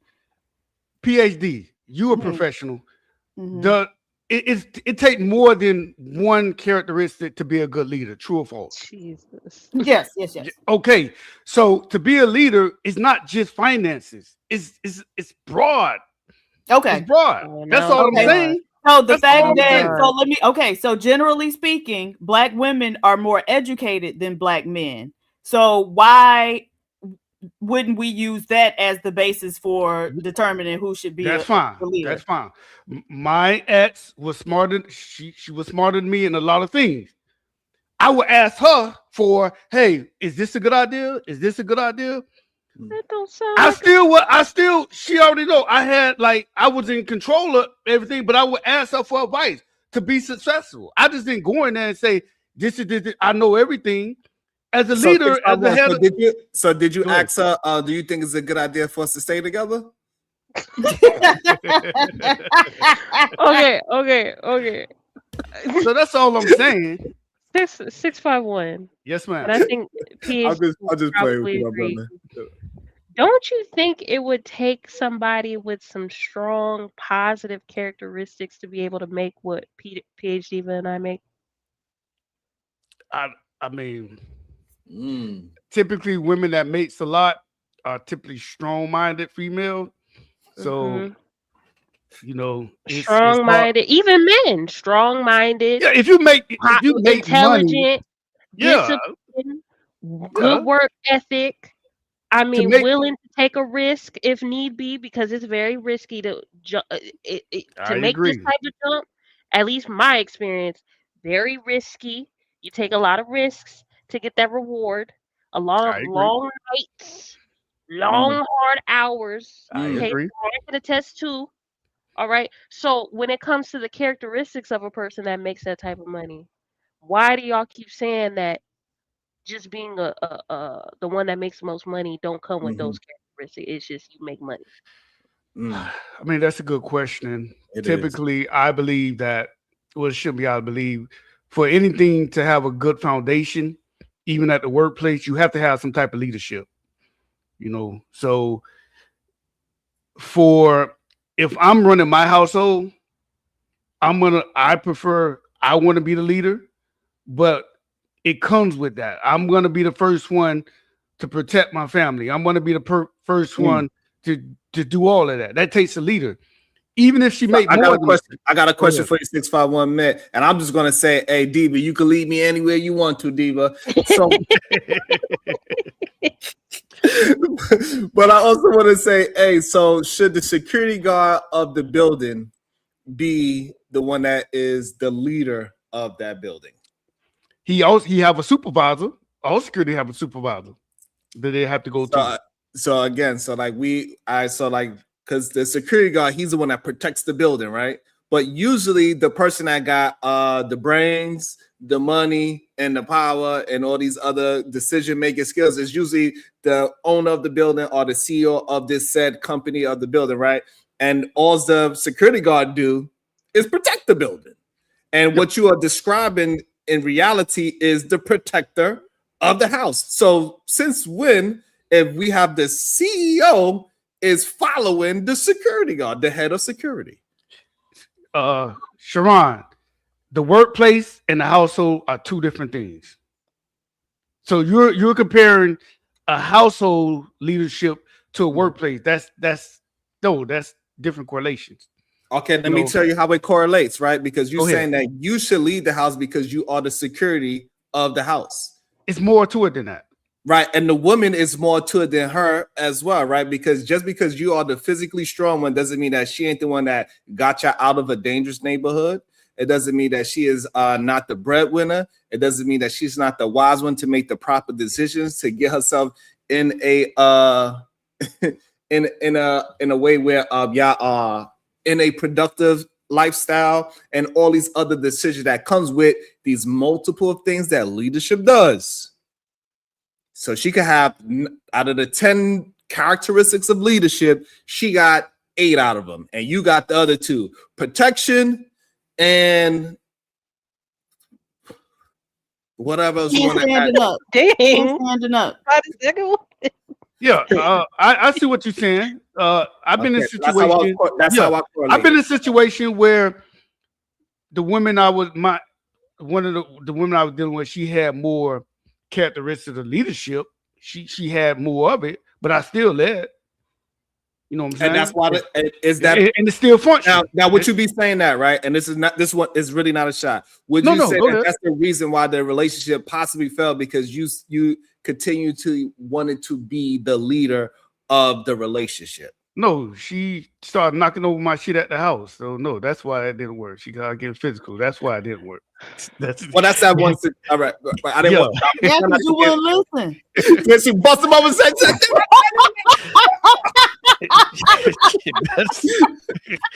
slapping right on his forehead. Hey, God damn. But I think that's the issue that we continue having the conversation of, that men believe that one last thing of being the protector of the circle house, that they never actually show protection in the relationship, right? Most women never seen a man fight, and most relationships, the man do not have to put his life on the line for his household. That's just not a current thing, but it's something that men try to leave their hat on because they got to go outside and risk their life. Sharon, can I ask you one question? Go ahead. Can I? Do you think I want to ask the women on the panel? Okay. Could you guys respect a man if you leading him? Can you guys? Because when I hear a woman, anytime I hear a woman leading her man, the experience I have witnessed, she doesn't respect him. So are there any situations where, ladies, that you was leading your relationship and you respected him? I just want to hear that question. So yes. Okay. I think that is very possible. It's different if you're with an older man. I think if you're older, there's an association that comes with that. You're supposed to be more wiser than me. You're supposed to be more knowledgeable than me. So in that situation, I would not respect you because you're essentially my elder, which is why I choose to stay in my wheelhouse of my age. So with men my age, they are not fully developed. They possibly haven't figured out their purpose, or they're still figuring it out. Yes, you have to give him grace because you may be more knowledgeable than him in some moments. If you love that man, I think it is possible to be able to respect him. Okay, let me see. What about you, Miss PhD? I'm a little confused by that answer. Yeah, I'm confused. Why? Exactly. Why? Okay. Because you go ahead. Oh no, I'm listening. Yeah, I'm listening. Oh, okay. Because you said you couldn't respect him if you leading him or whatever. Only if he's older, but you okay with it older. if he's younger. Doesn't make any sense. In her age group, yeah. Yeah. So what she mean by, and we understand what she mean by older, right? She's saying like somebody 10 years, not somebody that's 2 years older. Yeah. Right? Like She's saying I understood what she meant. She's saying within her age group. So if it's like a 2 to 3 year difference, that's still considered her age group. Yes, he's technically older, but when she's saying older, she's talking about like if me and her was in a relationship, that kind of age gap. That could be my daddy. Right, but I guess my point is she's okay with leading the younger, but so it's not because he's older, it's because you would be leading him, I guess. Because she's trying to explain it. Go ahead. I'm gonna let her. I thought I go ahead. I'll let her get a chance to explain one more time. But she's talking about age gap dating is what she's actually talking about. Okay, so Yeah, but no, I get that. If she don't like older men, but remember she said she don't want to lead a man, but if he's younger, she's okay with leading him. But if he's older, Well, she don't know. So it's not. Is it about the leading or it's about the age? Because she's saying she would give somebody her age group grace, is what she's saying. Yeah, But go ahead, I'm talking about age. So men usually recommend younger women to date older men because they are supposed to be more experienced and wiser than the men in our age group, right? No, that's not what they say at all.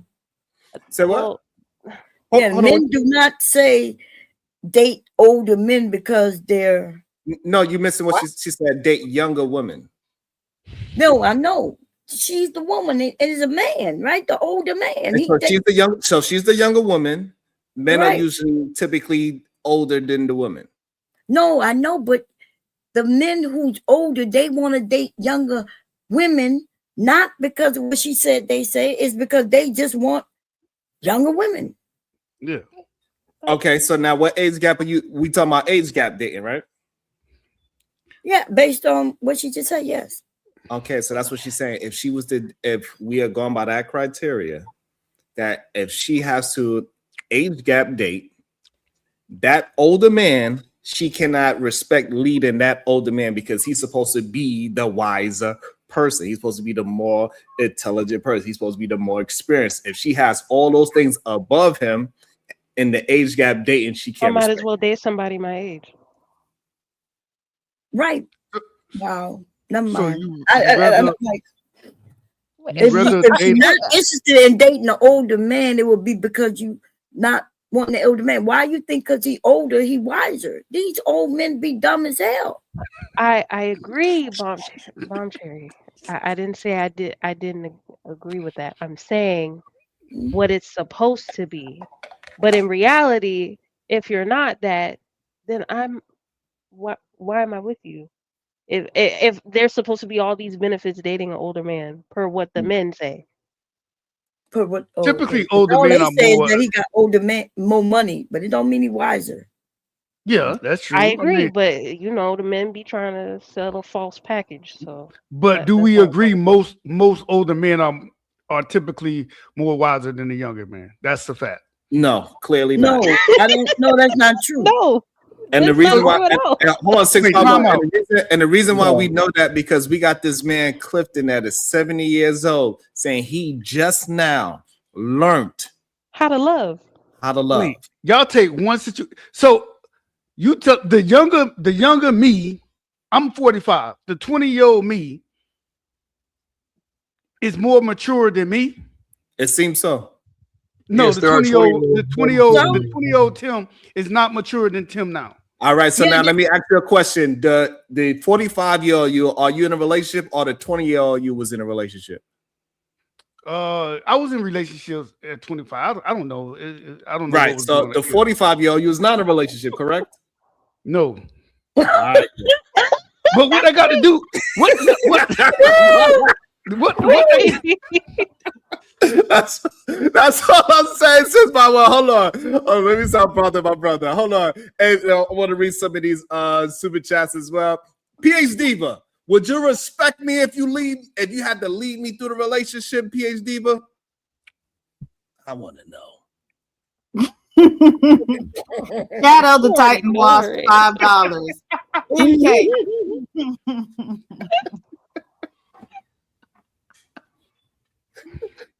Okay, I'm sorry. We laugh on mute. Just in case. I read it. Shadow, in case. Ronald 804. Happy New Year, Ronald. It's been a minute. $5.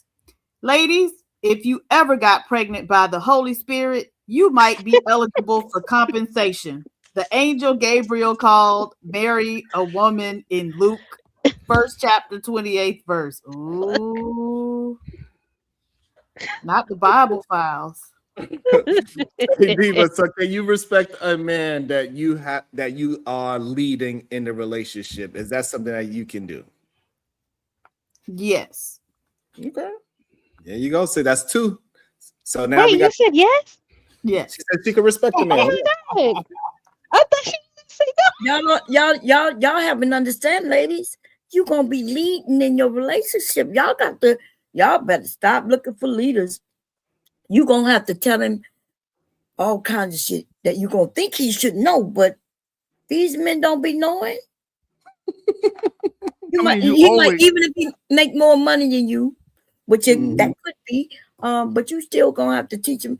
Hey, don't pick that baby up like that. Why are you throwing that baby in the air like that? You always learn. These men do crazy as shit, baby. Yeah, I mean, we always learning. I'm always learning. I got a cash app. It says, "Are men really supposed to be of service to?" Of service? Mm-hmm. Yes. I like that answer. Right. That's why they got all those muscles, right? To serve. Mm-hmm. More than just being the goddamn security guard. Right. You gotta lead them then too. You gotta don't shoot the innocent baby. Don't leave the gun where the children can get it. Don't shoot him when his back to turn. You gotta wait till he's facing you, man. Sure, I have a question for you. Go ahead, Jalen. You see a bunch of 40-plus-year-old men who are not balding, fat, out of shape, walking around. Like, do you see a bunch of 40-plus-year-old men walking around with a six-pack? I mean, that's American in general. I have a six-pack, by the way, and I'm not bald. No, we don't believe a lot. Is there a lot of yous? Don't believe that. Sorry. Is there a lot of yous? But that's American in general, Miss Jalen. American in general is overweight. Hey, yo. I'm just asking a question. No, I'm just saying. I'm just letting you know.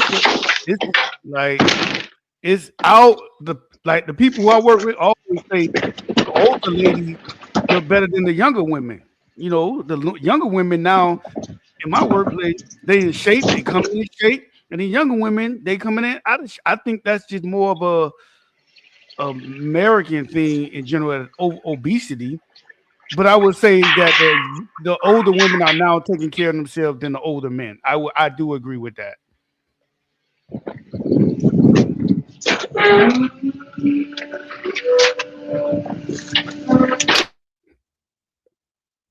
Loud ass. All right. So so we good with the conversation? I can jump back into the video. Oh yeah, I gotta get ready for y'all. This was a good conversation. I wish I could have stayed longer. Y'all have a blessed day. Where your ass going? I gotta go to work. Okay. Oh wow, you work like a night shift? No, I don't work night shift. I Oh, work so it's mid just shift. straight mid shift. Okay. Make sure you Yeah. hit a goddamn like and the share button, goddamn. I got you. I see your you got that thing, the love. What thing? Yep, not you got that thing. Wait, the this hell? controversial conversation hasn't given you a lot of likes. I've been working double time. You send a group chat money thingy. What you call that?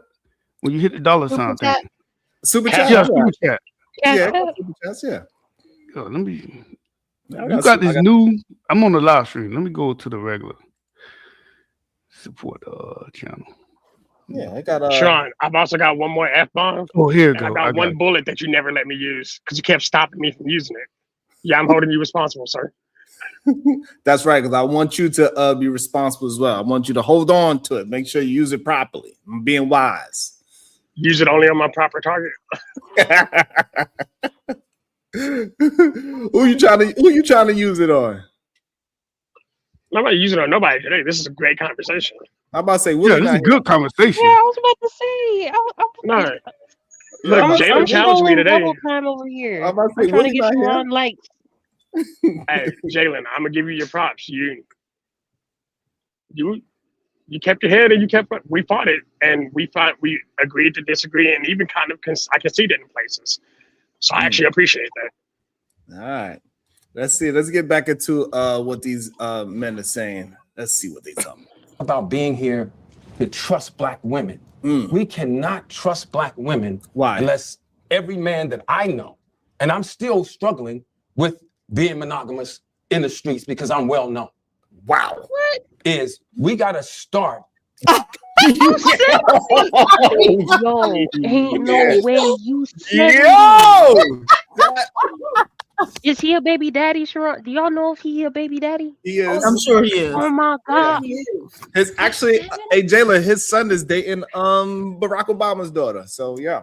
Oh Oh yeah. my God. Oh my God. Thank you so much, 651. Appreciate you. Oh No my problem, bro. Y'all have a good night.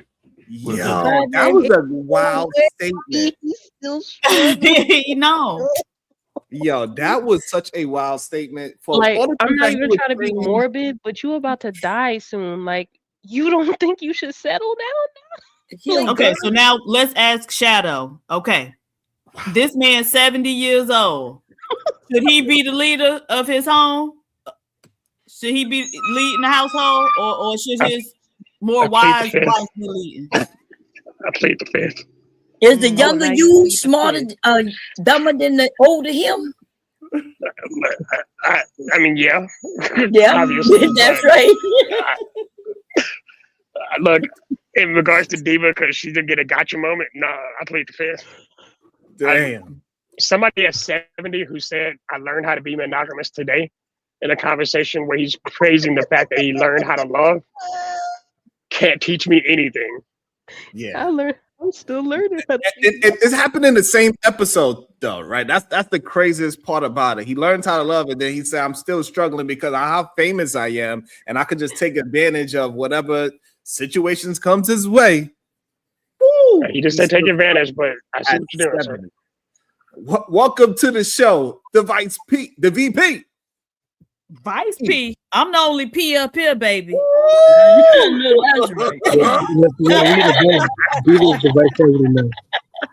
Keep it green. Keep it green.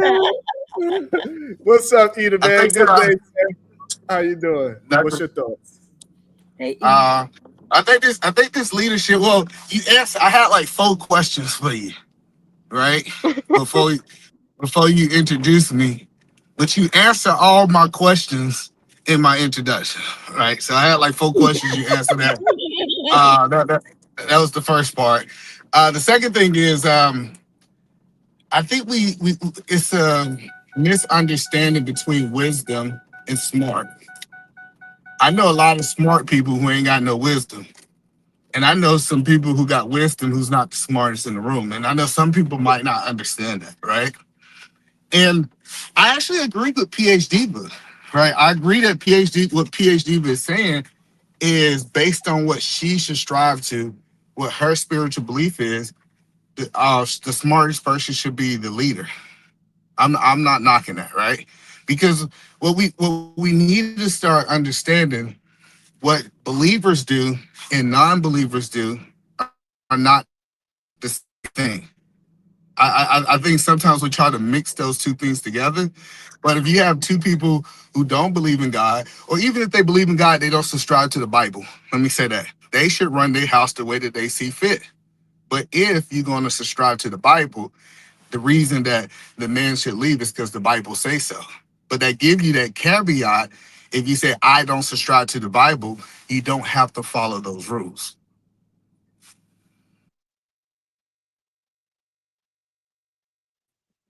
The thing is, it was when we were talking about the Bible, my issue was just that, right? You're saying like, okay, if you're not a Christian, you don't have to follow the rules in the Bible. But then when we start like pressing y'all about different rules in the Bible, then there starts becoming all these caveats all of a sudden, right? So then it's, oh, well, that's the Old Testament. Oh, well, God didn't say that directly out his mouth, and so that was my issue. Like, are we taking the Bible as, being prescriptive if you're a Christian, or are we not? Are we only taking the parts that's written in red that, apparently God said out of his own mouth, although where was there a man to record what God was thinking and saying? Nevertheless, it's in the Bible. Absolutely. So yeah, it just doesn't make a whole lot of sense. No, and PhD, but I'm agreeing with you. Like, if a person is questioning the Bible, they should not subscribe to it. I'm okay with that. I'm okay with 2 people getting together And when two people get together and they say, hey, check this out, we don't believe we're going to do what's work for us. I think Bomb Cherry is a good example of that, right? Bomb Cherry is a great example of that. Her and her husband got Had to together put that dig and in. and they literally came up with something that works for them. And for what we know, it been working for them for 30 years. Who am I to say that that doesn't work for their situation? But what I realized in my situation, since we do a foundation of the Bible, right? Then we going to say that what God is telling us to do. And that's why me and my wife are striving. I think I am a lot wiser than my wife, but I believe my wife is a lot smarter than me. And I think wisdom and smartness is not the same.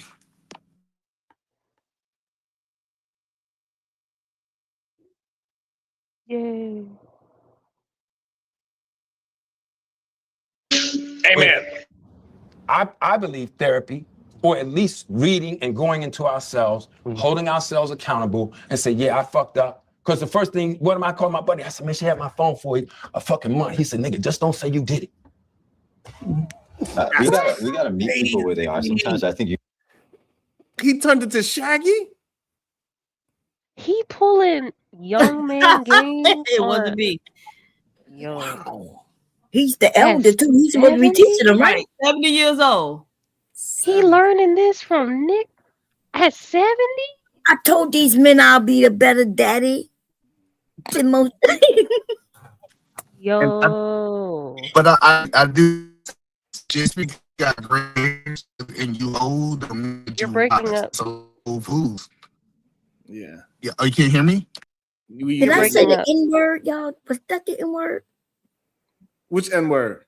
Oh, I didn't say the N word, did I? I did. No. No. Oh, okay. Oh, I No, said Bob, these you men. didn't. You know, in my mind, I said the N word, though. I just thought I owed you $2. Okay, I'm trying to be good, okay? Can you hear me now? Is Hey, that Bob, better? if you would have said it, I Yeah, would have we paid can. for it for you. Listen, and I think this is the conversation we got to have. Just because you old and grays don't mean that you ain't an old fool. Wisdom have no age. It's old fools as young fools. Sound like he No, been so- a fool for a long time. The problem is, Eda, man, is that they ain't never grow out of being a young fool. And a lot of these Well, men, that's what I'm saying. And we need to start saying that these men need to stay single.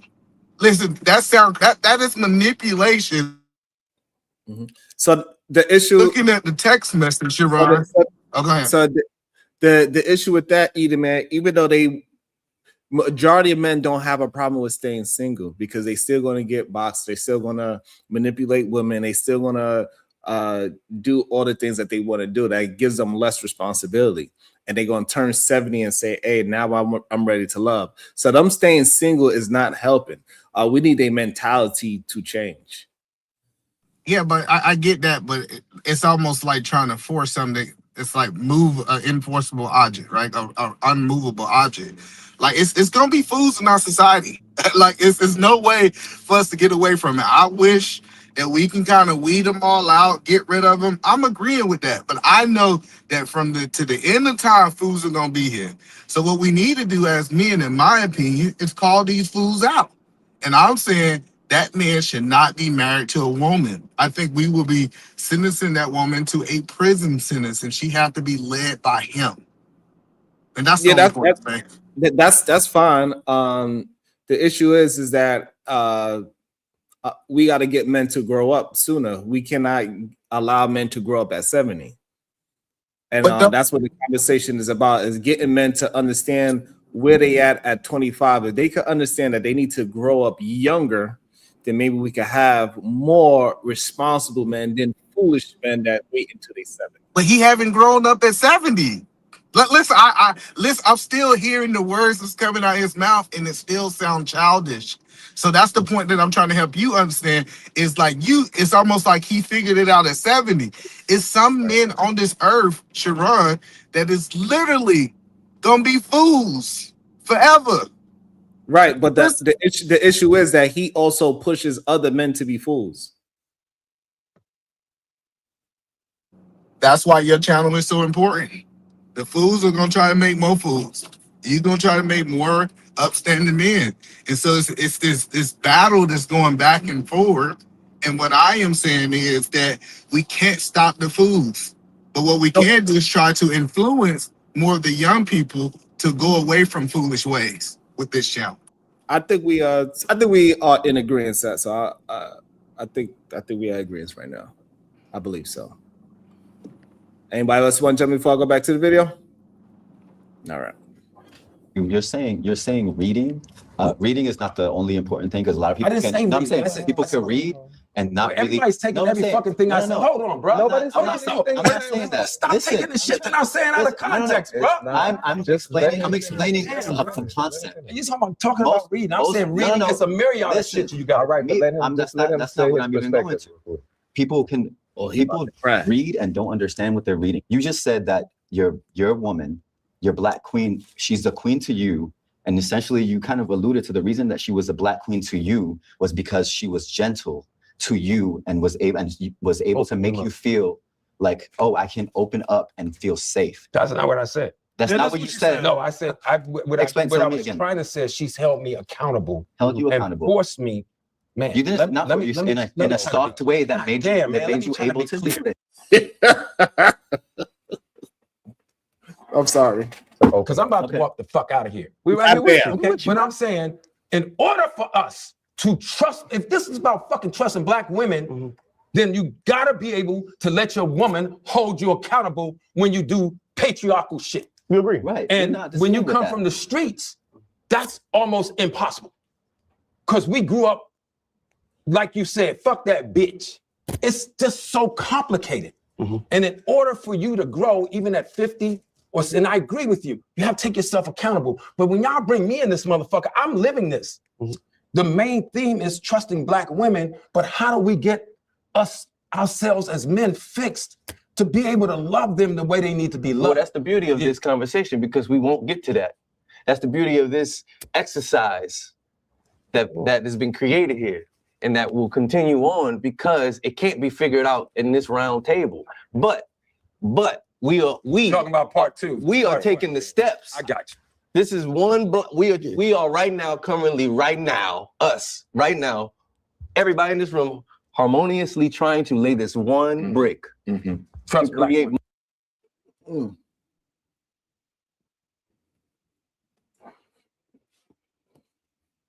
I like that. And I think that's where a lot of our brothers get things confused about laying that first brick first. And this is why people don't believe in the conversation piece. They don't understand that this is the first brick that we all got to get in sequence and say, hey, we agree with this, and then we can move on to the next brick. If we keep on trying to go straight to the house, the house is never going to get built. We got to do this thing brick by brick. I think that's the main issue that we having as men. We're not recognizing that this thing needs to be one step at a time. Let me also welcome in the show, AR. Welcome into the show, AR. Do you have any thoughts right now? So I know sometimes you jump in and sometimes you just be patient. Do you have any thoughts right now? No, I'm just listening. Also, good afternoon. Good day to you. I don't know why so many brothers have a problem with laying it brick by brick and not recognizing the first step to the solution. It's a very weird thing to me to see in real time. And this is with old and young, clearly. 70, 30, 25. It's a lot of, I don't know the percentage of it, but it seems like it's a very high percentage of men don't want to take the first step and lay the first brick. It's weird. But hopefully we can get past that. I don't know how. Well, you know the interesting part about that table? They already came to an agreement that they couldn't come up with solutions.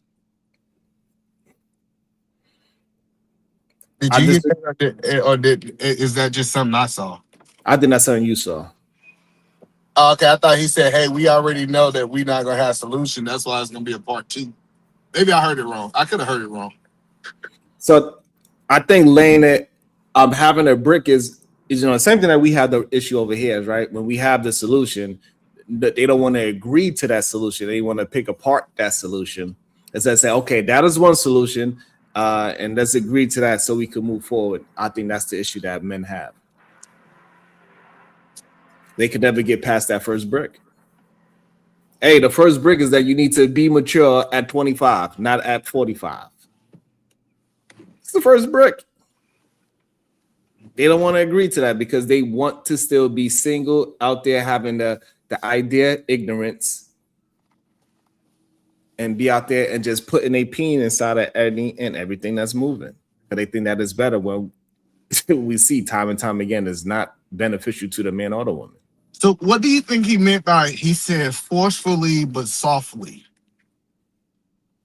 He was saying because earlier in the conversation, he was saying that this woman that he's particularly with right now, she been through all of his trials and tribulations, even though she was always a beautiful, soft, gentle woman, and he didn't know how to treat that properly. He's just now learning how to love a woman like that properly. And you think that woman should not go through that abuse for years and wait for a man to finally get to that point? Now, if she's in her right state of mind, no. That makes sense. So yeah, that's how a woman ends up scorned in the end. We end up bitter and scorned, especially if he doesn't actually become actualized in what you're saying is supposed to happen. Right? So, yeah. So Jalen, do you think that he have? Do you think he really changed at this point at 70? He ain't changed shit. No. I think he's fighting the idea of that he needs to change. He's fighting that older self or that older mentality to where he has supposed to have been his whole life, and he's struggling because it got him to where he was at. So he have an issue with it.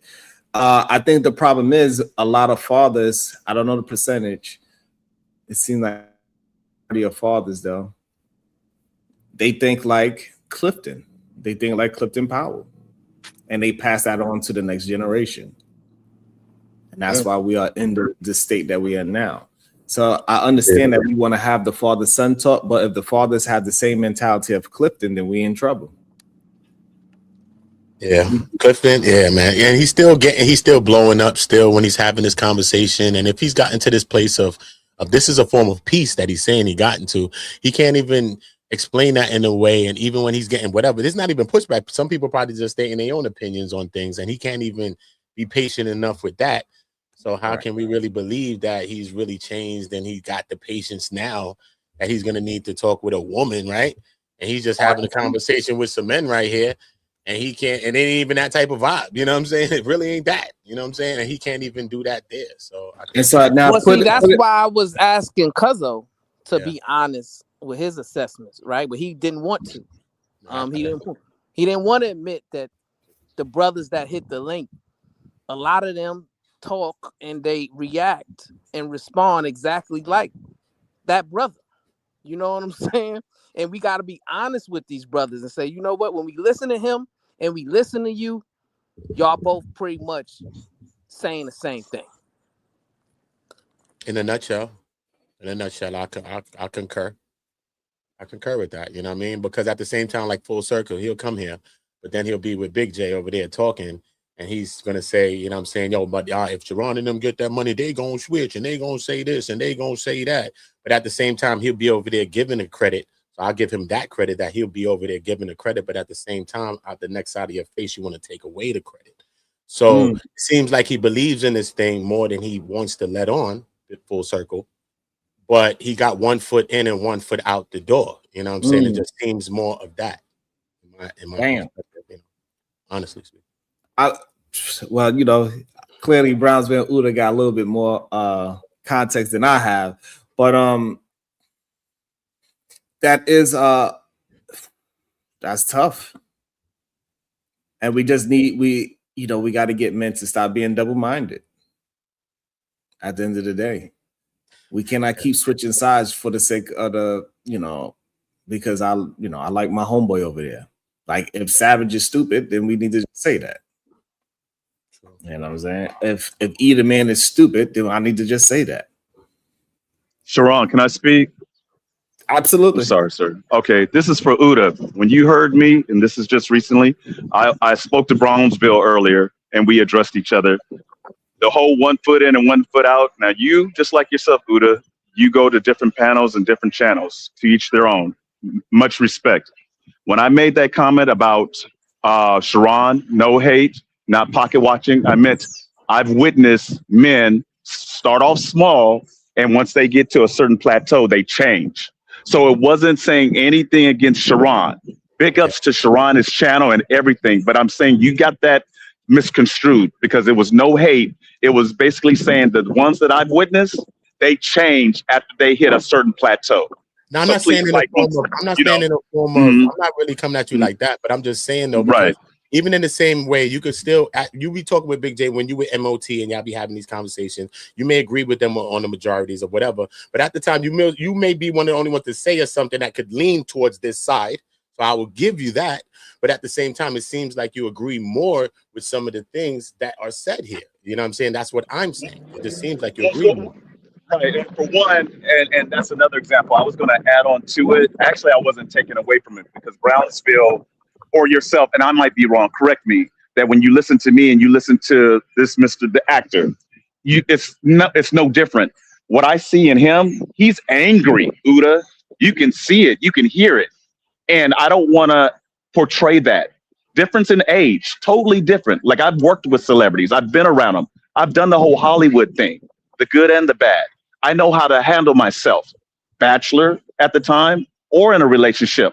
But no way, shape, or form do I want to be like this man that's being portrayed in the video. He's upset. He wants to get his point across. And one thing I forgot to put out there, and this is for Brownsville. When I came on and I, so to speak, not literally, figuratively, jumped you with aggression, I apologize, sir. That was the one thing before I popped off Sharon that I meant to give to Brownsville, and I didn't get a chance to do that. So I said to myself, I don't want to be like this person that you saw and the person that you saw a couple of days ago. That's honestly not me.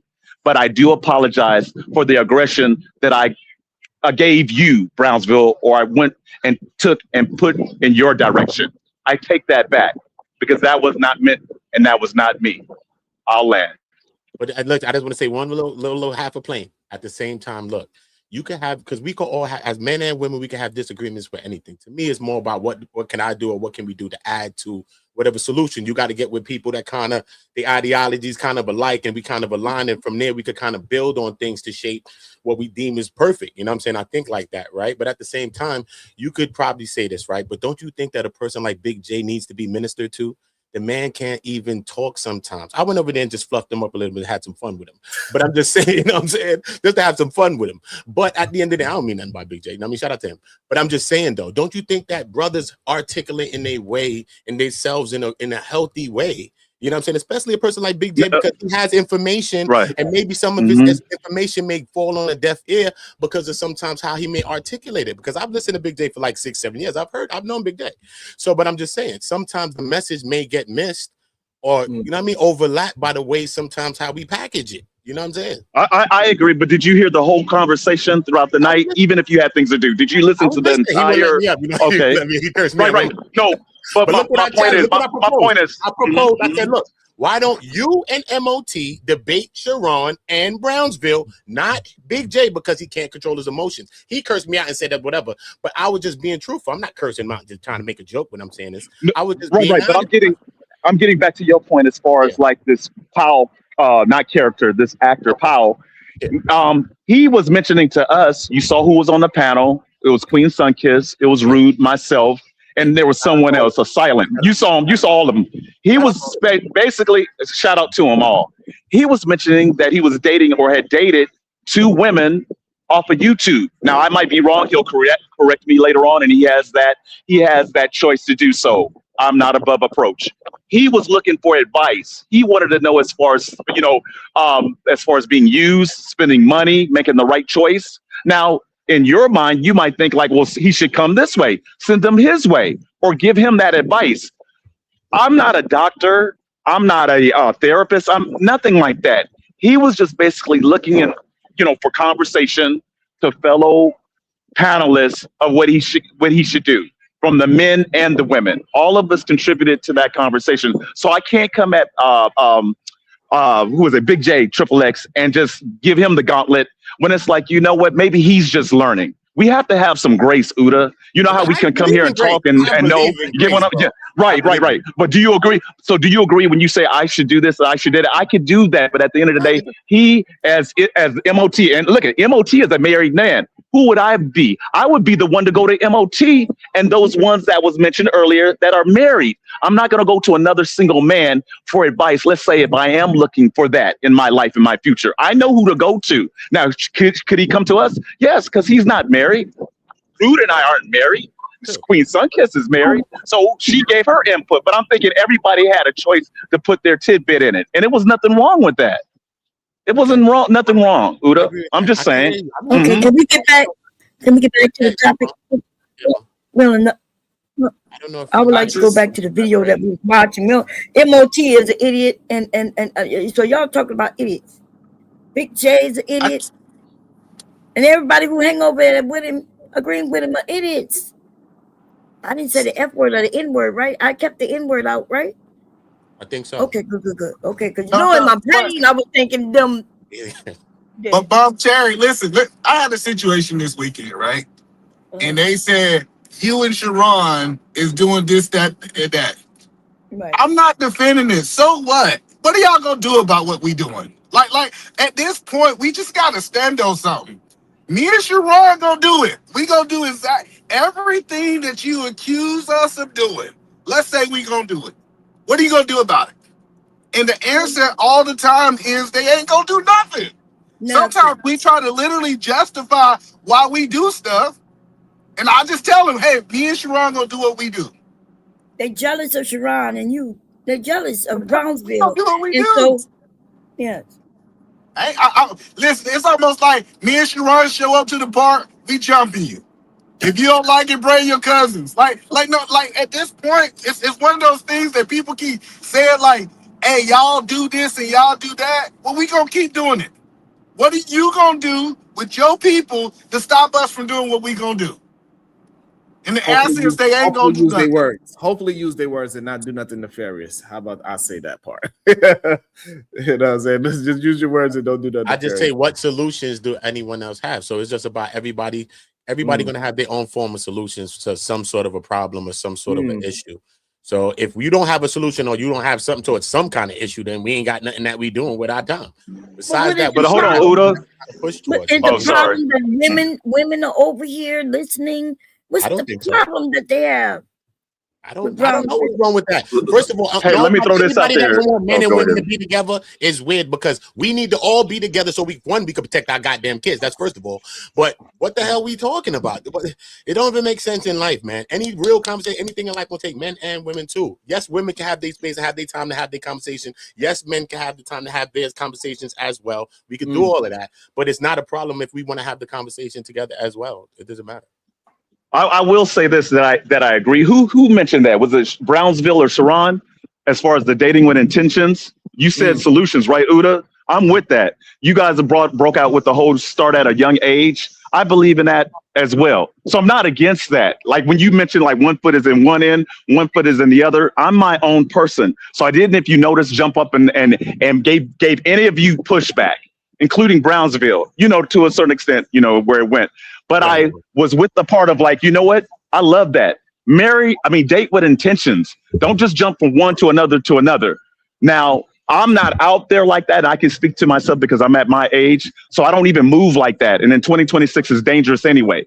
But I will say for those ones out there at the age of, you mentioned Sharon, 25 or younger, have that way of thinking.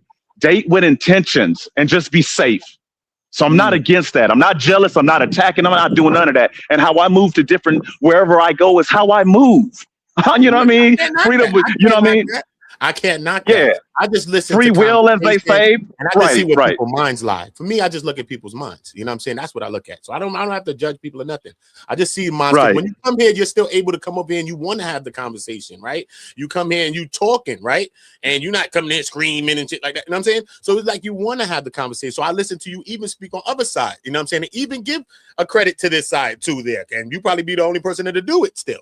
So this is what I mean by the 1 foot there. Right. Because it seems like, And even with the support, Uda, and even with the support, when I was called out on that, I wanted to be a man of my word. You know what I mean? It didn't happen then, and it could have happened then. I could have jumped in on that when it was the whole save somebody or save Big J. You know, with your bounty thing, I could have did all of that. It was to the point where it's like, I know where I stand. You know, I know where I stand. If I'm gonna be called out on it, here you go, Sharon, and here's another, because I love the topic. I'm here for the topic and the conversation. I love this conversation. I love the topic, even when it came to the religion. And I mentioned that to, I believe, Bomb, that some that are afraid to even go into that aspect of Christianity, Buddhism, all the different religions. They can't touch it. Some are rusty. I mentioned that when I was on her panel. I'm only human, but I want to learn. I'm not, as Brownsville would say, I'm not above approach. I'm imperfect as well. I'll land. I like it. Yeah, I like it. All right. I'm gonna jump back into it and see if we get some more gems out of this conversation. More foundation that we can build on to be able to have a place of trust that Black women feel like they can come into this space with us, that we will listen and we will sit. He must have just heard Uda. Had to be. Be gentle and be but be gentle with ourselves, that we don't understand, that I don't understand what's being said, and I think somebody's hearing me wrong, somebody's saying it wrong, somebody's talking over me, something's happening to me. These are all things that don't allow women to come and open up to us, because we are ready to play football every goddamn time. Definitely. Right now we gotta so that's why we gotta have our space to ourselves. A man has to have his space to himself. It's patriarchal. Patriarchal. Can I ask a question to you? Yeah. People are living in broken marriage is not working in this culture. 3 out of 5 marriages end in divorce. So people are living in fear. Is Clifton Powell red pill? I don't know. 3 out of 5. He just gave that stat like it was nothing. Like it was just off the dome. Only red pill niggas is capable of that. I'm joking. Can't do it, bro. I'm joking. I can't do it. And that's the M bomb, by the way, too. I can't do it. So you might be right about Lord. that. Okay, I owe you $5. Where do I send it? Whatever. Super chat, cash, whatever. Cash out, okay. Damn, from 3 out of 5 marriages are ending in divorce. First of all, that's not a true stat, right? We know it's really more 50-50 than anything. Man, this information is really hurting our people, man. A lot of people really believe this because he's not just saying it just like for information they get a different percentage. He's saying it because he feel like this is 100% fact. When he said that, in his mind, is 100% fact that marriage is not working, that married men and married women are cheating at a very high rate. And that they all gonna, 3 out of the 5 of them is gonna end in what's that, an 80% clip? Somewhere around there, 78%, something crazy like that. 3 out of 5. That's a wild talking point. That's 60%. 60%. That's wild. It's crazy. You got it offhand though. The stats offhand in your head though. Right. That's another thing. Yeah, hold on. Back you down with the stat.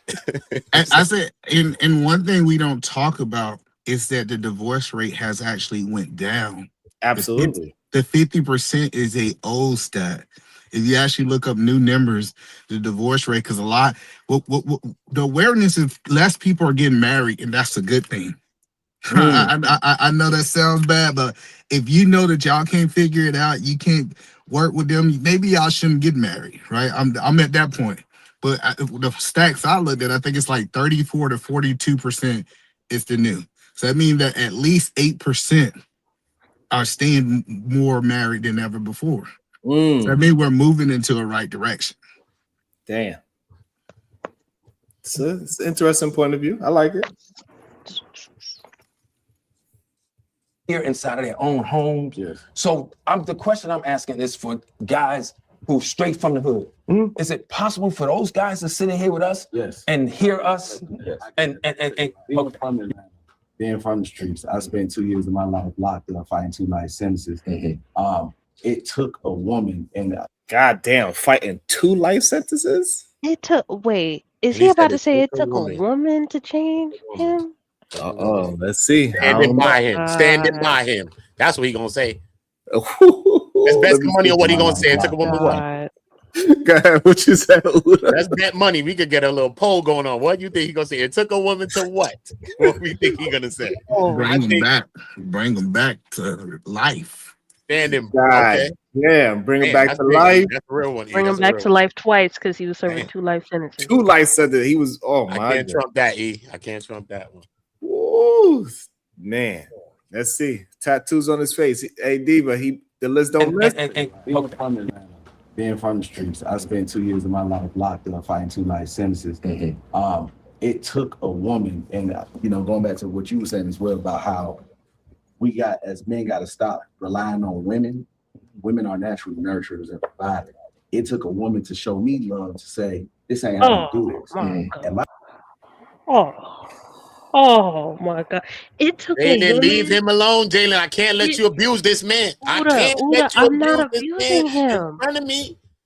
This man said he I'm took not love. abusing. You I'm can't not abuse him. abusing him. I'm not Soft abusing gloves him. with this man. All right, go ahead. I'm not Where's abusing Josh him. at? Where is But Josh we to know, despise the person? saying about men who go to prison and jail. They be hitting up women that they know that they could use and abuse to get by. Don't even do it, Might Uda, have with been, me. Jalen. It might have. The Uda, stats is don't out with do that. it, The stats is Uda. out. A pen pal and everybody But we need little honey. supposed to have a Everybody need little honey patriarchal buns in there. They need little honey buns, little Cheerios. But we supposed to have a patriarchal system, Uda. I get it. It's We true. supposed to have a patriarchal system. I know, man. But what that man just said, it took that man to be vulnerable to say that one. He said, man, And that's amazing. That's when beautiful. nobody loved you, But that man said. it's beautiful, but at the detriment of a woman though. Because I'm pretty sure he's not with her. He didn't marry her, did he? I don't Is know, he Jalen. married? Do Don't y'all bust know that who he shot is? yet, Jalen. He might I have don't know who he is. He might Uda, have do you know did, who he Jalen. is? You know I'm who he saying is? he might have. I said he might not have married. I bet you. Chat, who he is, chat? Y'all know who he is. Chat, who is Somebody knows. Somebody give us this. What's the rundown on this young I brother? could That Google him up was one time. I think he's still with that woman. He got a tie I think he on. is, bro. He I think she dressed changed in that this. man's life. Listen. She changed that man's life. I'm gonna bet my dollar on that one. Yeah. Either man, he broke up. Y'all can't hear me? Oh, People, There you wait. go. I'm sorry. I'm just telling you, when they get out of prison, they don't dress like that unless there's a woman involved. I'm telling you that woman's still in his He got a life. turtleneck with a jeans jacket. One more thing. Let's do this. People can find love anywhere, Jalen. You are not gonna find perfect when you are not. I ain't never served no 2 life sentences. Ain't never got locked up, detained, stole a candy bar. You can go through life not living that type of life. True. So sure, he may not be perfect, but my man don't have no felonies. He ain't never tried to serve no life sentences. Thank you, Jesus. I think that's bare minimum of a ask, right, man? Like that's bare minimum. We should be able to ask for that. And I think this is another saying that is very dangerous, right? The purpose of marriage is not love. And this is a very dangerous stat. And this is why a lot of men can get in relationships with a woman that they're married to and go ahead and spill their peen and push it into anybody they slip and fall into. Right? Hold on. I really think people don't understand what love is when I hear these statements. Because the whole purpose of marriage is love. Why you think that man go out and he works those crazy hours? Like he's expressing his love for her. He wouldn't do that. Look, take most men. If you look at most men before they got the woman, they had a futon, a PlayStation 2, and they was working part-time. They wasn't working really hard. And then they got married and they start having a mission bigger than themselves, start working more because they was expressing they love to this woman. So like, we got to stop. The purpose of marriage is love. Don't let nobody lie to you and say that you got to get married without love. It don't even make sense. I like it. The problem is though, the description you gave of a man working extra hours is his love language. Can That's you hear problematic. it? I can't hear it. Yeah. Can y'all hear me? We can hear you. Either man can't hear you, but we can hear you. He don't start that bullshit right now. Yeah, so it's problematic, right? Where he is saying that it's okay for a husband to express his love language by working extra hours. No, you express your love language by how you treat that woman, right? How you talk to her. Are you patient? Are you benevolent? Are you understanding, right? Are you the type of person who is going to comfort her, right? Are you going to inspire her? You know, it's so we got to get beyond just working hard and physically protecting her and saying that's loving her.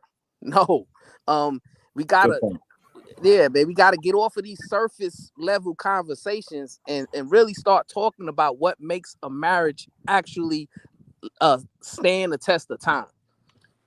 I like when my husband worked extra hours. It shows that he loves me. So we could pay these bills, baby. I'm sorry, okay? I would say a man That's with a 30 strong years work talking, ethic, by the way. That's a 30 man years with a talking. strong work ethic is very attractive. I'm not even about to cap like real stuff. Not even trolling. So yeah, go ahead and work them extra hours. Don't be a bum. I kind of get what he's saying, but it's mornings that y'all always see me in this car. I'm telling you, it's morning I get up and I want to say, forget this. I just want to sleep in. I want to stay in the bed. You know what I look over? I see my beautiful wife. I think about the type of education I want to provide for my kids. I think about seeing them with the palm trees of the world, traveling the world. Like, that's what I'm telling you. Like, I get when he's saying love is not just what I'm saying, but me making that decision to go against my will and do what's best for the family is definitely a demonstration of love. That's beautiful. It's one part of it for sure. Yeah, but we gotta recognize, right? Because we hear these men say these things all the time. They'll say things like, well, I paid all the bills, I worked all these hours, but she still wants a divorce from me. And I don't understand why, Eater Man, right? And Eater Man will probably say, well, man, something wrong with her. But then when you talk to the woman, she'll say, well, he wasn't emotionally available. He didn't understand how to have conversations with me. He wasn't interested in spending time with me, taking me out, dating me, right? Because even when you're married to a woman, you still gotta date her. You still gotta court her. Correct. Right? He's correct. So what I'm saying is we gotta start just putting out these linear messages, right? And saying you just gotta do this. No, it's more to it to sustain a healthy relationship with a woman. You're 100% right. And I didn't say just. I want to be clear. I did not say just, right? You absolutely. I think it is so important to sit across from your woman and just stare at her at the dinner table. We went to this restaurant this weekend, and one thing that I love is this whole weekend, my wife did majority of the talking. Y'all know I can talk. And she was just, pouring her heart out to me and all the things that she wants, the things that she desire, what her vision for our family, because a woman got vision too. Don't let people lie and tell you that the man only got the vision for the family, right? And we was just sitting over the weekend and having this conversation. You're right. You got to be able to love at multiple capacities. I'm not disagreeing with that. I just don't want to discount one love to say it's not love. And that was the point that I was making. And I do want to say, if my husband sit across the table from me, just looking at me, we're not doing all that, okay? We're not doing all of that, okay? So Eater Man, I'm just trolling with you, baby, holding her hand. And I listen. I love my wife so much, man. Like, I love the sight of my wife. And I get some people don't have this, right? But I look at my wife, I be like, man, like, thank you, God, for blessing me with this woman. Because, like, I'm just telling you, me just sitting, like she could just be smiling. Sharon, she could be sitting right there smiling, eating pasta. She was eating pasta this weekend. Just sit there smiling, eating pasta, and it brings me happiness. Just to see her smile. Eater Man, you're supposed to hate your wife. Goddamn. That's why you don't fit in. You're supposed to talk about I think that's beautiful, bro. I think that's that's a beautiful thing. I think that's a beautiful thing, bro. So And yes, I'm I. God But bless you. but that doesn't tell me I can't go to work and pay these bills. Like I can't just sit across the table. Like I still got to run the lively duties. That's all I'm saying. Yeah, and the reason why Cuz brought it up is because most men, they will hear that part of it because that's the easiest part of loving a woman is just to go out and go to work, and they will just try to focus on that, and that's why he's saying that let's get past that just surface part of it too, because we know that a lot of men choose to go to work because that's the easier thing to do than to go home and deal and help and be loving and be understanding and communicate and talk and do all these other things that is needed in the household when you just came home from work. So they say, hey, I'm just going to stay my ass at work. It's easier. It's easier to stay your ass at work for sure. And I'm talking about for the people that try to single it out to just work, not the brothers and sisters that's able to be multi faceted. PhD, are you there?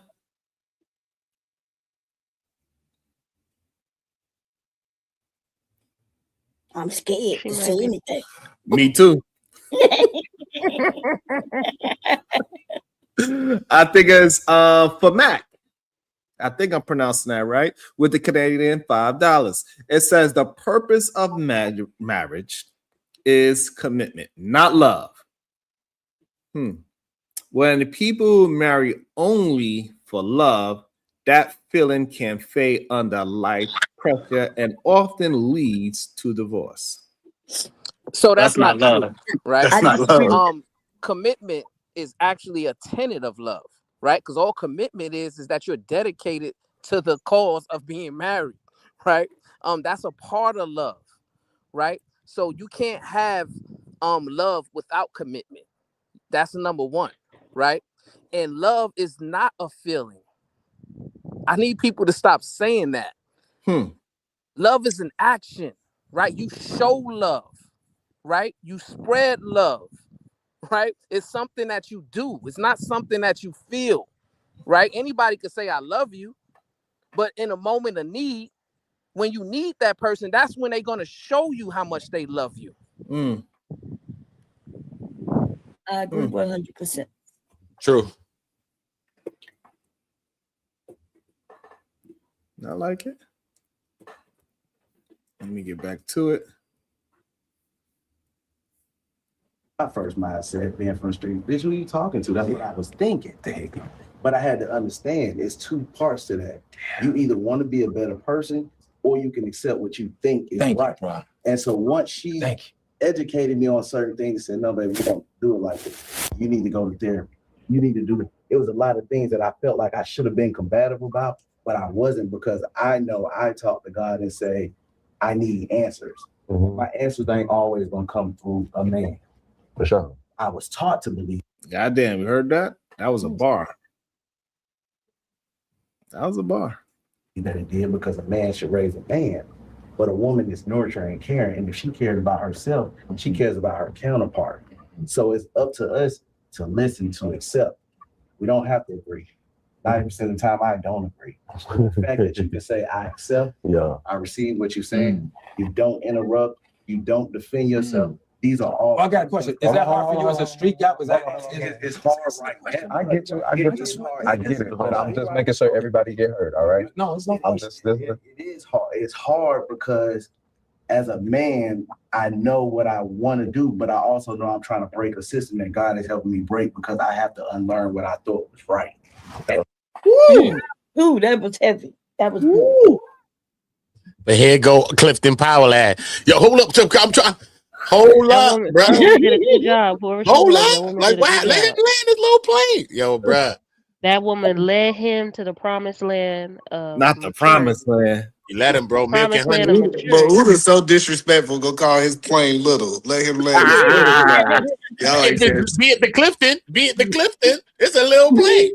He don't want him to land. He kept interrupting him with Clifton don't want him to land the plane.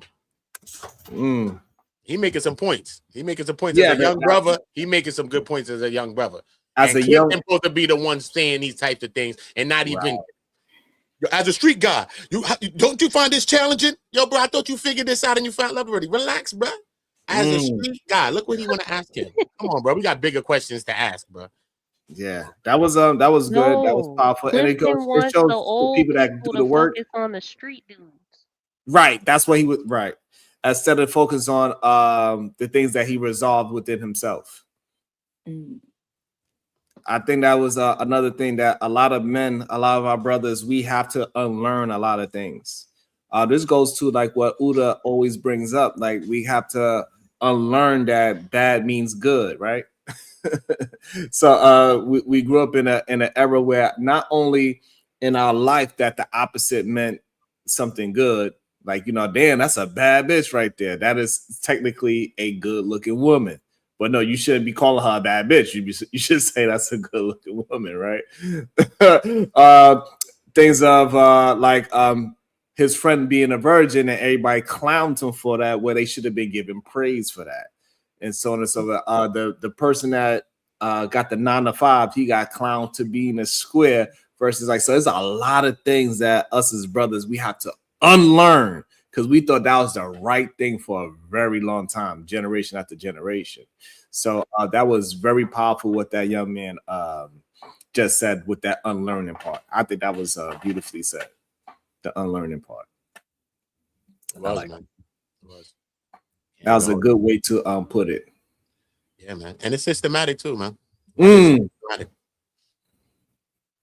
That's yes, it is. A lot of it is. And we push the system too, a lot of us. Her doing it. Not only that, you know, even going into becoming monogamous. Naturally, it's not instinctually something I want to do. However, I do understand the game of life to know that this is chess and you can't cheat. As a key, which I am. Woo! Oh Lord. Naturally, it's not instinctually something I want to do. However, I do understand the game of life to know that this is chess and you can't cheat. As a key, which I am, my key only goes for one lock. I can't unlock every house. So I have to protect my home. As beautiful it is. He said, protect this home with the key, baby. You're not going to give it to everybody. His self-worth. Amen. I love it. Woo. That's great. The young boy is cooking. And you know what's interesting about it? Most people would use that lock and key situation as a way to talk about 304s. Right. I think that was the most interesting thing. They would use that and say, if a lock if any key can open up a lock, then that lock is broken. But he used it the other way around and said, hey, my key is to protect my household. And I like that shit. Yeah, that's good. Yeah, that was a great flip of what needs to be spoken of. Somebody called him gay. I mean, a lot of people are questioning how men move with because a lot of men speak with their hands, and I think for a long time people are used to the only gesture a man can have is smoking a cigar and sipping a whiskey as masculine. So as long as the man is just like this, sitting there strong, and like, you know what I'm doing, that is masculine. But a man that is like using your hand is, or you gotta sit there like emotionless, like eat a man, like right now, like eating cucumbers. Right. ACB, you're right. So I think that's what it is. I don't think majority of people are so adjusted to you. So many different personalities to communicate. Your hand movement is a part of your cadence as well. A lot of people don't understand that as well. So when you communicate, like you're trying to get out these thoughts, your hand movement. This is why rappers is all a part of your communication. The way how you move. You ain't supposed to just sit there emotionless. It's crazy. Well, let him been there just puffing a cigar the whole time. They won't say a thing. Or if he was just angry and said, and you that would be masculine. It's weird. But I don't know the real brother. So It's outside, it's the same way inside. So but I do get it, his the way how he his vocal cords sound and that underbite, I get it. because of that, I can't trick myself out of position thinking that when I'm so focused on this, I'm focused on this. My kids, my woman, I don't have time to kind of step out and be like, I gotta come on. She ain't always gonna be, it's a distraction. And as a man, I'm trying to win this game of chess. I can't do it. But I need to feel that lust. I need to feel that because I know I'm built to overcome these obstacles that are set in my way to make me go off course. I have a genuine question for you. When you say you don't naturally have an inclination towards monogamy, what does that mean to you? When you say, so there's like, I just want to clarify the question. You're like wanting to be in a monogamous relationship. That. So do anybody know if this actually was a woman-born human being? Because that's what BMU was saying, that this man was woman-born. I think he's gay. I've seen him. I think he's probably gay or bisexual. I don't think he's trans. I think he just has a beautiful face. Now we know what you like. No, I actually don't like beautiful faces on men. I do not. All right, then let's take your time. Shut up, It's important to you and for your partner. So when you're out in the streets, what is it that you feel where you're fighting in order to like remain in a monogamous relationship? So for me personally, I don't put myself in a situation where I don't work with it no more. I don't go out to the club. Okay. I don't hang around women. It's discipline. I got discipline. And this discipline is the reward for being disciplined is the outcome of what makes men so great and what makes men be able to understand. So if I know that there's certain things that's going to put me in those positions, I'm putting you in that position hypothetically. Sure. So that's what I'm saying. So like when you were out in the clubs and you were presented, what was it that you're like, yo, fuck my girl, I want to be with this girl right now? Because one, like you said, it's a lack of validation that I thought I needed, because the thing that made me feel like a man was that post nut. That post nut made me feel wanted because it started as a child. As we become adults, we don't understand you grow. The inside of you is always that child seeking that validation, that satisfaction of whatever didn't go right in life. Right. That's what it was for me. So I learned that in therapy. I had to learn to discipline myself. I can't put myself in situations where that natural feeling, because if we only ask these questions when it comes to human race. We don't ask why. Okay.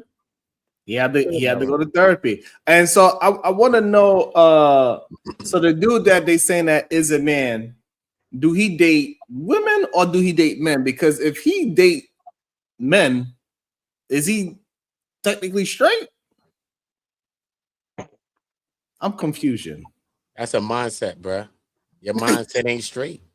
No, I'm saying that the man with the beard was born a woman. Damn, my sister is for the other team. Her mindset is her mindset. No, I'm saying the man with the beard, he was born a woman, but if he dates men, would that mean that? That means he's straight.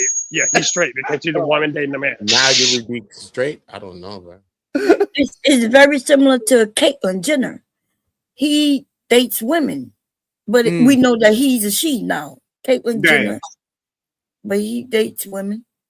Yeah, she dates women. Above my pay grade.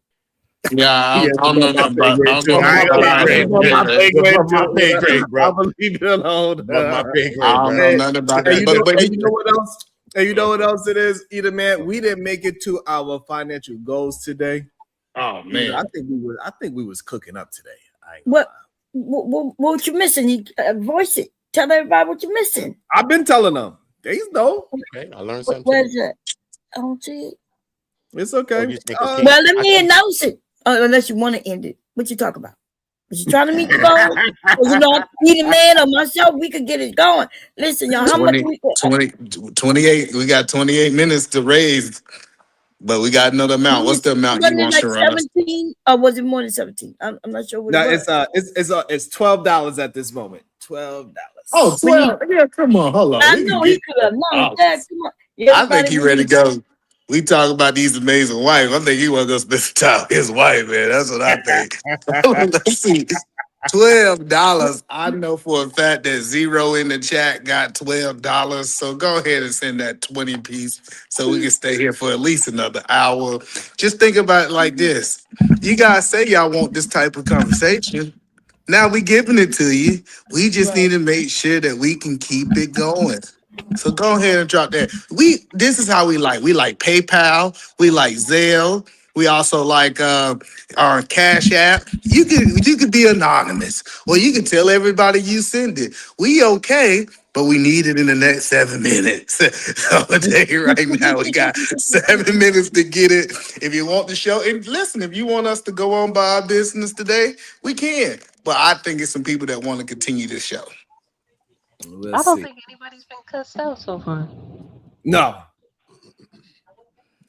nobody. But Nobody I do because I think he's given a level of wisdom in that last while we wait on some people to contribute to the show. I think he was giving that, and we don't talk about this enough. We always talk about, oh man, you just don't supposed to have this feeling. Like you just don't supposed to got married and you just don't supposed to be attracted to women. That's BS, right? We need to talk about putting boundaries in your life to protect your relationship. Hey, check this out. I know if I go over to that club, there's a chance I might have too many Hennessy and I might mess up. So let me reject going to the club. That's wisdom. Hey, I know for a fact that if I go on vacation without my wife, I might do something I don't supposed to do. I'm not leaving the country without my wife.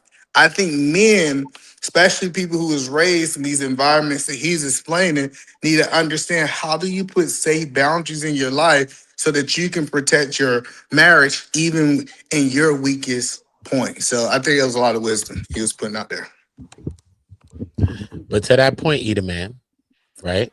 We just seen Mika come out and do her own tell-all and spoke on the whole situation. She was really like tiptoeing around some stuff, right? She did a whole interview recently, just yesterday.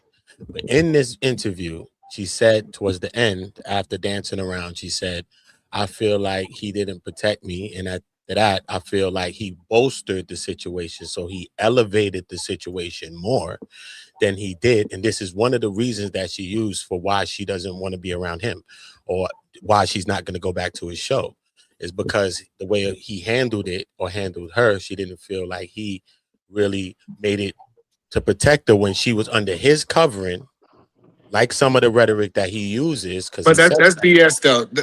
I think that's BS because she got a husband. We need to know we meet now. Go. They only got 2 minutes left. Anton also said, Anton also said, if a woman under my covering, then no. Let's be clear. I heard that BS. What I'm telling you is, if this woman have a husband, true, she need to be under the covering of her husband, not no other man. I don't care what nobody says. Right? What do you say to Anton as the Christian man? Why is he not? He met his woman met his wife. Why would he not make his meet the woman's husband, even speak to the woman's husband, deal with it like that? Because he kind of dealt with it the way he dealt with it in the beginning and the end. Because in the end, he said that Corey snitched on him. Well, no, he said that Corey snitched on him. Hello. Corey didn't snitch. I tried to send some money and it says I couldn't send it. I tried too, bro. Hey, I got it done. I'm on Cash App. You tried to Cash App? That's what Sharon said. He about to leave. He said we having a problem. Okay. Sharon, I definitely just said it. So don't fake Y'all ain't gonna keep me here today. I thought it was me, Mom. I'm going to the playground with my kids. He said, Sharon, tell me I didn't send it. I dare you. Hold up. I dare you. Tell me I didn't send it. Friend. Yeah, so I guess that one, because sometimes I don't know what be happening, but people be trying to, I don't know. But so that Cash App is not where, but so the other one is. But shout out to the super chat. Let me shout out to the super chat. Hold on. Going back to work. About to be a situation. Hey.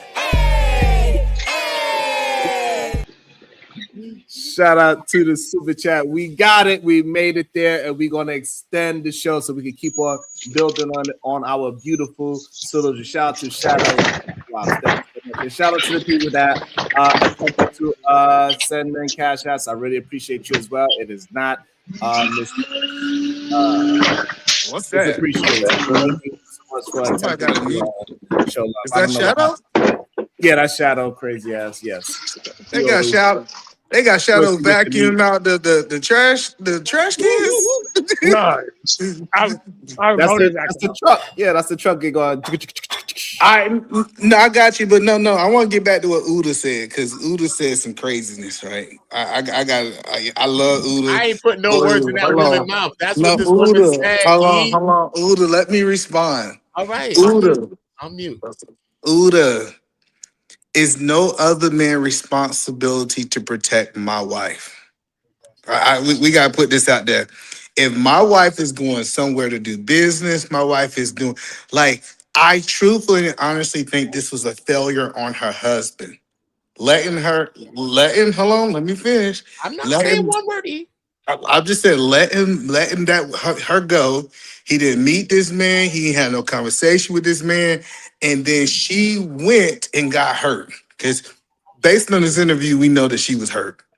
I think we all can come to that assumption. And so, Mika, because she felt like she wasn't protected by Anton, based on what Uda said. I ain't seen the interview. I'm going based off what Uda said. Yeah, but And he so- did hurt her. I know. Okay, so she's hurt. I'm agreeing. Listen, I'm agreeing that she's hurt. And she was hurt by Anton. I'm 100% agree with the information that Uda done gave me. I'm not disagreeing with that. But what I am laying out, if she was under the protection of her husband failed to protect her by turning his wife over to another man. That was the point that I was making, Uda. Yeah, but that's crazy. That's crazy work. So she is married? She was, apparently she's Yes, married. that's a fact. That nobody knew about, right? Possibly because of Anton wanted to keep, but Anton was supposed to protect her because they business partner. He flew her out, and then he tricked her. First of all, right? We know that he tricked her. She thought she was gonna be, she thought she was gonna be on interview. She thought she was gonna be on the show, and then, when Witchcom accused her of being his B, he didn't say nothing about it. And then the next day he doubled down by saying that Corey Holcomb is a rat. Don't trust him. And everybody knew what he was talking about. He was insinuating that he told. Hey, boss, so what should I do? Should I end this stream and start a new one so we could talk about everything that they said that they don't want to talk about? Oh, yeah. They said, hey, Uda, they're like, we tired of talking about I interjected it right in there at the end. I know. We know what Uda really want to talk about. Listen, Uda want to talk about this situation. Listen, Yo, I know. Mom, like this should be bugging me out. Like, I guarantee if I was in we want to talk about everything. Why we can't talk about everything? Y'all want to always compartmentalize people. No, Listen. we can do all of that. Why we can't build? If I would start a new stream right now and we review this interview that you are talking about, You have to, bro. You have Listen, to. $500. Listen, you're gonna make $1,000 that stream. Listen, I'm telling you, like people. Listen, people literally say, I have learned. People say, I don't want you talking about this, but they dollar say talk about it. Like they mouth and their money is not lining up. I'm just telling you. Guess what? Shadow, you can stop spending money if you start talking about that. Because guess what? Everybody got something to say about that situation. Look, if me and Bomb start fighting right now, I bet we're gonna get $30. I'm trying to be good. Y'all see? Right? She's saying the N word in her head and not out loud. Like, come on. Wait. Well, I'm doing Hey, good. Bomb. I'm doing great. I don't want to hear nothing about Bomb. At least not today. I don't want to hear nothing about Bomb. Hey, Bomb. Hey, Uda, where's this interview at? That's number one. It came on a channel called The Talk Perspective. This man is running for president, and I'm pushing for it. Me This too. He's man good. is sharp. Yeah, me. Hey, Bomb. It's on the Huh? Talk Perspective. It's called Talk Perspective. He's a guy from Fox, and he also connected with her in DC because he worked for Fox when she was working with Fox, and he met her husband. So this is why he was giving a pushback to say, I met your husband, so why he can't meet your husband? So what's wrong? He didn't meet your husband? Sharon, This man did a flawless pushback. let me point my finger this way. So I'm going past Bomb, and I'm going to Uda to let y'all know this is an example of somebody with an agenda. This is what we call somebody come to a show with an agenda that they want to push right here. It was the end of the show, And that's bro. why she don't work with him no more. You gotta bring some energy to the end of the show, bro. So it's a little gravy. We gotta see what's the gravy. Look like the gravy hitting. Hey, Mom, had she surrendered to the patriarchy, her husband would have known who Anton was. No, her husband knew who Anton was. But nobody, Anton wanted her ain't to know. play like she's single so he can tell him the things that he tell them women up there. He's using all them women. Damn, it's a long interview too. It's like an hour and a half. It's like an It's hour, but it good. starts from like the 19th minute mark is when she started talking about Anton all the way throughout. It just and she get caught up the whole way Yeah, through. she get caught up, baby. No, I wonder how much she got paid to do that interview. It don't even matter how much It do was matter. Anton That's paying not her. worth it. Anton It was wasn't paying worth her. it. She should have never did it. It was no, it was worth it. Hold on, it's definitely worth it. All right, so this is what we're gonna do. This is what we're gonna do. We're gonna put a poll in the chat. Should we go ahead and review it today, or should I wait until tomorrow when it's all nice and stale and review it tomorrow? Put a 1 in the chat. We're gonna start a brand new show and review it today, or we're gonna wait till tomorrow and we review it tomorrow. 1's for today, start a new stream. 2, don't worry about Sharon. Keep on with the conversation and review it tomorrow. Hey, no, you do. Hold on, you do take. Hold on, no, because Uda's wrong. If she was done with Anton, you take the interview. If she was not done with Anton, you don't take the interview. Why would you not make money on the situation if you're done with somebody? Yeah, I'm not even thinking about money. I'm not even thinking about as far as money because did she gain from the situation? Did she lose? I don't know. Yeah, she might have gained 50,000. That's what I'm telling you. That sounds like a gain to me for 45 minutes. Hey, look, 45 minutes, 50,000. That's 1,000 a minute.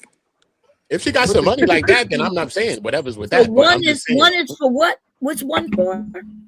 to do it and To start a new stream and review the Mika interview. Oh Man, it's hard. This is good. What we listening to is good from the men's perspective, but that's some drama over there, and that interview was really good. So you got to make your decision because y'all know I'm a listen. I just want to know why Uda did 3 ones. Why he could just do 1 one? Uda, you cheating.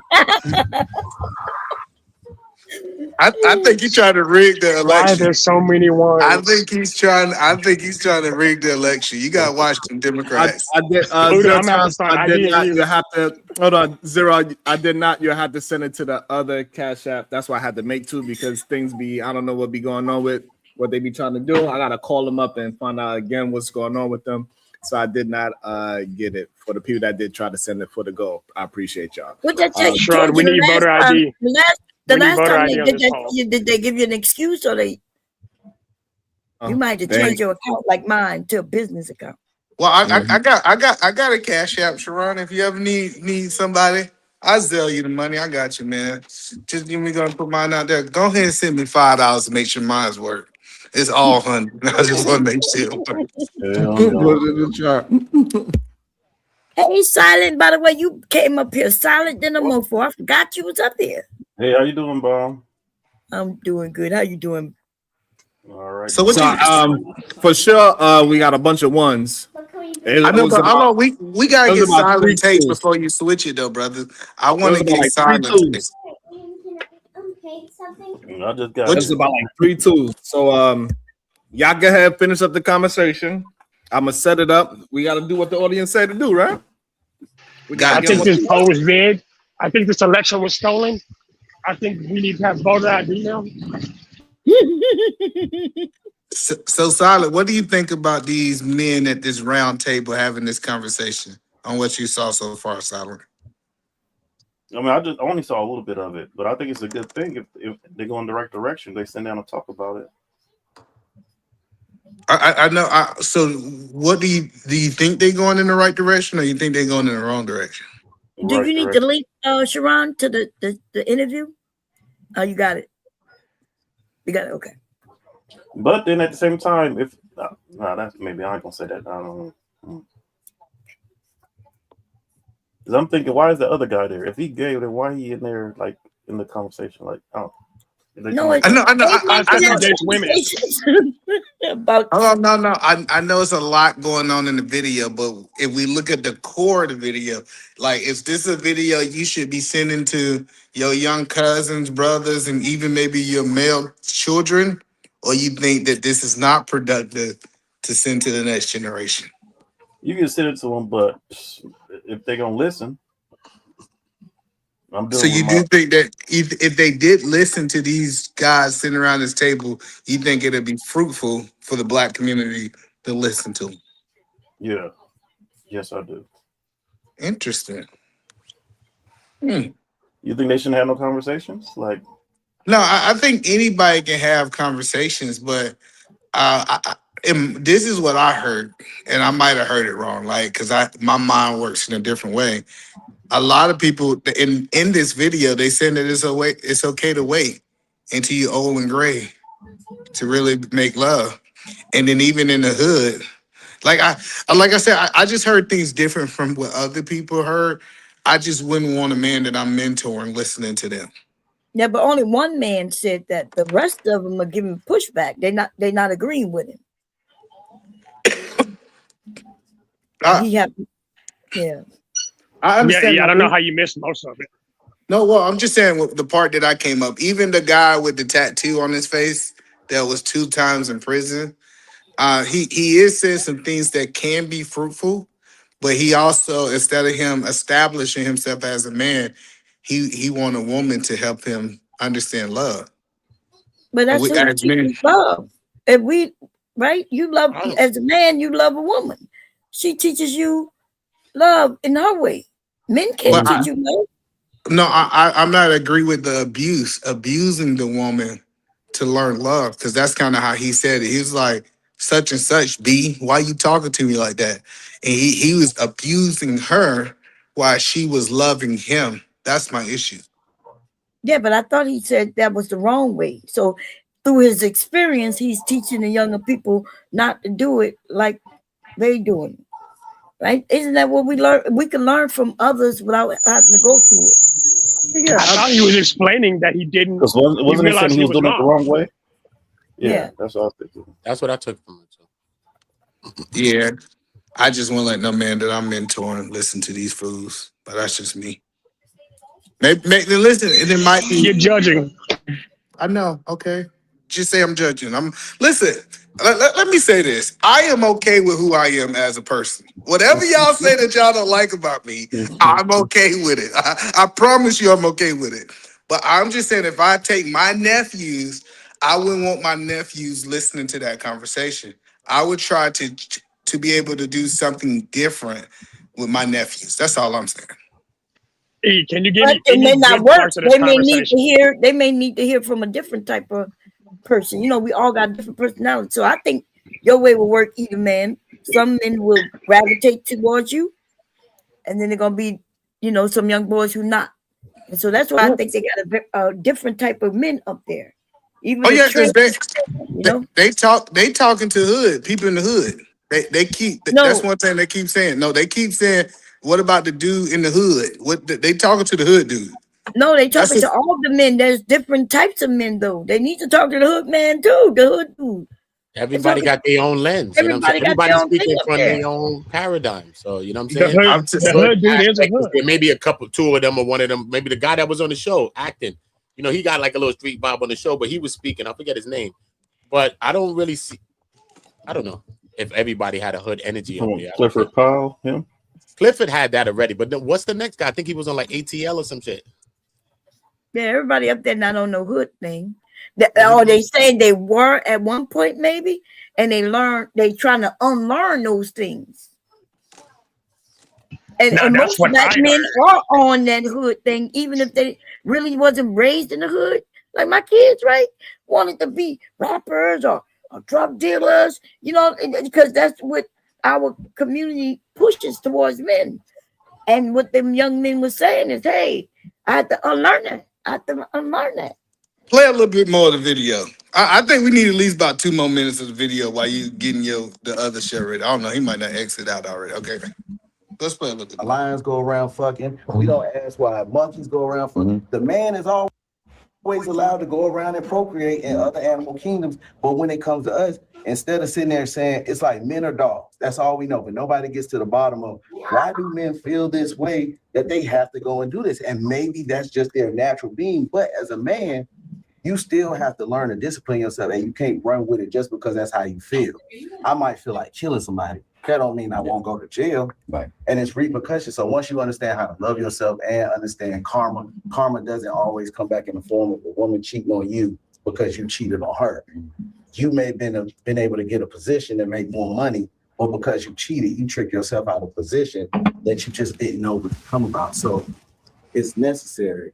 I don't necessarily agree that there's a natural order to men or women that's what I being was monogamous or it. polyamorous or polygamous or whatever. I do think that that's a social construct. Sure. But at the end of the day, it is about the responsibility that you hold when you know you're gonna have sex with somebody. What's gonna come out of that, right? And in that, a lot of the time, it is children, right? And are you gonna be able to take care of that child? Are you subjecting another human to some harm? Are you know what I'm saying? And in our society right now, we got to think about the danger, especially we in Georgia right now, in my home state, Texas, you got abortion bans. And what does that mean for that woman now to make that decision for herself, to be able to make that decision for herself, to be able to care for herself and that child? So I do want to go back a little bit to when we're thinking about trusting Black women and the origins around the abortion bans and painting Black women as more prone to whatever, like justifying abortion bans by our behavior. I hate to say it, but I'm for abortions if a That's a great place to pause it. I'll tell you, his skills so good. His skills is so good. Listen, we need to start telling Sharon how great of a host he is. By sending cash after super chats. You let them talk long enough. They might have said one thing that was good, but I'm just saying, I know Bob might disagree. If you take I that heard whole you say nothing statement, but good stuff. I know you did. I know you heard a whole bunch of good stuff. I'm just saying, if I take this conversation as a whole, I don't think it's fruitful for the youth. Now, Uda say it can. Listen, Uda can say, you know what, this is exactly what the youth need to hear. And I'm not disagreeing with it, right? But what I'm saying is, me being a man, I need to teach these young kids something different. What you gonna teach them that they didn't say there? What? Well, like, I can tell you the difference, because kids nowadays, it's not do as I say, it's do as I do. So you keep talking about how you want to do things different and all this kind of stuff, but guess what? What did you do? What was the example that you was living, Bomb? And I'm telling you, kids say, okay, he believed that. I'm just telling you how kids think. okay, I can be wrong. I'm open to being wrong. Yeah, you're actually wrong, right? Because what they're saying is, hey, we was taught something different. And so we did what we did. But we're going to teach the young people different than what we were taught so they can do different than us. That's what I hear them been saying. Right? They were bragging about, like, even the belief that it's natural for people to cheat or men to be the wild kingdom and stuff. That's ridiculous. So that older man, or the last one, he said, well, I don't really believe that, whether you believe in polygamy, this or that, that's a choice. That's what he said, which is true. But what's out here, what's being preached to men is monogamous is not natural. That's what these people, that's what they teach men today. That it's unnatural to be with one woman. And that's not That's not good. But then right after that, he said, you know what? But I'm seeing you got to deal with self. You got to love self first. You got to, you know what I'm saying? He went past that place. So, you know what I'm saying? So it's not like he just saying No, stuff. he didn't say you do have to learn self first. You got to respect yourself before you. But that's good things to say. He not like he was talking something. No, else. the point that I'm telling you is it's a lot in here. And what y'all trying to do is say, well, I, with my mature brain, can pull out the positive and leave the negative. I'm saying it's so much negative inside of it. I think it's unwise to let a child try to pull out positive and negative in this situation. That's all I'm What saying. are those negatives? Though? What are those negatives? Though, D. What Well, are the youth. I'm talking about young men because that's. what are the negatives though that they need that this video has, or what's being said? What are what are some of the negatives as an example? What are some of them that you think are your own negatives? Because they talking about discipline, they talking about the importance of children. They even talking as far as the woman respecting her and her decision to have an abortion or not. Like, I heard. I want to know what he feel are the negatives. What are the negatives? So that we can I want to know your viewpoint. I want to know if he even heard any positives at all. I Because don't know, he's but shooting it maybe down. possibly, but I didn't get into those. But he spoke on his negatives or some negatives he sees, and I just rather stay right there, right? So I just want to know what are the negatives that you see, though? Or some of them at least. E. Well, first thing is the idea that men are monogamous and they should just go around and sleep with people. Like, so what his caveat was, hey, men are designed this way, and in nature they're designed this way. And he said through therapy, he went and he learned not to do these things. But what he's projecting that I think is negative is that men are designed not to be monogamous. And then but that's what's being spread out here. That's why he believed that. But then another man corrected him or said, well, I don't necessarily agree with that. Right? So now we got another man's perspective to say, I don't agree with that. That's why it's all types of men up there having a discussion.